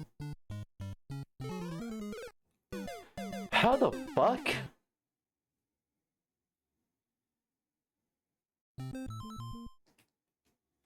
Did I actually discover something?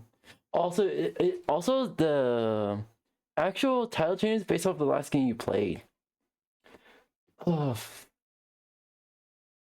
oh, so cool. Oh, I really hope that.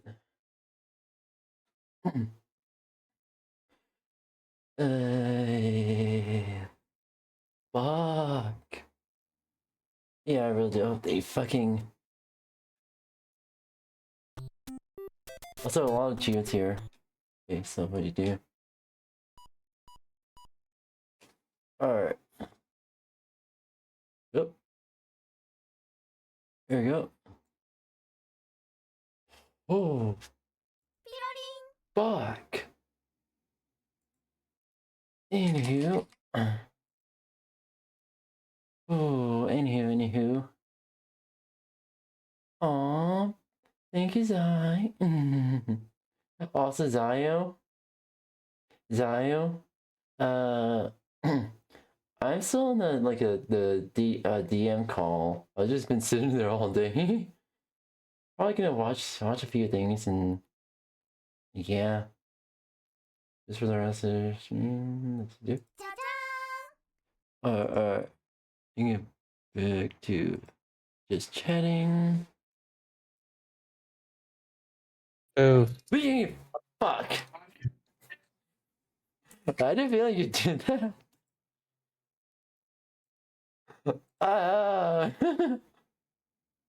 Jesus Christ. Oh, fuck me. It literally make my heart skip a beat. I'm so sorry about that. Right now, I'm trying to keep my mic muted because my dad's like listening to his stuff. I see. Fair. At the same time, I'm so sorry for scaring you. Squish your face, squish your face, Squish your face, and squish your face too. Yeah, you can mute your mic if you want. Alright. Okay. Alright. There we go.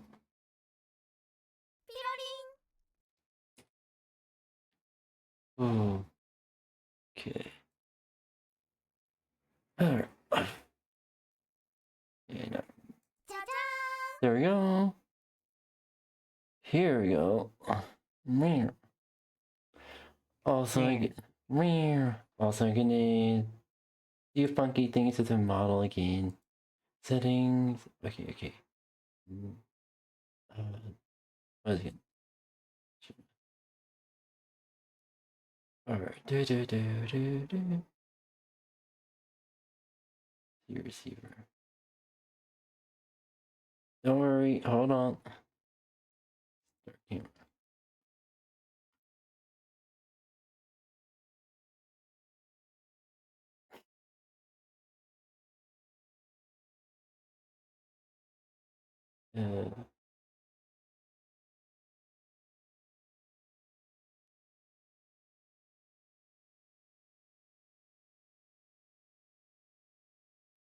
Alright, there we go.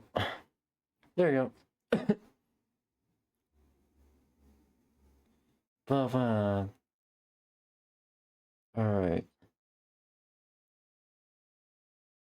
You're good.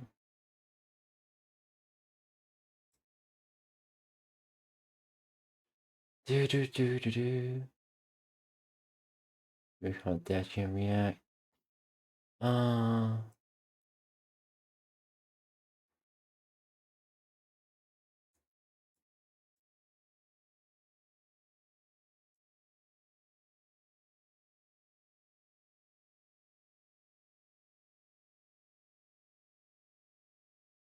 Let's go. Hold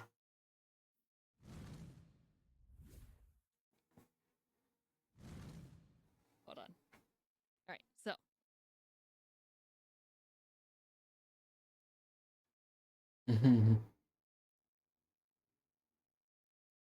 because I need to see these, right? I need to see the good pit maneuvers. We got Trooper Bird over here, the most feared cop. They say gravity works harder when Trooper Bird steps on the gas. They don't fear the badge, they fear the man behind it. Is he Chuck Norris? Is he the new Chuck Norris? This is your Arkansas The State new Police. Chuck Norris. All right, Officer Bird, let's go. What Number started one. as a simple speeding stop quickly turned into No. something much more serious. While working alongside the FBI, a trooper was alerted to a black pickup truck barreling down McCain Boulevard, going 45. Is it one of those squatting trucks? I'm sorry, I hate them. I hate them with my guts. With my guts. Squatting If I drivers? see any squatting truck, I immediately Squatting just truck. don't like you. Oh yeah, squatting truck. Yeah, I hate those. This is my question. What's the purpose? It's not really squatting that much, but you can tell it is squatting. Because I know it's going up a little bit on the Trooper hill, but Bird is Robocop at pit maneuvers. Oh I shit. hate squatting trucks. I don't understand. Why? Why?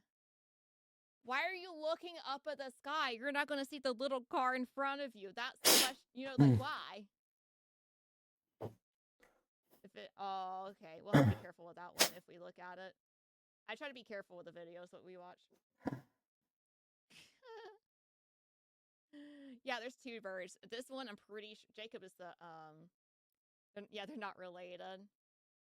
Jacob is our guy, right? I'm pretty sure it's our guy. I mean, it was all back and forth, back and forth. Oh, let's see where this goes. I just feel like you're just looking up, and I don't understand the purpose of it. Two birds with one stone. In a 30. But by the time the trooper caught up, the driver was already leaving the Walgreens parking lot, and he had no plans of pulling over. Oh no. Maybe it's just lifted, I don't know. But regardless, when I said stands, yeah, it's just lifted. I don't care, I still hate squatted trucks. I had to get that out. Yeah, we're gonna pit a lifted truck, let's go. Let's go. Let's see how this. I bet it's gonna be a rollover with the lifted truck. I can't tell if it's squatting or if it's just lifted. It was just a bad angle for us. But it doesn't matter. Yeah, it's just lifted. But regardless. Oh, lifted. Moving away through a residential area. He weaved south on South Fairway before abruptly turning back north on North Hills. That's when he blew straight through a red light at North Hills and McCain. No hesitation, no braking. Oof. He's just lifted. Okay. We plan and we scheme it. How are we gonna pit this? Any new tornado vids? We had one the other day. So not too long ago. If you check the weather reaction channel. Oh, oh no! Oh, Well, your no. wheel's gone. As Trooper Jacob Rip. Bird blocked the suspect's path, the driver attempted to turn onto Greenway Drive, but in the process, the vehicle lost a tire, which flew off and crashed through a Shoot, we got the FBI out here. That's crazy. residential Oh, fence shit. 1821 McCain Boulevard. The truck came to a halt, disabled and boxed in. With no options left, the suspect exited Take the out the vehicle suspension, and he's surrendered done. without resistance. A search of the truck revealed a stash of marijuana hidden behind the driver's Oh, seat. shit. The homeowner was promptly notified about the unusual and destructive end to what had started as a simple traffic stop. Wow. On April 25th, 2024, a high-speed pursuit was underway as Celine Imagine getting your home trashed because some dumbass is initiated a hot pursuit. Try to run away from the cops, basically. Yeah, nowhere is safe. Nowhere's.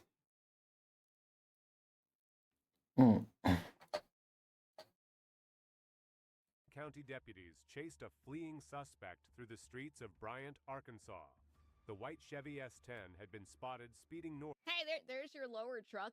on State Oh, Highway wow. 183, weaving dangerously through traffic as it attempted to evade law enforcement. Or maybe there's just no audio.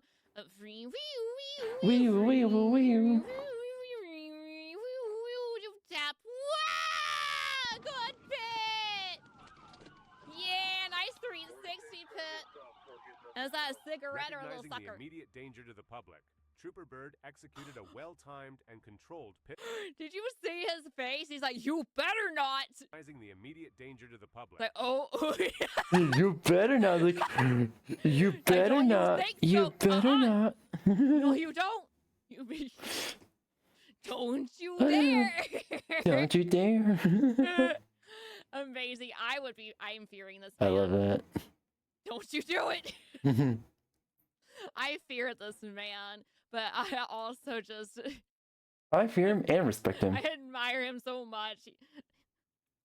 Trooper Bird executed a well-timed and controlled pit maneuver.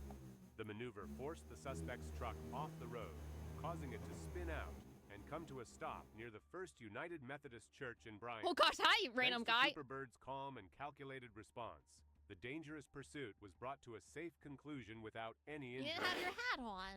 Ooh. On December 3rd, 2022, Trooper Jacob Bird was on night patrol when he received information about a high-speed pursuit involving a fleeing SUV. Without hesitation, he moved to intercept and quickly became the primary unit in the chase. Oh, Officer Bird's here. Oh, no, immediately promoted to a primary. From that moment Primary. on, the suspect's worst nightmare was no longer the flashing lights. It was Bird. It was the relentless force of Trooper Bird closing in. I love Officer Bird. Trooper Bird. Ooh. Ooh, first. It would be an honor to be pitted by the Officer Bird. Mr. Bird, pit maneuver me, please. It would be an honor to do an arm wrestle game with a Trooper Bird. No hesitation. Oh, we testing out the waters. Oh, we caught that bump. Oh, he knew. We caught Trooper that Jacob bumper. Bird didn't waste a single second. Sure didn't. With precision Oh, and wow. confidence, he executed a perfect pit maneuver, sending the Rip that I was car. about to say, I'm Rip. like, or Trooper Bird, you're barely moving him at all. But shoot, he caught underneath that bumper, and then the pit happened. It was like a little tease, and then we had the actual pitting maneuver. Okay, Spirit. Okay. 10 out of 10. 15 Spit, out of Dragon 10. Spit. the suspect's van crashing into a wall before it burst into flames. So he has primary, Fortunately, that's true, no one yeah. was injured. Regardless All of occupants inside the SUV Mr. were Bird taken first. into custody. Once again, the legendary Trooper Bird proved exactly why he's considered one of the greatest to ever wear the badge. On September 16th, 2020, I want a police badge, and I want him to sign it. Can I get his autograph? Would I be his first person to get his autograph? I want autograph. Trooper Bird. I keep calling him Mr. and Officer. Mr. Mr. Officer Trooper Bird. I need I need his autograph and a picture with him. Yeah, does he have a trading card? 22. Arkansas State Police were locked in a high-speed pursuit with a white Dodge Charger built for racing, and they Oof. couldn't keep up. So they called in the one man known for getting the job done. Yes. Trooper Jacob Bird. The legend didn't hesitate. He jumped into action, took over as the primary unit, and was ready to show once again why he's in a class of his own. I got M64H. We got a lot of chargers right here. Were we all street racing or something? Ooh, I hear that. Oh. Yo, he's got an Insta. You know, that's probably the dumbest thing you can do is have your Instagram username on the side of your car, and we get it clearly in. So true. That's true. So if you happen to get away, we know exactly where you are and what you're doing now. That's so bad. If they show any bit of their face in any of their pictures on Insta, or if they look into it, they're like, hey, oh, huh. how do you say this? If they get a warrant, they could actually request. Technically, Facebook owns Insta, so in a sense, they could just ask Facebook and then that's it. Yeah. That raw speed alone would be enough to escape. But what do you think? Meow. Can anyone outrun Jacob Bird? No one. Drop your thoughts in the comments below. No, because no one can outrun Mr. Officer Trooper Bird. Oh yeah, we saw Dork. this one. You're my dork. Oh yeah, that's right. He got pushed. And bam! Bam! Yeah! Let's fucking go! Hold on, I needed to see really fast. Hold on. God dang it. I'm not sure if I can get a good angle. I think I tried it last time.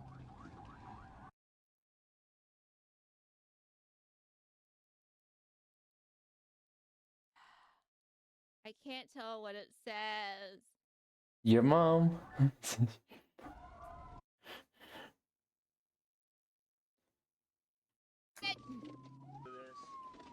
I was gonna say, don't follow that guy. He's a bad influencer. Yeah, it's too Point fuzzy. and laugh at him.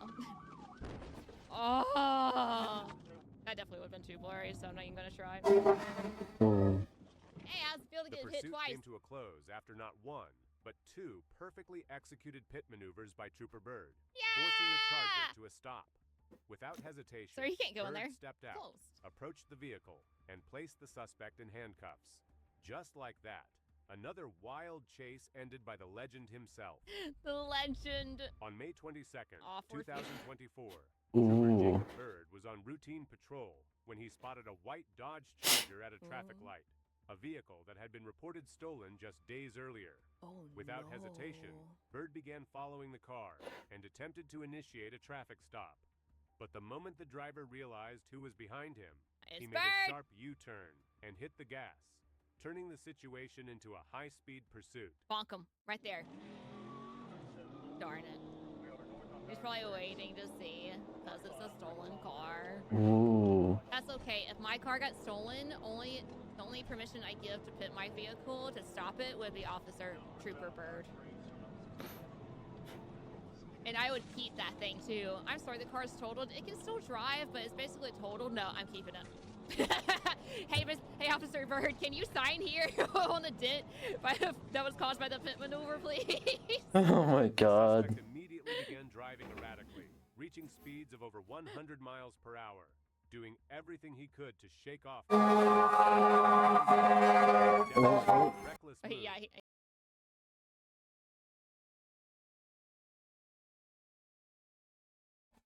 I'm sorry. Did someone cause an explosion? Why the fuck there was 2 fire trucks, multiple fire department cars, and a few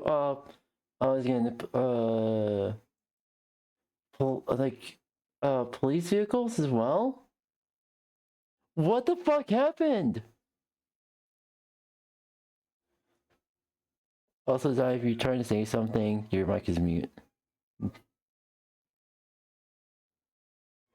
Seriously, what the fuck happened?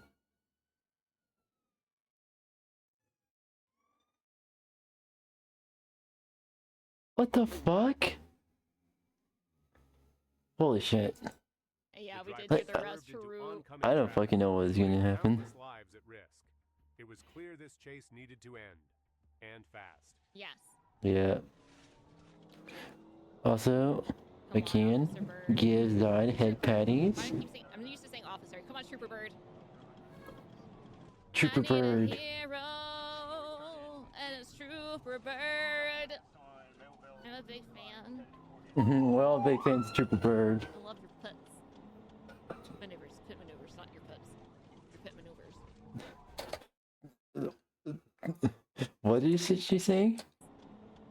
Maneuvers, pit maneuvers, not your puts. Your pit maneuvers. Pit maneuvers.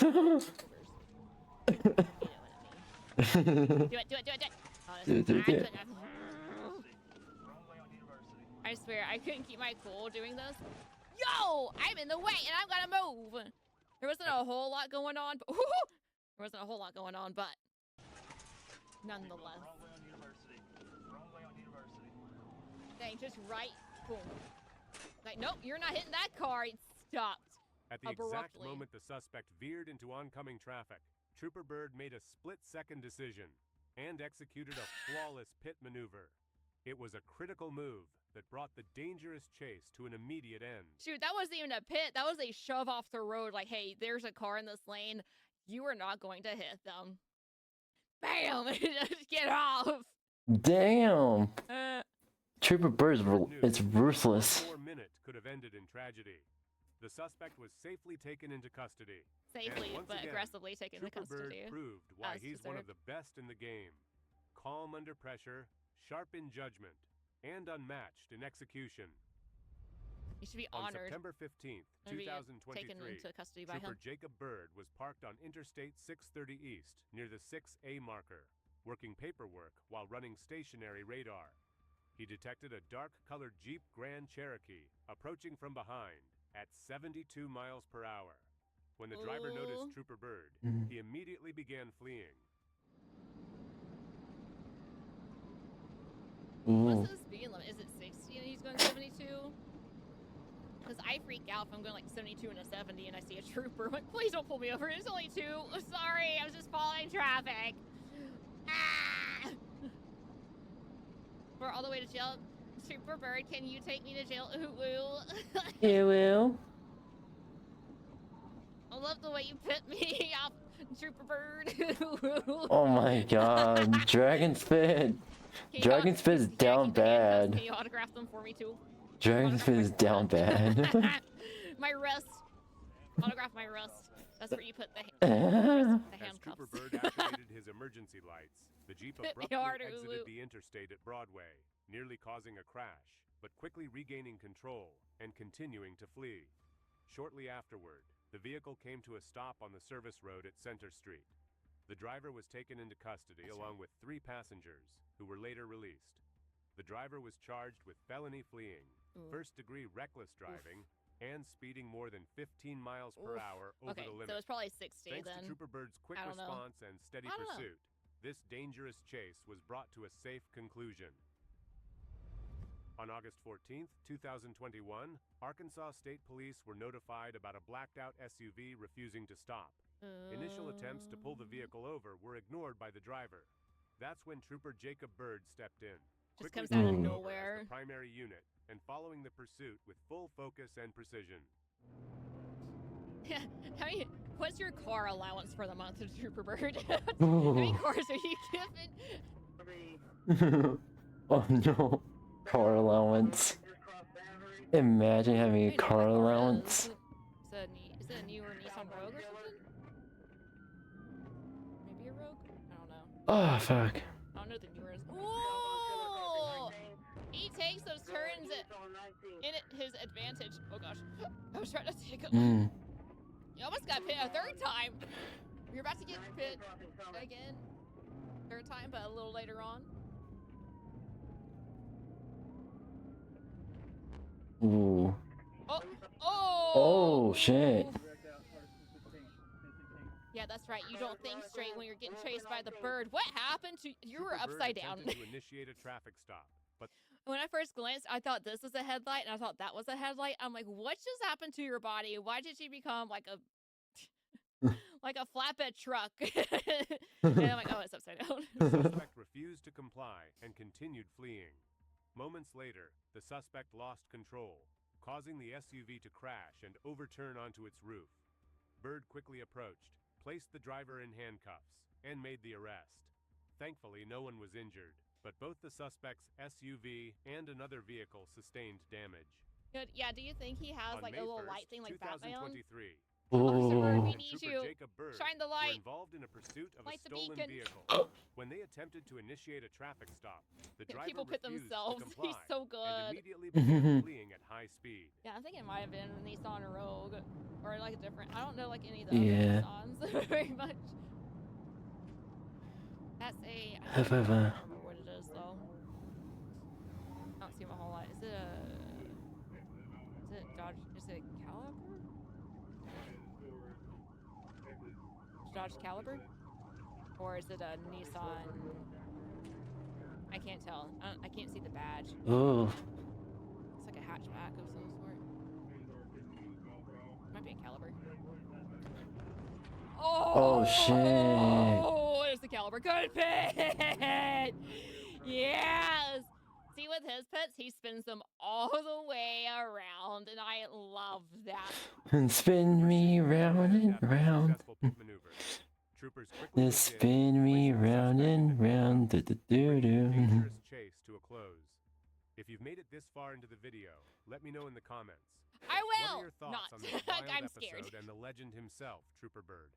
Can you imagine Oh, my fuck. comment? I love you, Trooper Bird. I made it all the way to that part of the video. I love you.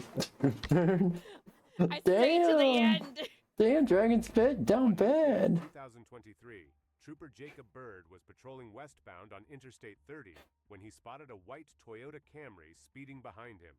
After confirming the speed with radar, he began He needs his following the own vehicle channel. as it continued onto I-630. That's He needs an off. Does he have his own channel? Because I'm going to actually look and see. Because if he does, he just needs to get videos edited like this and all he has to do is just upload them. I would subscribe and everything. I'd become a member. Oh my god. Dragon spit's if I down become bad. like the highest member tier, do I get an autograph? when Trooper Bird initiated a traffic stop. But what happened next was anything but routine. 630 West of Main Street, Arkansas, Albury, Union, 7th and Ring, AMU 73F. Something similar. Maybe like the actual police department, maybe.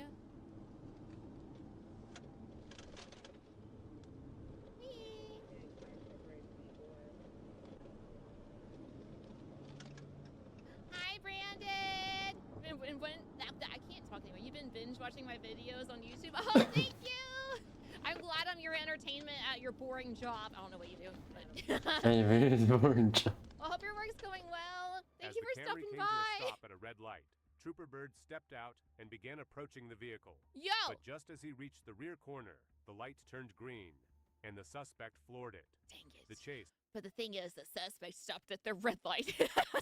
They didn't leave. They're trying to act natural, and it's not working. was on. The driver blew through multiple red lights at high speed, weaving through traffic and using the turn lane to pass cars on Broadway Street. That's amazing. I'm glad I'm your amusement. We make those K9s. Those, gosh, what are they called? What are the big teeth called? Oh my gosh, why did I forget? I got nervous.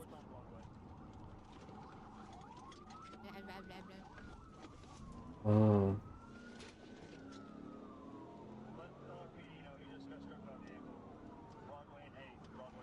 If I need teeth, I'll come to you. Hopefully I won't need to. No, not the Chick-fil-A! Chick-fil-A! Why is everyone crashing? Oh, sir. Oh, we coming down that alleyway. Oh, you messed with the wrong As bird. the suspect ran the red light at 8th Street, he struck another vehicle, causing his Camry to spin out and... Dang it, why did it have to be him? Why did it have to be him? That's what's going on in his head, probably. crash into the You outdoor might want to stop seating that. You might get area in a of coma a Chick-fil-A, or concussion. scattering debris across the sidewalk. Despite the crash, the suspect jumped out and fled on foot. Trooper Bird Maybe he just immediately really gave likes metal chase, music. pursuing him through alleys and side Metal streets. music. After a determined pursuit, He's so spanning metal, several he's hitting miles, it. Bird successfully caught and arrested the suspect.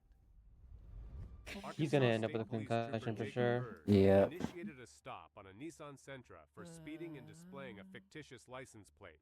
But just moments into the stop, the driver suddenly fled, kicking off a high-speed pursuit. Yeah, Vaughn. That's perfect. Sorry, I just came back. I had to go get a snack. That's fair, that's fair. Mwah, love you, babe. By the way, I just checked. I checked a little earlier. It's still arriving Monday, by the way. Yeah, that's fair, that's fair. Well, our friend can stop by and give pretty much give me a roommate 3 thermostats, 1 for my room, 1 for her room, and 1 for the kitchen. So like I know a little bit. I can just record the temperature of the kitchen area, and then in the next hour I record temperature of my room. Yeah. Thank you. Have a good night. Because the one you were driving 70 and a 60. All right, when you passed me by Children's Hospital. Has this guy been hit before? Look at the back. 2, the tags don't belong to the car. Do you have a driver's license on you? No, sir. Why not? Do you have an ID? Yes, sir. What is your name? Can I see your ID, please? Didn't you let him finish the name? License plate at? It's my girl's car. I can call it for you. What's her name? Angel Love. Okay. What's her dad's name? Sylvester Love. Okay.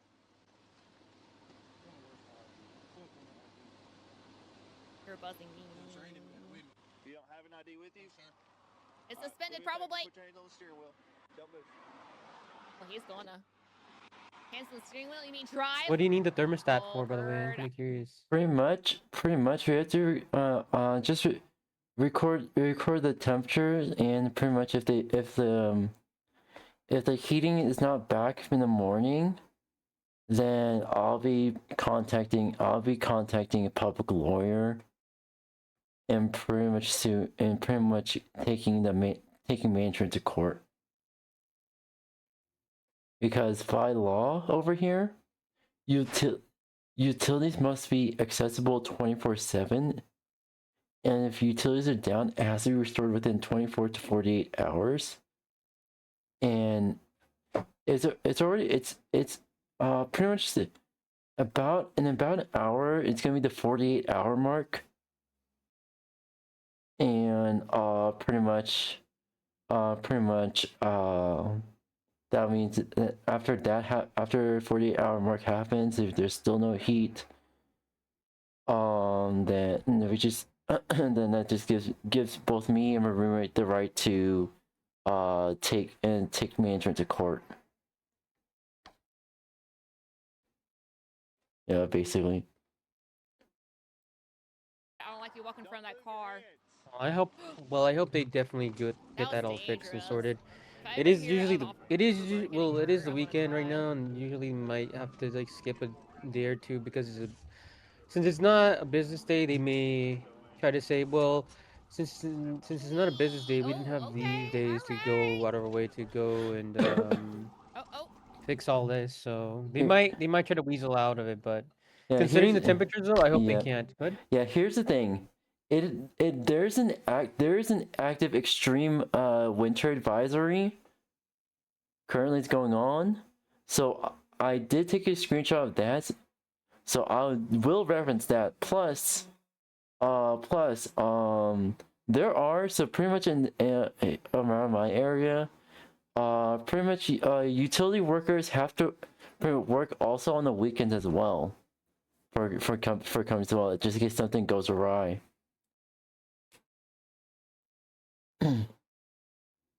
Oh, didn't know that, but I hope in that case they do go out of their way to fix it. To fix the heating situation. Yep. Plus, utility workers over here are considered like government employees. So pretty much extra pay over here. Plus, I used to be a traffic control crew member. Was pretty much. I'm back. Took a hard nap. Aw, hi Arky. I bet you were. Anywho. So basically, I used to be a traffic control crew member, and I had to work the weekends I had to work the weekends myself as well. Just to make sure, just to help other like utility companies, with managing the flow of traffic, making sure traffic doesn't like hit them and stuff like that. Of course, we also had like asshole drivers, who pretty much tried to cut in line and stuff like that. And we had to pretty much had to give both of our students every time that happened. And yep. You can spin me right round, baby, right round. Is it down? Hello there. Hello there. Be a road it is, what a friendly, pretty clear road. Would be a shame if someone got put on it. Hi, Dark. The suspect drove recklessly from the moment he fled the traffic stop, weaving through traffic, ignoring red lights, and pushing the Nissan Sentra to dangerously high speeds. Is it 40 miles He an hour? swerved across multiple lanes For without that car? signaling, cut off other vehicles, and showed no regard for public safety as he raced through intersections and residential streets, And a clearly parking determined to deck? escape at any cost. Was there a whole parking deck? Oh my gosh, sir. You playing Need for Speed or Grand Theft Auto? What is this?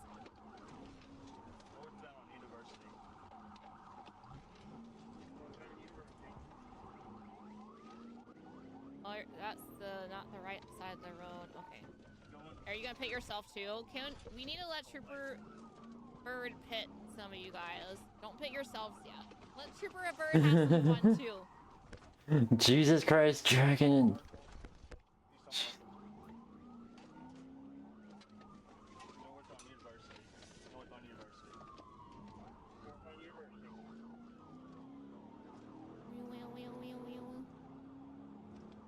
I needed a shirt that says Trooper Bird's biggest fan. And then Arkansas. Wait, where's the other bird at?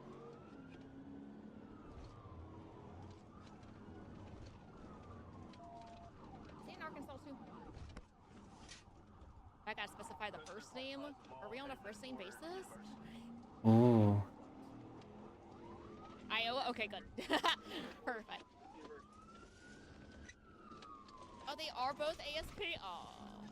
Alright, I gotta specify the first name. The full name. I can't do just the initial either. Ooh. Yeah, fair.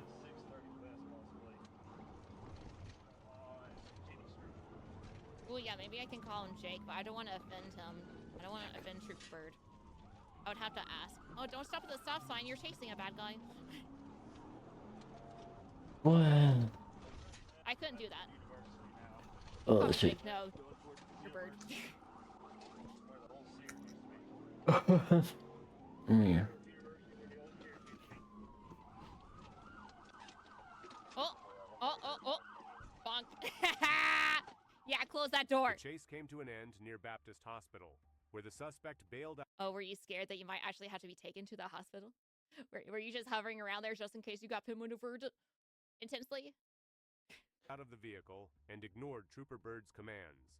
After a brief physical struggle, the driver broke free and fled on foot toward a nearby apartment complex. Get up! Trooper Bird, assisted by backup units, quickly caught up to him and placed him into custody. Nice. A handgun was later found inside the suspect's vehicle, and he was transported to the Pulaski County Regional Detention Center to face multiple charges. Don't run from the bird shirt. Don't run from the bird shirt. Maybe you can post it in in the Discord and at me. Oh, we need that. Don't run from the bird. Are you in the Discord? Post it and at me, but also say Spit told me to do this. Spit token.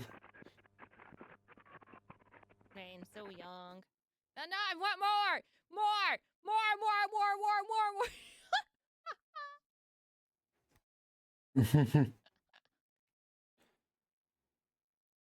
Nice. Hey kids, do you love Mario, Sonic, The Real Cost campaign between the half-minute version. Illegal drugs are bad news. Don't mess with them. Nancy Reagan's Just Say No campaign was an infamous PSA failure. As noted in Scientific American, merely telling participants to just say no to drugs is unlikely to produce lasting effects. No one ever says, I want to be a junkie when I grow up. And immediately turned to their sibling and said, I want to be a junkie when I grow up. Nancy's famous PSA was such a joke that Netflix used it to promote the first season of Narcos. So to my young friends out there, say yes to your life. And when it comes to drugs, just say no. Just say no. Just say no. The government's War on Drugs media campaign really reached its artistic peak and irony in 2002 when the Office of National Drug Control Policy released a couple of ads during the Super Bowl, arguing What is this one? totally incoherent, borderline nonsense. And that could be anything. A tampon, a large tampon. I don't know, it just seems like she's hiding a tampon. And then there's this monstrosity. I hate this so much. This only makes me hate babies! And I love babies, but now I want that baby to fall into that alligator's mouth. What's a vape? I don't know. I just want that demon baby to die. There are anti-smoking ads and videos on these channels that seem more effective, but they get far less airplay than the ones that we've been discussing. These are the ads that these organizations choose to put their advertising budget behind. These are the ads they want us to watch, the ads they think are working, or the ones that they want us to think are working. Lol. You first. Typically, in most forms of media, the charts of power scaling can vary greatly. You'll have some fodder and side characters at the bottom, some like other creatures, main. Let's see what this We is. start our journey the same way just about every Archon's journey begins, with loss. These wishes were recorded back in January of 2024 during 4.3. On the first attempt to attain the Shogun, we got a Diluc, which meant that the second account resulted in us getting Tainari. But since I already had a Tainari account beforehand, I knew we had a guaranteed way to obtain Raiden now, so I just bit the bullet. We also got some 4-star weapons while doing these summons, which meant that now none can contend with the supreme power of the almighty Raiden Shogun. And the Favonius Lance. Huh? The first obstacle to contend with the Shogun's power was Amber's Temple, and as I attempted to perform the Amber's skip, we Temple. slipped between the cracks, making it so that our mom's back was now broken, and making it so that we can't leave. This event quickly made me realize I was not in the mood to deal with this, so I ran over to Kaya's domain to really start this challenge. This time, the Shogun was able to clear the skip just fine, and she even one-shotted almost all of the enemies here. Things are looking good, but looks can really be deceiving. Since we completed this skip on the first try, I figured maybe she'll act right for Amber's domain, and that was thankfully the case. Unfortunately, though, this came with a cost. That being our burst. Nice going, buddy. It took us 12 minutes to get that burst. 12 minutes?! I'm not joking, I actually timed it. It was 12 minutes. Lastly, we had Lisa's Temple, and for this, I decided to do it normally. No skips. What's that? I'm the old Hoyo, and I want normal clears. That's so fucking stupid. I got a flight to catch. I took my normal pills when recording, and we proceeded to accomplish this the way Hoyo intended, with the God of Electro solving all of these puzzles 30 minutes into starting the game. Now we can get up to AR10 so we can progress the story, and while we do that, I'm just gonna address a couple of things. The first being the elephant in the room. Some of you might have noticed that it is not only Raiden Shogun in this challenge. We are joined by Jun today. Hi, I'm Jun Yoon, a Los Angeles-based voice actor. In Genshin, I'm the English version of 𝙂𝙚, Kaming's father in Lantern Rite 2024. I also voice a bunch of NPCs all around Inazuma and Xiaowing Village. And I'm the voice of Kujo Takayuki. Some of you might know, the man who says, The almighty... For legal reasons, June cannot replicate that voice in this video. But let's get back to the Aether elephant in the room. We have the Traveler in the first slot with us. The Almighty is here because I thought it would be funny. It's a visual The joke. Almighty. He's not providing any other use besides being an adjective. Granted, this video is not showing you every hour, minute, and second I had to endure for this entire run, but let's just be so full right now. I've had to go through at least 3 of these runs before, and I've scraped the bottom of the barrel with Lisa, Mona, Barbara, and Mona. The Shogun is nowhere near the levels of them. I'm a savage! Oh! But that doesn't mean she's amazing. Out of all the characters I've played so far, this one is probably the most gimmicky. Her normal attacks are average. The charge attack is good, especially compared to the standard polearm special of just tackling your opponent, but her skill is extremely situational. Shogun summons the Eye of Sauron that follows us around and does a coordinated attack anytime we deal damage with our normals. Normally, it's just whenever damage is dealt, but for this run, it's whenever we do damage with our auto attacks. This ability is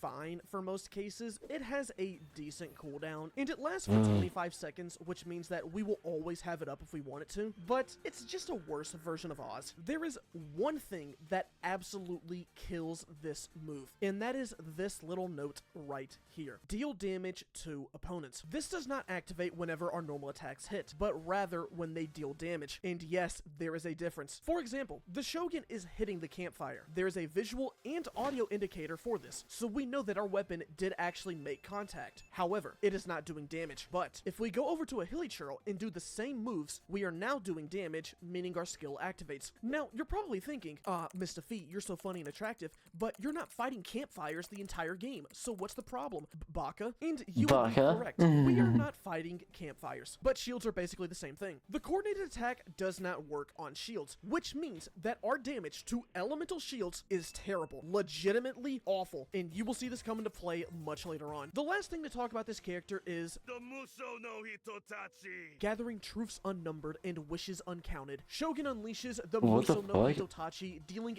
I didn't expect to see Chad Sands. massive damage and letting us have fun for about 7 seconds. The initial hit does really good damage. The autos and charge attack then get changed to electro damage, and they have decent numbers to start out with. Plus, we get energy back whenever we do attacks. Overall, it is just a net positive compared to the normal auto attacks. The only issue with this burst, however, is that it is a gluttonous beast. This is 90 energy, as much as a physical copy of a Switch 2 game. I hate this economy. This I burst hate this is what economy, makes me this character too. good, but it can be a real pain to get it back. Don't go. And this is why I said the character is gimmicky, because she doesn't really do much without the burst. The entire run is just me trying to farm my burst and using it in a smart way. Yes, I actually have to think when using my burst, because if I just use it to one-shot enemies, then I'm screwed. I now have to spend more time to get it back again, compared to if I just use it against a tankier enemy, then have the chance to use the new autos to get energy. This character...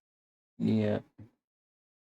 We are at a point now where there are genuinely way too many people on the roads now with cars. Car crashes and dangerous driving are seen as unavoidable. It's just an everyday part of modern life. That's not a lane! That's a shoulder! When our car is coming out. Oh, snap, sorry. Sorry, I'm on. There are so many people that are behind the wheel that should not be anywhere near the steering wheel of a motor vehicle. Jesus Christ. So many people are encountering dangerous behaviour on such a frequent basis that it's basically become the norm. Why is bad driving so normal? Maybe it's just me, but I have you wanna noticed know. how people have gotten exponentially worse at driving in the last few years? It seems like pretty much every time I get on the road, I have to use 110% of my brain power just to make sure that little Johnny doesn't hit me when he veers into my lane because he's watching brain rot TikToks. And honestly, it's not even just freeways, it feels like it's everywhere. Even parking lots feel like they've practically become lawless zones. They've become like the Wild West. For example, if I have the misfortune of being in a Walmart parking lot during rush hour, I feel like my car gets hit at least 10 times as I'm trying to leave. It's like everyone thinks we're playing a fun little game of bumper cars, but lethal edition. It feels like anytime I drive my car further than 15 feet outside of my home, it's like Not Bumper Cars Lethal Edition. like I'm auditioning for Mad Max Fury Road, which actually reminds me of a video I saw recently where something very similar to what I'm talking about happened. You're gonna try to go around and then go. You got this. You got this. No, he speeds up. He speeds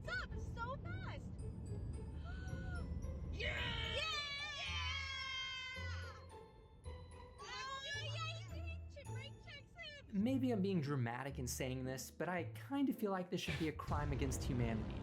For a few reasons specifically. First off, this van is using a box truck to block the road and not let anyone else pass, and from what I can tell, there is no good reason for doing that. The only logical reason I can think of based off of this video is that this person wants to condemn everyone to a life of slow driving just because they think everyone should drive slower. It's either that or that they're a max-ranked rage baiter.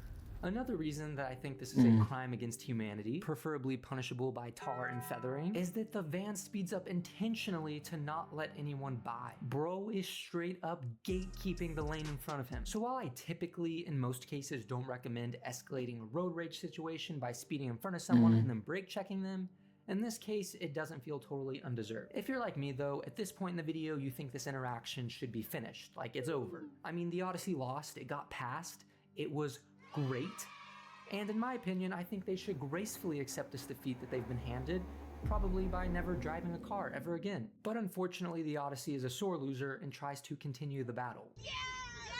He's gonna go around! Is he gonna go around? I think that's what he did to me! He's gonna go around! Oh, yes! Okay, we're gonna stay our distance so that we don't get in a crash. Finally! The van tried to get in front of the other car again. Which, by the way, if his point was to make everyone else drive slower, assuming he's not a rage baiter, we could logically conclude that maybe it was for everybody's safety. Maybe he just wanted to make everyone feel safer by driving slower. If that's the case, wouldn't his whole reaction be completely contradictory to the whole purpose he was driving slow in the first place? Like his solution to someone making a dangerous situation is making the situation even more dangerous? Am I getting that right? That's what Russia does with their nukes. I think their whole thing is just threatening to nuke people and escalating situations that way in order to de-escalate them, I guess. The only difference is that Russia probably wouldn't let a driver like this out of their cage, if I had to guess. He'd probably be sent to the gulag, the one with the Demogorgon in it. Oh no. Which, to be totally fair, yes, that was an anecdotal type story. I mean, it's not like every bad driver is represented by this guy. I mean, as far as I'm aware, this guy isn't the president of the Bad Drivers Club. My point is that you could call this type of driving an outlier, even though I fear for my life 97% of the time I'm on the road. But we can actually empirically show that people are getting worse at driving. Let's talk about some stats. In 2011, American traffic deaths hit a 62-year low at 32,479 fatalities. Coincidentally, that's the same year that Katy Perry released her hit song, Firework. And I'm not saying that's the reason for the 62-year low in traffic fatalities, but I'm just saying it might be worth looking into. But by 2024, that number was at about 39,939, which is the same year we got Willy's Chocolate Experience. And I feel like that right there is a great representation of how driving's going. Bad and makes me question a whole lot of things. And as you can see with this fun little graph, within the last few years, there has been a huge increase in traffic fatalities on average. And even though there's a downward trend here, 2025 still looks like it'll have over 35,000 traffic deaths. I mean, they only have 3 quarters calculated and it's already at like 28,000 or somewhere around there. And like I sort of mentioned earlier, for the longest time, I felt like maybe it was just in my head that people were bad at driving. Like maybe I was making that up. I guess somehow I thought I was the problem. Like I thought I was making up all this bad driving. Meanwhile, every time I would go on a little driving adventure, it would go something like this. Just peacefully driving home after work when? Why is she looking at me like it's my fault? Dude, girl, come on. Let's just keep driving and go home. Fast forward to a few minutes later.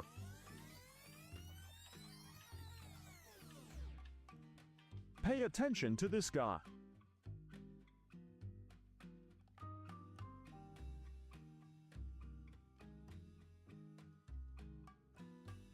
Jesus Christ.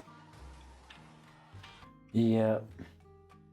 Hopefully I can go home now without any more of that. The funniest part of this video to me is when the lady does the little hand thing you do when you're mad at someone because they did something wrong. She did that while she was clearly in the wrong. I feel like it's not even debatable. Like it is, factually Jesus in the Christ. wrong. And I feel like that's something that a lot of people do, where they are clearly in the wrong, but then they blame someone else for not being right. I don't guess. fucking Like, the understand their amount of times logic I've gotten at to a all. stop sign at least 15 minutes before another car, and then this car decides to go before me, and then when I try to go, they give me the hand.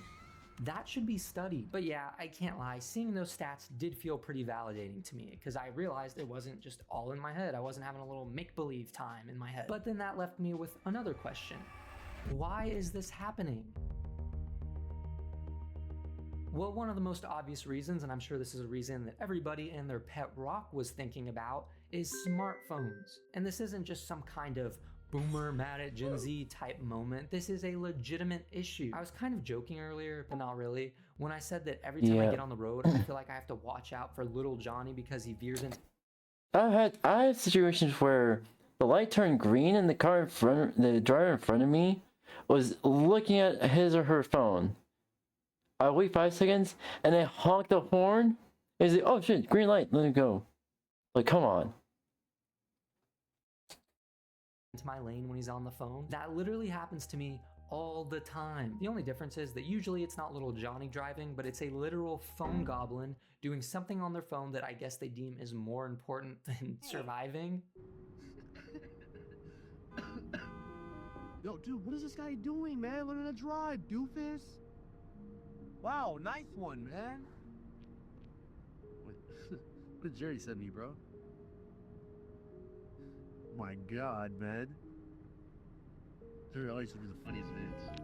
Yo, man, keep your eyes on the road. Come on. How phone goblins look too. And on top of all of this, it seems like there's a kind of mass cognitive dissonance going around. So many people know that being on their phone while driving is bad, but they do it anyway. Here's the thing. My mom did that. She was on her phone while she was driving. Even my old roommate, one of my old roommates did. Both of my old roommates did that. I was like, why the? And I called them. I was like, hey, stop being on your phone. Look at the fucking road. Especially when they're driving my car as well.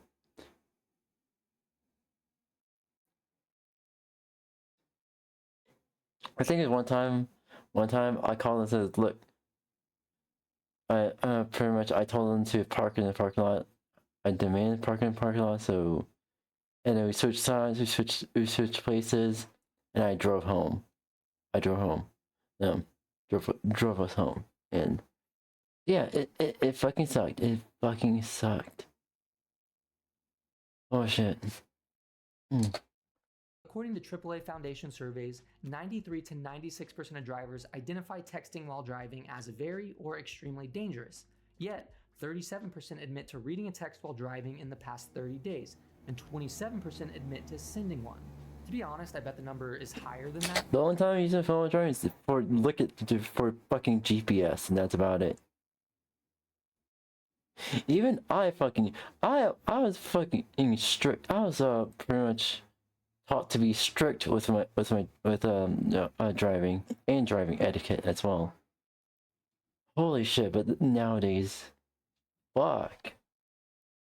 Because I imagine a lot of people were just embarrassed to admit that they're little silly gooses who text and drive and watch TikToks and are on their phone while driving. Yeah, I bet pretty the people who much. write about it are the same people who take the whole sharing is caring mentality a little bit too seriously and decide to share their car with my lane. Honestly, I think it's probably the case that they do think it's bad, but they think it's not going to be them that gets in these accidents, like they think it's always going to be somebody else. Or maybe they just don't think it's dangerous to be on their phone and drive because they've gotten to level 5,000 of Candy Crush and they feel like they've mastered the art of being on a phone. The National Safety Council may have something to say about that. According to over 30 studies they viewed, they concluded that talking on cell phones, whether handheld or hands-free, increases crash risk fourfold by causing inattention blindness. This is basically where drivers don't see objects that they're looking directly at while driving. But honestly, that's not even the worst reason to be bad at driving. A reason that I can think I feel like it's much higher with people with ADHD. of that is worse than brain rotting and driving is road rage. It kind of seems like It's for many road rage people, scares the me. moment their rubber hits the road, they become completely feral. It's like they become desocialized to humans or something.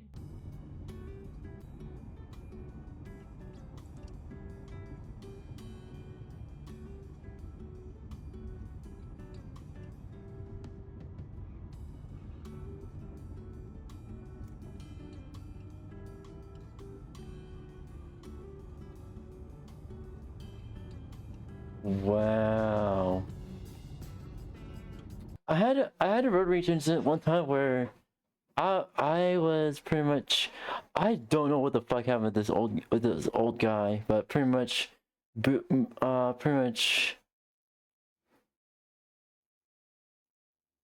I what was he in? But pretty much he again, I don't know, I remember details anymore, but I just like parked, like just parked like behind. I parked like behind, not my park, but like it was a red light. It was a red light, so I stopped. And I think it was not behind. Oh, I was in front of the red light, looking at the red light, just changing and stuff like that. But I don't know what the fuck went through his head. But pretty much, he just started knocking and pa pa pa pa pa. And it's like,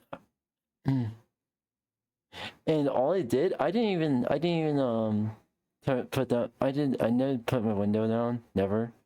I pointed at the dash cam, and I pointed back because I used that too. I think it's used to, but because I figured I had to record stuff with, you know, the rear convincing cars with the rear camera. I forgot my car had like the recording feature of the rear camera. I was like, I have 2 dash cams. I don't remember what he said or was complaining about. But pretty much, I was flabbergasted. Because he was making no sense whatsoever. And he stopped road raging and it says to speed off. Go in front of me and speed off. Nearly causing a car crash himself, by the way. So yeah. And moreover, I've always wanted to say that word, people seem like they get mad at everything. Are you driving too slow? You suck at driving. Are you driving too fast? You suck at driving. Are you driving with your eyes closed? You get arrested. I don't get it. I don't know what's going on. A AAA Foundation survey found that 96% of drivers engaged in at least one aggressive driving behavior in the past year, with 92% admitting to behaviors that put others at risk. Since 2016, cutting off other vehicles has increased 67%, and angry honking has risen 47%. It's very comforting to know that I don't do anger honking. I just do valid call it honking. the 96. It's not just like, oh, this. I want to avoid using my horn as much as possible, but I think 2025. Did you mention? 2025 was the most that I've used my horn and the car horn in a long time, pretty much. I don't understand what the fuck. 6 out of 100 drivers I'm around are perfectly willing to put my life at risk because they're cheesed off that Speed Racer passed them on the freeway. I mean, at this point, they might as well start selling a battle pass. Here's the thing, I've been taught to just let people pass me. It's much safer that way. For driving, because you're practically in a battle royale. But it's not even just angry driving that's gotten worse. It's also violent driving.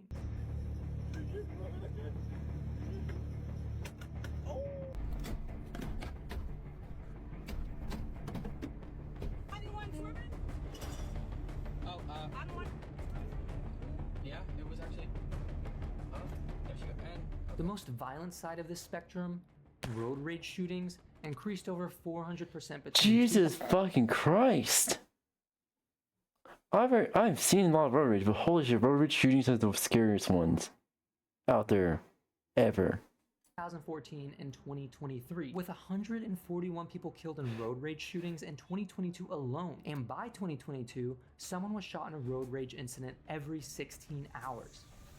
That is an absolutely crazy number to hear. And I think part of the reason this is happening is because people can get away with it. People are so used to being able to do whatever they want. They feel like they can drive however they want without any consequences. And we're really starting to see the effects of that. And this behavioral decline coincides with a dramatic decrease in traffic law enforcement. TransUnion research documented a 13% national decline in traffic citations in the last 5 years. And city-specific data tends to reveal even worse drops. In San Francisco, for example, citations fell 90%. In New York, moving violation citations dropped to 35%. If we look at Portland, for example, for a while they didn't even have a traffic division. In Texas, DPS stops fell 39%. Jesus So it fuck. seems pretty clear that people have gotten used to acting buck wild and treating the roads as their own personal little sandbox. And one thing I tell a lot of people, and I genuinely mean this, is if I could have any superpower, I would want my superpower to be the ability to take people's licenses away. Like somebody starts driving badly, boom, they can't drive anymore. They go to jail. We all make fun of them. End of story. That's it. Another annoying thing is that crashes aren't just happening more often, but they're getting worse. Yep. State Farm reported a record $13.4 billion auto underwriting loss in 2022, with CEO Michael Tipser. I think it was pretty much for me. I think it was one time I was parked at a intersection, not on the back roads basically. It was a Y-shaped intersection, so I was looking left, right, see if there's any cars going on. So I usually 5 seconds, 3 to 5 seconds. I see no cars. All right, time to go. And then there's a car speeding past me. I slammed the brakes and almost got hit. And the driver behind me sped up and rear-ended me.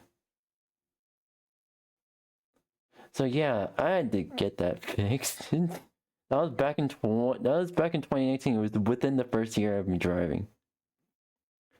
And I think and recent, I think 2025, literally near the end of the year, I ended up losing my car. My car ended up getting totaled because red driver wanted to be asshole, swerving between lanes. All right, let me get into this. Let me get into the left lane, and just try to avoid anyone. And then my car ended up hitting snow slush and spinning out. And someone else ended up getting involved in the in a traffic accident, in the Conley crossfire basically, and it felt bad. Holy shit. Holy shit. But yeah. Not sure. I don't think there's any time of me getting a new car anytime soon. Or for a very long time basically. But yeah. I lost my baby girl because of an asshole driver. Admitting we missed severity badly. Industry-wide, the personal auto combined ratio reached 112.2%. Wait, you lost you lost a pet or? I was talking about a car being totaled. My bad. I was You go. got worried for a moment. Wait, I'm sorry to hear that. Well, You can get unfortunately the red car came out unscathed and sped away.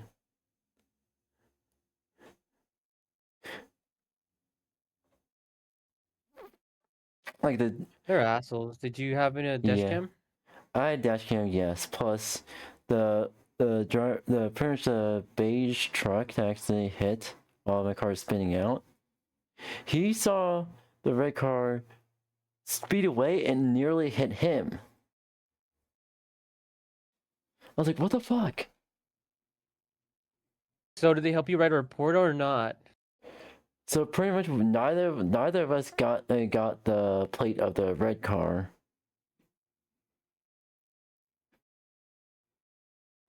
I didn't even get to see the badge of the car either.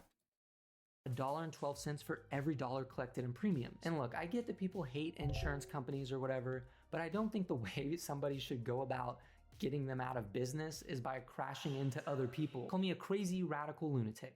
The road rage in this video kicks off when an entitled... I had this okay, so this moment right here in the video, I had this happen to me a few months ago, before car got totaled.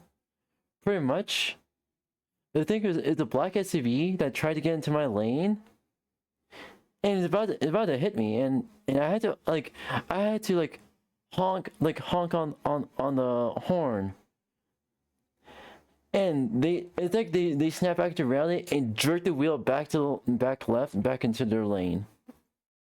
I was like, what the fuck? Karen tries to cut off a trucker in a right turn only lane. The trucker blocks her move. I see. I'm sorry to hear that. She floors it. Ooh, second ended off in front of worse. the semi and slams on her brakes, coming to a complete stop like a maniac. She then holds up traffic, refusing to budge. You're not ruining my day. You're not ruining my day. Rage does the trucker wouldn't let her cut him off in a right turn lane. As you'll see, they have their license. Driving related is getting worse. It's like our new norm is being chaotic, evil drivers. And when something becomes a cultural norm, it becomes hard to change. So is it even possible to fix this bad driving epidemic? Well, let's talk about a time when we did change the social norm. The anti-drunk driving campaign represents the most successful traffic safety norm change in American history. In 1982, 25,165 people died in impaired driving crashes.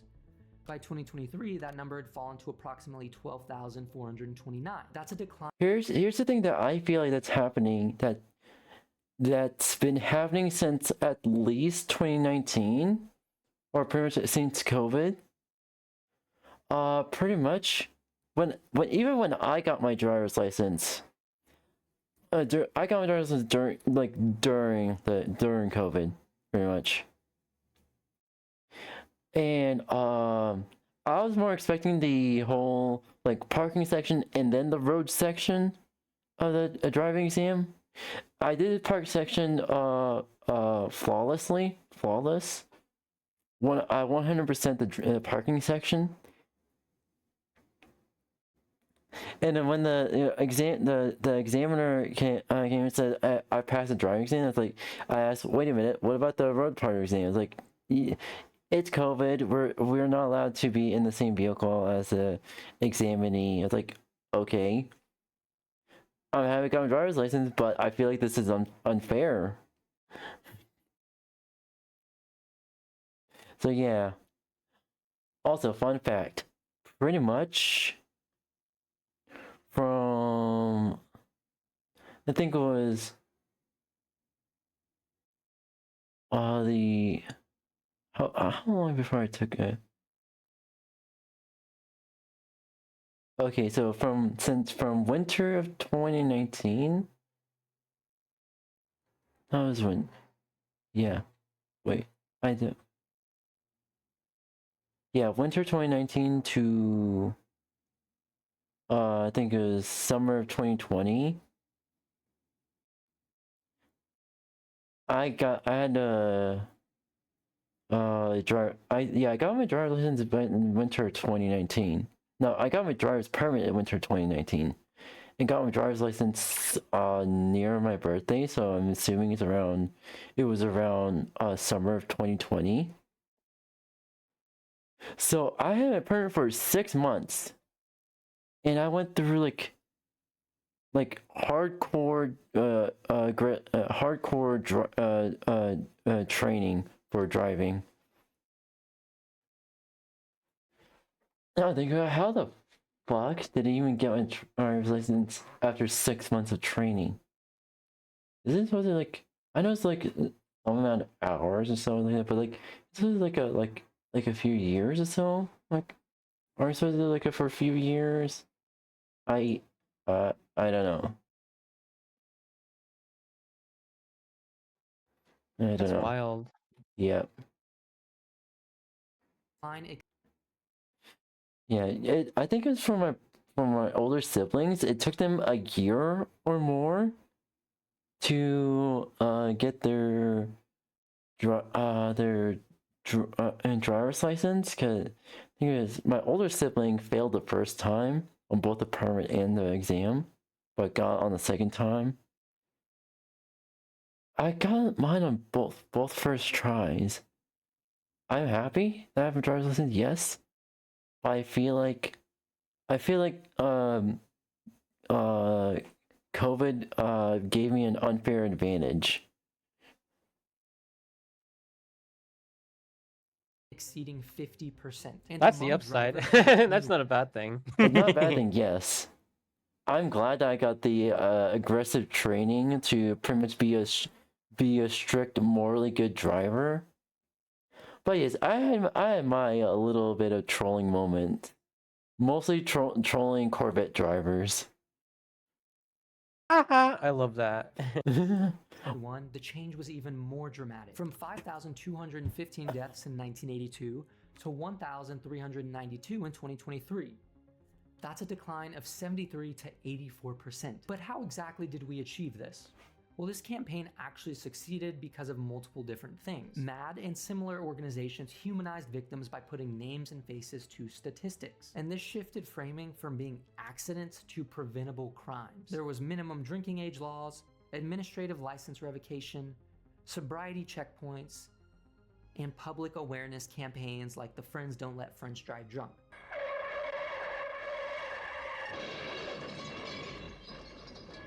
Friends die from drinking, and friends don't let friends drive drunk. They all combine to make drunk driving a socially stigmatized activity. If you can even call it an activity, I don't know if you would call it that. 7 in 10 Americans reported attempting to stop someone from drunk driving, which means this behavior became something that was socially policed. So I guess one way we could go about fixing this whole bad driving issue is by making fun of everybody who's bad at driving. Let's just collectively make fun of them. That's not gonna work nowadays. Pretty much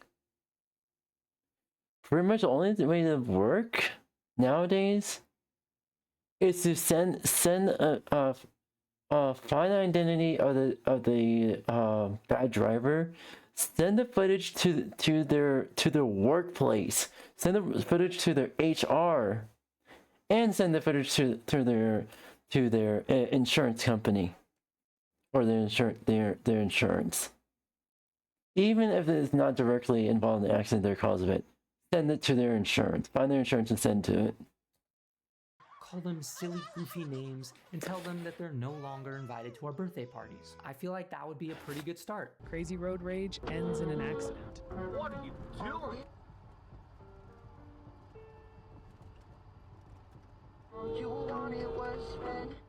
Get off the road!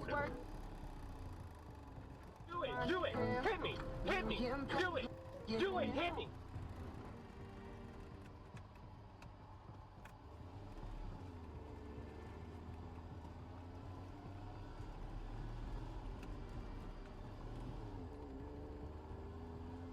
Two cuties on one stream. Yes, fame. We're honking at this guy, and he took it personally.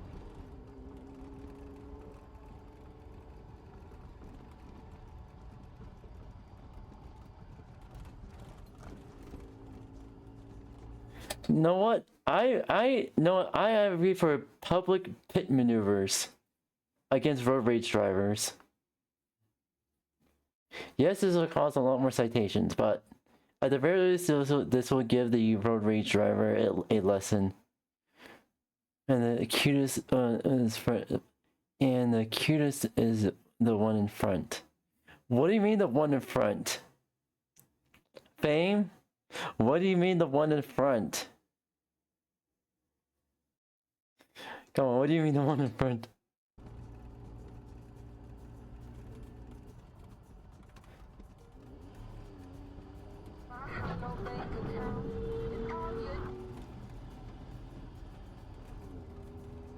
kid was actually really calm when he got out of the car. His car was totaled. Mine had some minor scratches. He begged me not to show the police the dash cam footage, but of course I showed them. Which, by the way, this is exactly the type of situation I would love to have the superpower of taking away people's licenses. The moment he swung The biggest one on stream only on a reactive the stream with only reactive icon. One of the animated wow. Also, it doesn't work. Doesn't work very well, but yeah. Meow. You're cute. Anywho.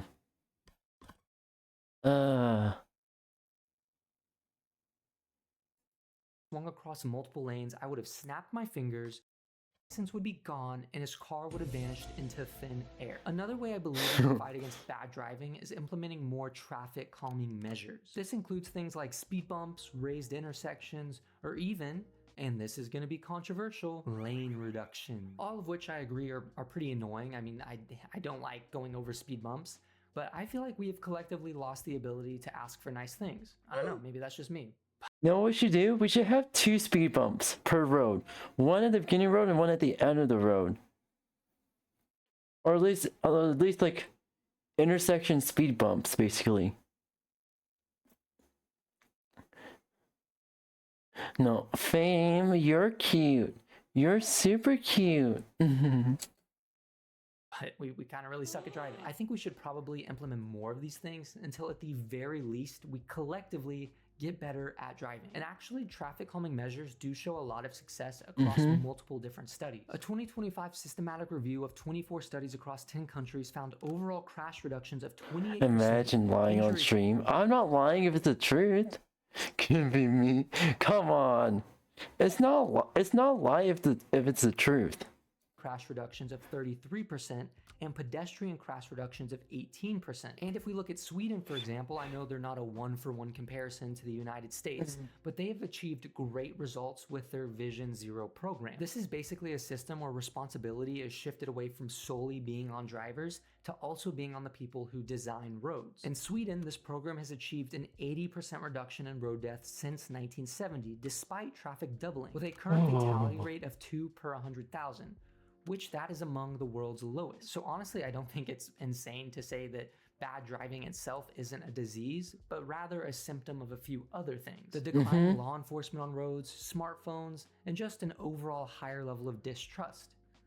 But I don't think that means it's hopeless. The drunk driving transformation proves that social norms can change. It just takes a lot of social buy-in and sustained effort. On top of that, I feel like a lot more people are starting to What do you mean you better do some recommendations? What are your what have you been watching? recognize this is becoming a serious problem because I feel like I hear way more people talking about it. So who knows, maybe in the not so distant future we'll be able to drive on roads without feeling like we're in the middle of the Hunger Games. But yeah, that's all I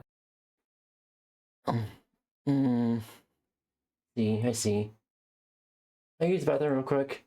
How do these freaking kids not know about freaking cartoons? It's getting so crazy out here, man. I remember when I was a kid, I used to be watching Chowder, Clarence, Camp Lazlo. I was watching all the cartoons on Cartoon Network. But now it seems like kids don't even care about cartoons. They care more about Skibbity Toilet, 𝙂𝙚𝙣𝙚𝙧, and even just stuff that's just on the internet, you know? Which I don't think is wrong, but it's just like, man, it feels like a crime not knowing about cartoons. But in today's video, I thought, why not check out this video from 𝙂𝙗𝙗 titled The Ending of Gen Z's Era. I saw that in the thumbnail, it had a kid saying, what's a cartoon? So yeah, we gotta check this out, man. We need to ASAP. Hey, what's your favorite cartoon?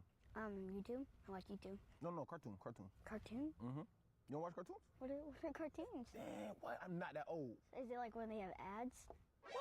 Holy man. Cartoon Network, Nickelodeon. Hey Arnold, you ain't never seen Disney Channel? Max and Ruby. What? Ruby and Max. Nope. This feels so crazy, bro. It feels like, lock this kid up, bro. I'm gonna be so real. Lock him up. Lock him. Nah, I'm playing. I was scrolling on TikTok. I saw this clip and it officially solidified to me that Gen Z's era is officially over. After Man. years of making fun of millennials, it's officially caught up to us. And although the last Gen Z year is 2012, which only makes someone born then 13 now, guess what? If you know what a cartoon is now, you're officially what the kids call, and I'm gonna be referring to things from now on as what the kids call it because I've reached that point, unk status to Gen Alpha. Man. It's so wild that It's crazy that unk status is knowing what a cartoon is. But back then, that used to be a childish thing. Now the children don't even know what cartoons are, man. I can't lie, they're missing out. grew up with things similar, and Gen Alpha kids are in a complete different stratosphere. So I want to talk about some of the things that Gen Alpha won't grow up with or what they'll have to adapt into society with. And one of the main things I feel kind of bad for them is having to grow with constant cameras 24/7. I can't even envision a world anymore without social media or people recording things in public. And yeah, although most of Gen Z also grew up with a lot of cameras in our face, I would say for most it was a mix of an offline childhood with an internet world. Like for Facts. I'd say my childhood was pretty much offline. Like I was playing outside a lot. I would hop on the technology here and there. You know, we had the Wii when I was younger. I never had like a PlayStation 3 or Xbox 360, but when I got the PS4, man, oh man, that's when my life took a turn. You know, I was online a lot. I was playing the game. I was connecting with people from different countries and stuff like that. Yeah, I was outside a lot, but it seems like I remember one year there was like, it was Halloween and I didn't see any kids outside. And I was like, what the heck? Like, where are they? Where are the kids, man? It's crazy, man. Kids aren't going outside to do outside activities as much as they used to. At least it seems like. We were still watching cartoons on TV and had our childhood networks we watched, waiting for a new episode to drop and watching it on TV. I remember like clockwork pulling up to the TV at night to watch the new episode of regular show. Oh my gosh. Also still touching grass and having the whole block just vibing. Bro, the day, I'm telling you, the average day when you're younger is like going to school, right? You wake up early, go to school. It's a boring day. Get home, do your homework. You got to get it done ASAP because you're not going to do it if you don't do it right when you get home. Let's be so real. None of us do it. So get it done, get you a little snack, go outside, play with the homies, and around like 8 p.m. you got a new regular show episode. Oh, amazing. That's like a peak day. That's a peak day.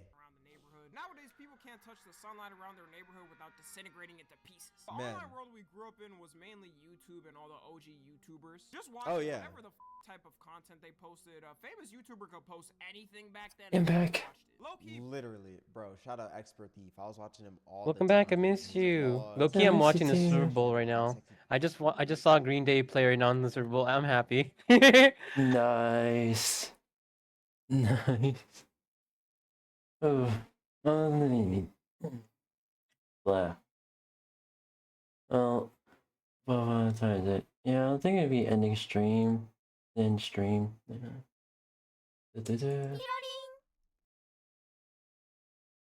Oh, fuck.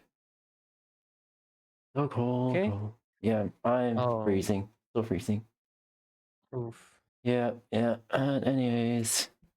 Oh, if you're gonna end, can you check to see if Rainy's streaming now and maybe rate him just to support? I believe Rainy should be streaming.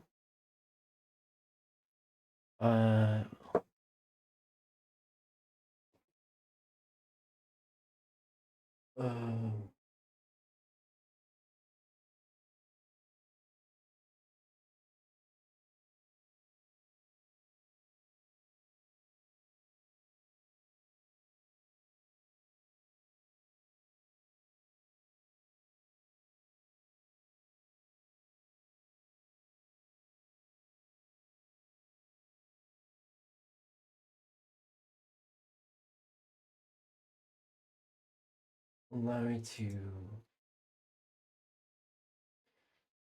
to get back here, but searching the two.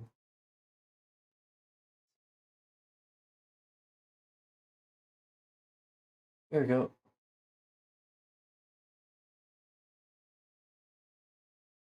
I believe so. Rainy's not streaming right now.